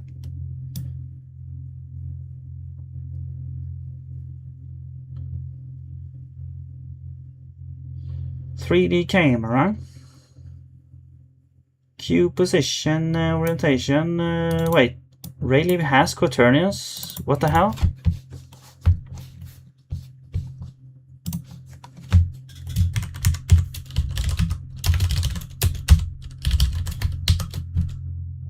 What the actual hell?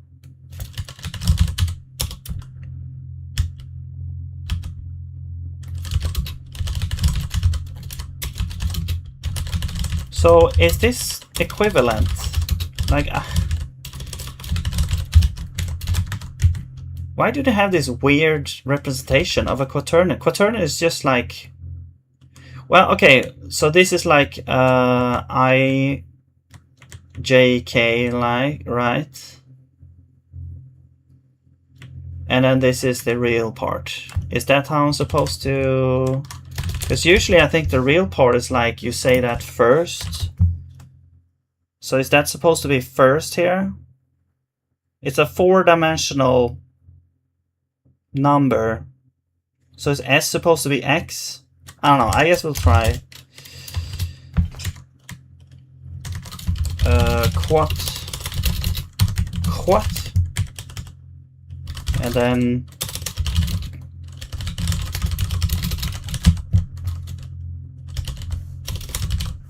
two-axis angle. Get the rotation angle and axis for a given quaternion. Okay. So out axis. Why is it like this? Oh, because it's two outputs. Okay. Okay, rotation axis is a vector 3 out. No. Yeah, that's just undefined. And then rotation angle is an F32 undefined. And then rotation axis. Oh my god. Rotation angle. And now we don't need to actually do anything because they are already correct. And you are gone. Okay, is this now correct? Oh, there we go. Position. Oh, position needs to be zig+raylib. Yeah. There we go.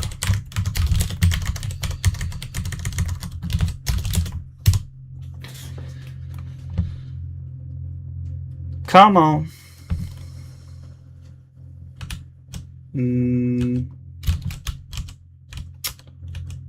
Wow, it's like it's not rotating at all.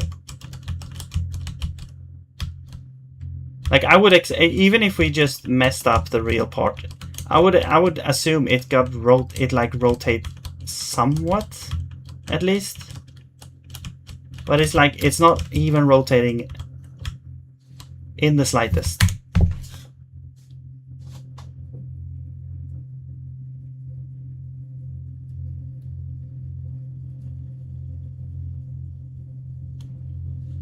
Okay, well, let's change you to be over here. See if that works better.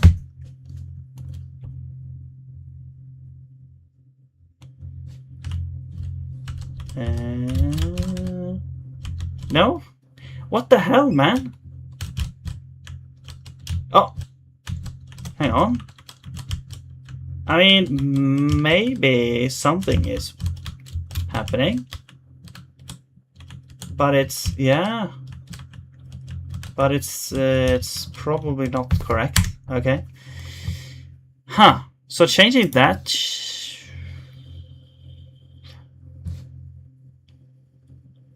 How many different permutations is there? 4. Choose 4. Is that 4 factorial? 12, 24. Like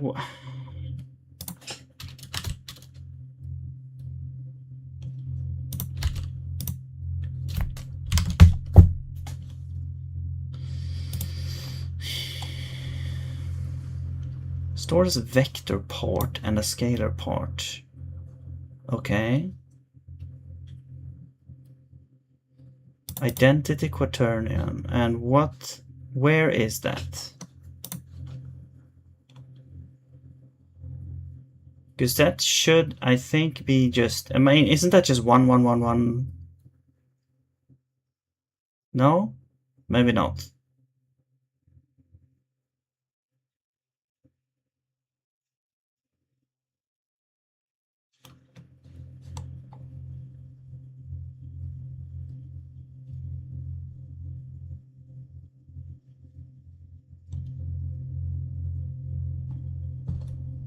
It's 0, 0, 0, 1. Huh. Yeah, because otherwise it would be like -1 or something. And rotating stuff. But really, so identity for plus then? Because it depends on which operation you are applying, right? The identity in a math function is the value where if you apply the operation associated with it, it doesn't change the value. Actually, add is not the value because 1 means you add 1. So this has to be multiply. But then you would remove these, right? I'm confused.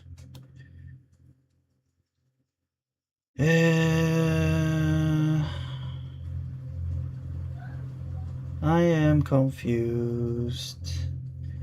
I am confused. Please let me understand what is happening.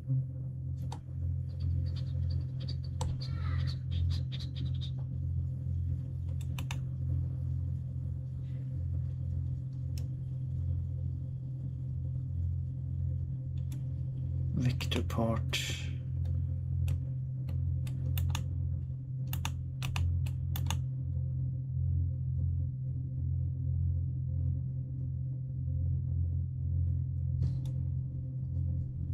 Wait. It was right here. Get axis angle. What the hell?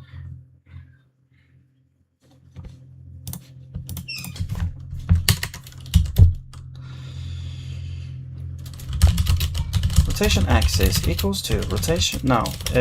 Gain B3. B3. Get. So axis angle. How did I not see that before? Wait.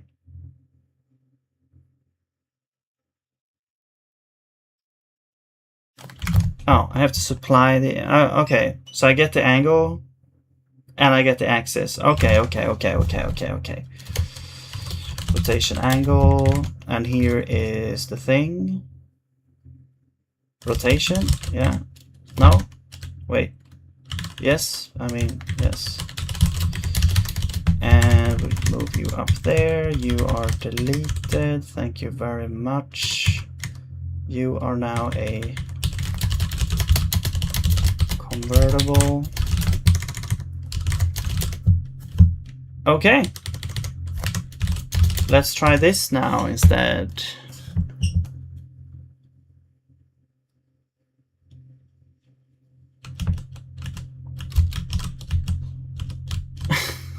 Why? What the hell, man?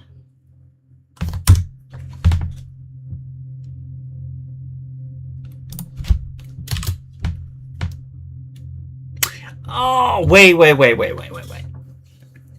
I think I know what the issue is. Oh my god. Because...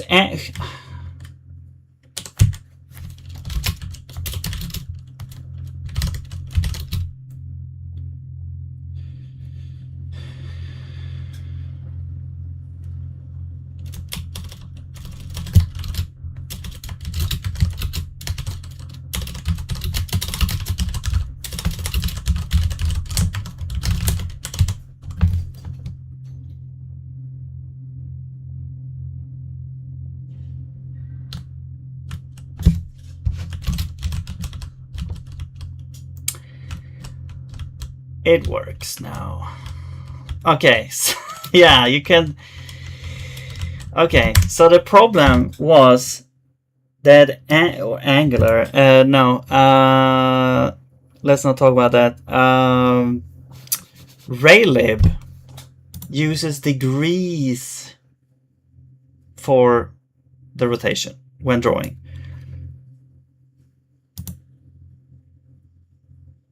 Okay, so we need to convert it from radians to degrees. And how you do that, you take times 180 over pi to get it. Oh my god, okay. Wow, I can't believe how much time I spent on that. But yeah, okay, so we've got rotation. Cool. And I wanted to move this thing over. Where's the thing? Here. Why are you not further away is the question. Is that correct?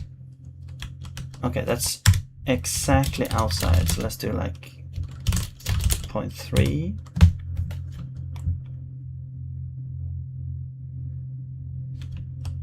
I'm just making a little playground here. Oh, I can't move up. Woohoo! Oh, no. Oh, man. Wait, I can't move up. I can't move up. Oh. Okay, well, this looks a lot more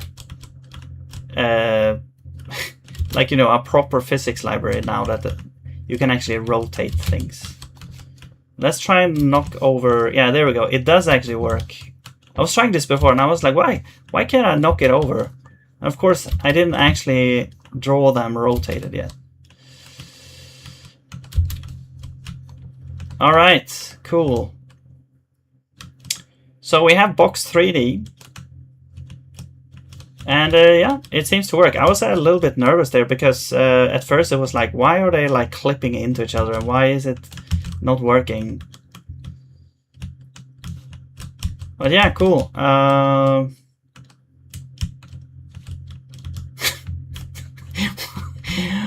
don't know what I'm making here. All right. So, cool. Awesome.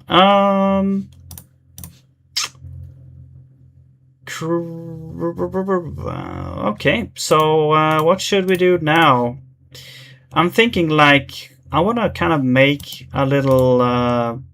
Well, we have the. I mean, we have the kind of physics now, but it's like I think that I don't know what the game I should make here is gonna be like based on physics. I don't know if that's gonna be the case, or if we're gonna have like static. Oh my god, you don't even see anything. Oh my god. Well, you saw the game anyway. You saw the gameplay, so that. But yeah, if you want to see this actual solution that I did, it was somewhere.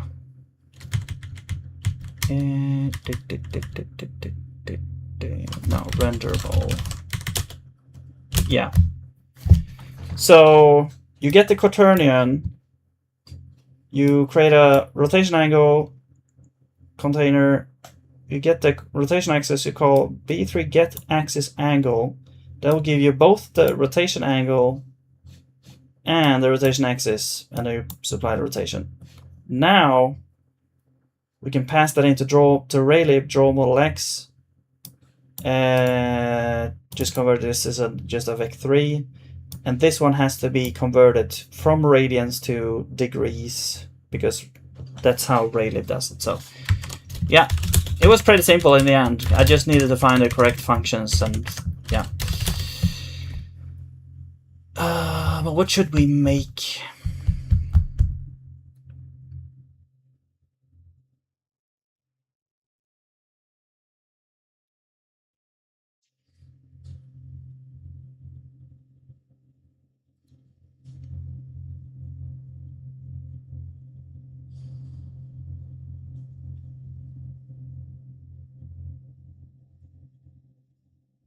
Hmm.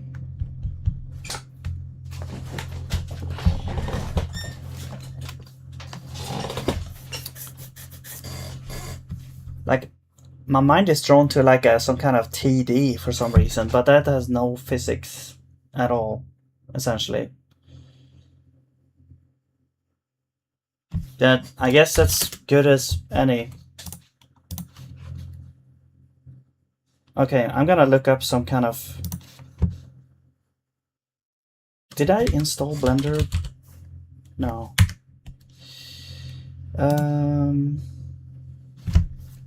I want to try some kind of lightweight model thing. I know there's like a Minecraft voxel based thing.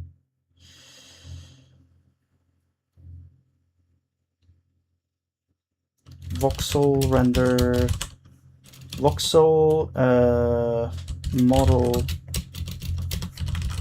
modeling program. Hello, Pectorap. What's up? Magica Voxel. It's a free, lightweight GPU-based voxel art and an interactive path tracing renderer. Free to use for any project. Cool, cool. Okay, okay. Seems, well, the updates are pretty far between, but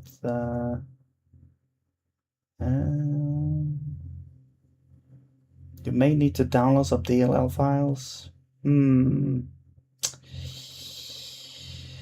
I'll look around a little bit. Because I think I actually had one of these. Goxel.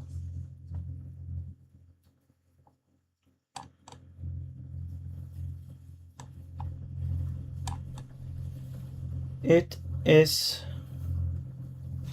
Is it free? It's free. The desktop version is free. Alright, sure. Let's do it.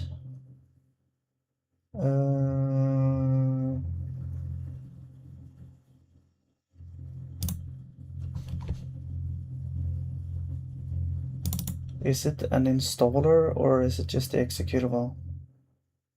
Oh, it's just the executable. Okay. Hang on. I'm gonna move you over to somewhere else. Goxel? Why does that stand for Go? Or what does that stand for?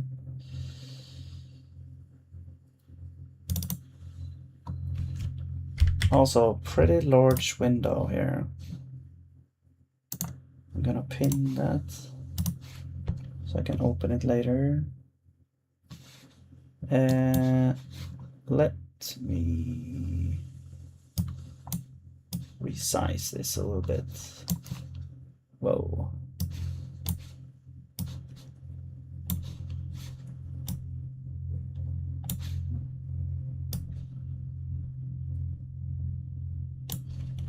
Okay. Okay, we got a little voxel editor. Let's just do a test, maybe.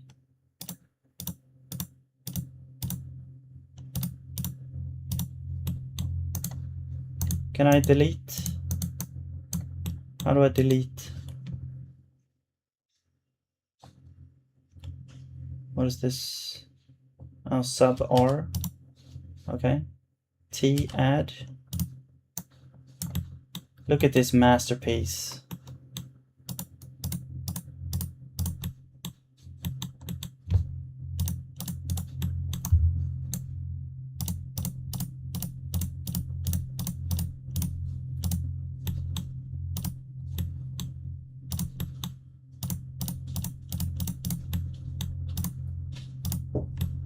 One second.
All right.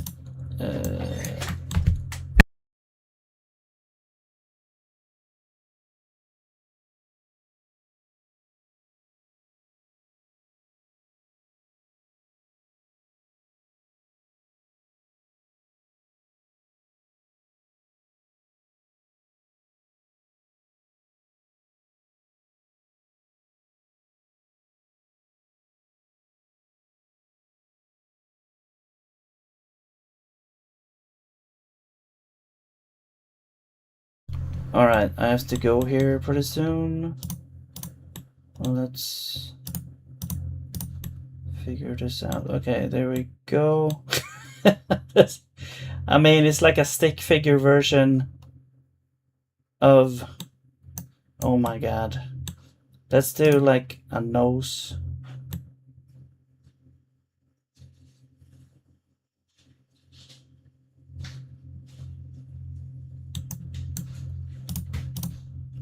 And some...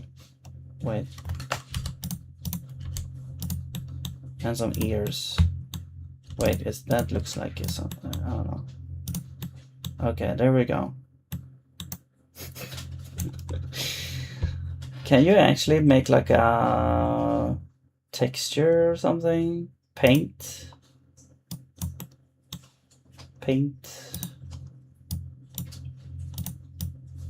Oh, you can paint. Okay.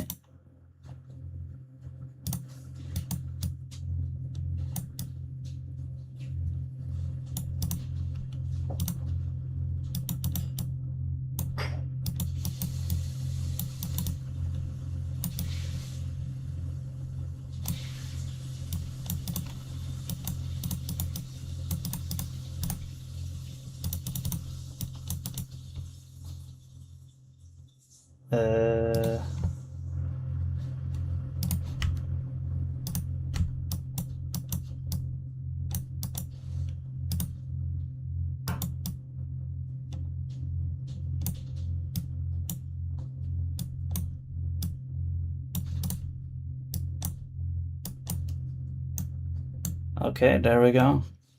What's this software?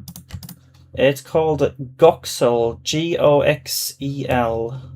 I just downloaded and tested it for the first time. Okay, there's our little model. Let's put you over.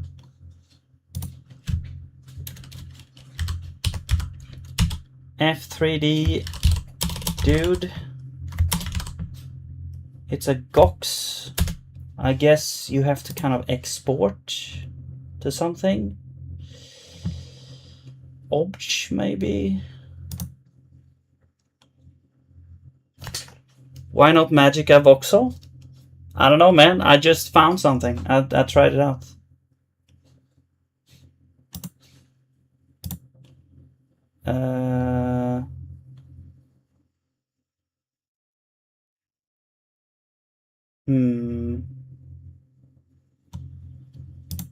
And then I guess the texture as well. I wonder how the texture looks.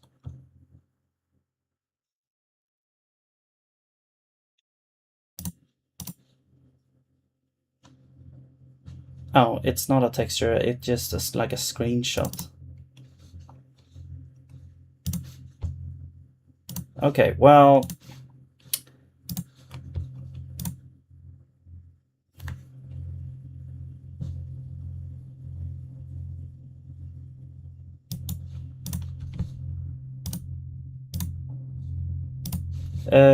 let's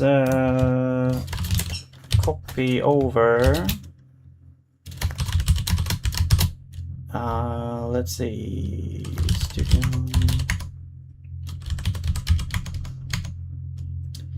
Let's get the object. Oops. Over to resources. And actually now we need like a new type of asset. We need models.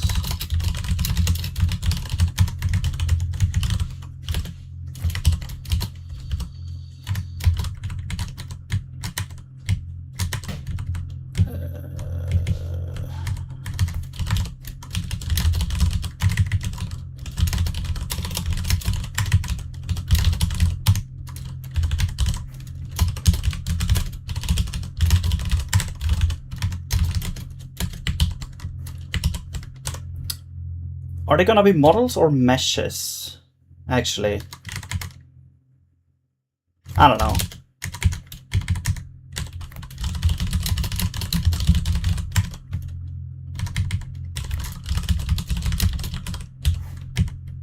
I guess model, yeah. We just model load it from file, yeah. Unload model, all right. And there's no model key, so we need that as well. All right, so this is gonna be dude. And now we need this thing.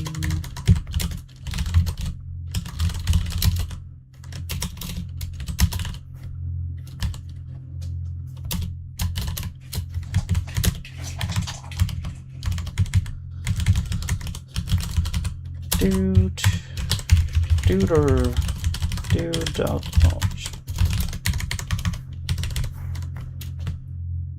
And you are not a shader key, you are a model key.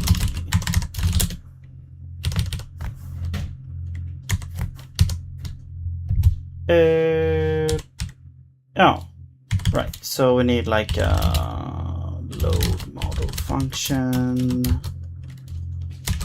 Takes yeah, it's gonna be one of these.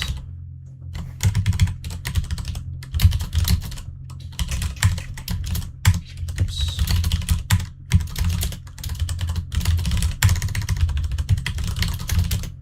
Is that for unload as well? No, I don't think so. No. All right, there we go. So now we have the model. Now we can load it.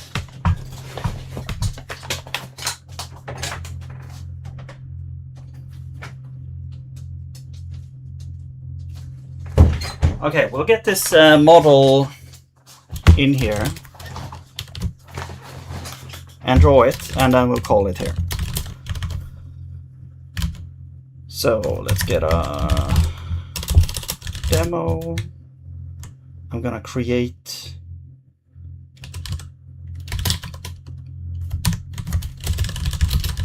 let's return this thing. No, actually create dude.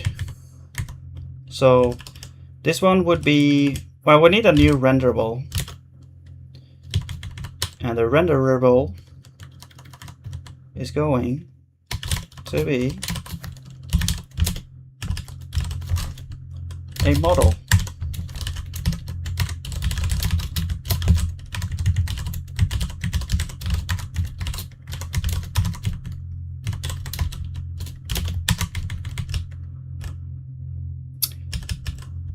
And I guess we could have a tint. Sure, why not? Whoops, not in it. No, tint.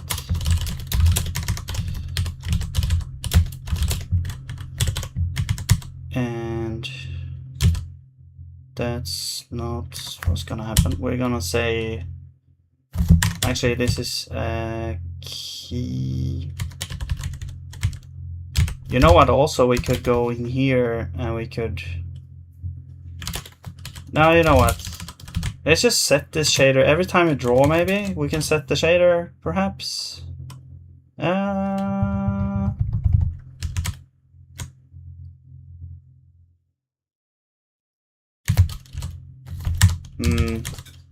Or every time we load. Like we could also like have this be part of this. So we have we take like the model. That's gonna give us a model. No. This gives us the model. Var model equals try. Come on. And then we set the shader and we return this model. So that's the model we are going to have. Which means we need to load the shaders before we... No, that doesn't... Actually, this doesn't matter. We need the context here though. The context, do you have game? What do you have? You only have ion allocator. Let's get game as well.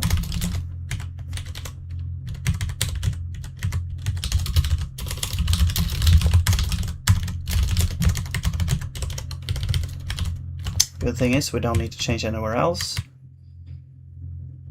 Yeah, and now we can get the thing. So there we go. All right.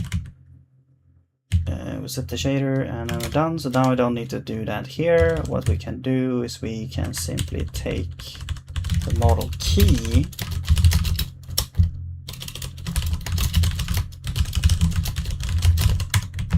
and we can set U to be a model key instead of an actual model. And when we draw, we have to do the same thing here, but the model is gonna be game. Oh my god, actually we do need a model because we don't have the. No, we could store context. Yeah.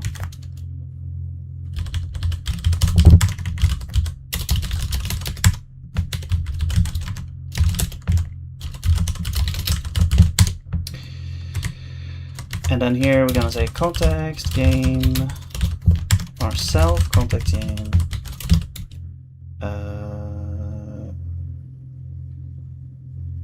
I mean, we could say get model.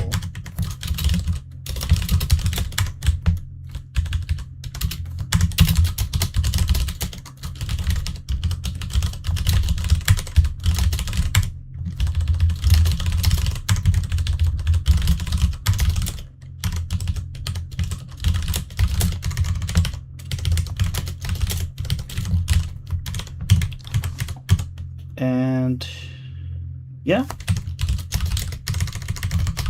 Okay. So now that's all hooked up. Let's go back to here and we'll make one of these called init model. You're gonna be key is asset small key. You're gonna be tint. You're gonna be model init. Actually we need context here.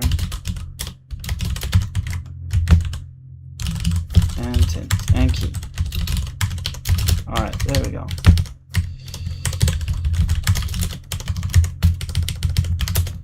So init model.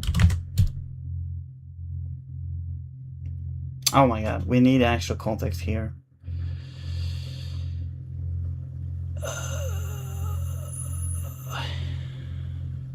Okay, so then we can't do it like this. We just create the entity and then we need to actually add this here.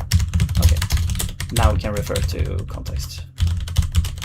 But you're not size, you are going to be dude. And there we go. Now I'm not sure what we don't have a texture. So I don't know how that will work. Gotta go to 3 hours. See you later. Okay, yeah, I probably won't be streaming then. I'll probably stream maybe tonight. Maybe, yeah. I'll see you later, Penguin. Tomorrow I'll stream, yeah.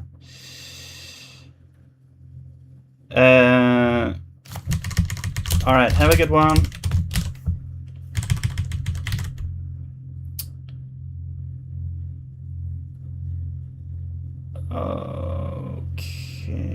But we're not calling this function. So let's call this. We'll create a dude at somewhere. Let's do like 4 over. And what is this? Oh, that's the size. But this one only needs. No, you don't need size. Oh yeah, that's right. So well, I guess the size is interesting. I'm not sure exactly how this model is like sized, but I guess we'll put, I don't know, let's put like something here at least, so that we have something. Okay, it's probably gonna be too big. I don't know, we'll see. Now let's remove that. Okay. Now we should have should see something somewhere. Maybe. Oh, we get an error. Maybe it was the wrong format. I don't know. Error, load module, fail to load, fail to open text file. Why?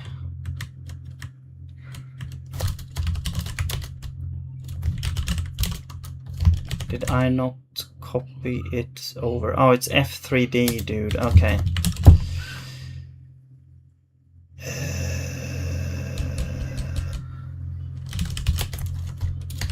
Dude.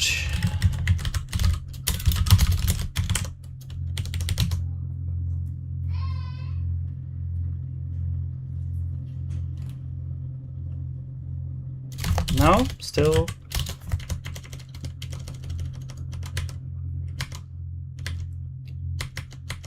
Okay, wait, I think. Okay, now it loaded successfully. Good. But then we got some error. Oh, game 191. 191. 430. Get shader. Assets. Oh.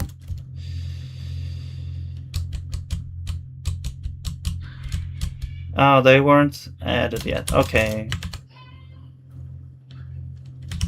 Okay, so we're trying to kind of use them. All right. So let's do this then. Let's go to setup, and we got init assets. I'm gonna do like,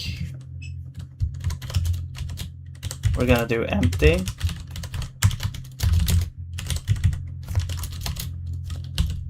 And then game assets, no, assets load all.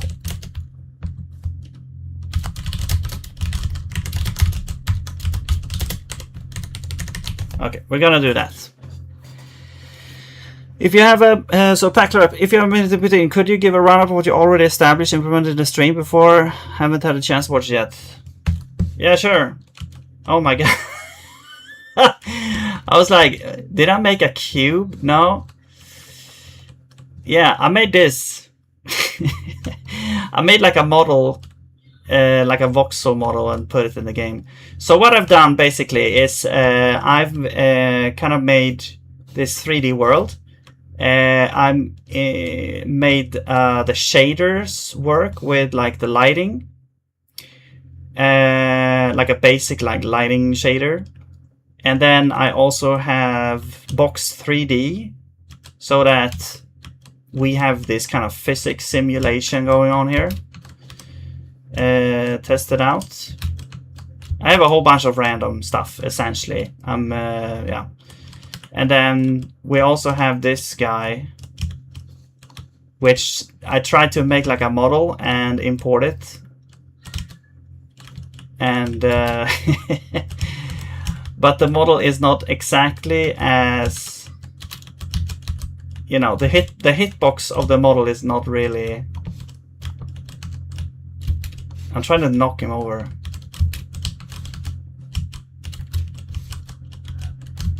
There we go. The hitbox of this model is not like correct, but it's just a little cube. I didn't think it would be that large. But yeah, that's essentially what we've done. Like very floaty FPS controls. You can jump, you can air control. But yeah, I'm just trying to, you know, flex my wings a little bit with 3D. Because I've been doing a lot of 2D, and it's very interesting to see, you know, how difficult it is to just get into 3D as well. But yeah. Cool. I mean, we spent a lot of time on troubleshooting stuff, but we got it working in the end, I would say. So, but yeah, I want to do some more stuff with this next time. So we're gonna continue with this, and yeah, I hope you enjoy. But yeah, I need to go now. So thank you very much for watching, and yeah, hope you have a nice day, and I'll see you later. Bye bye.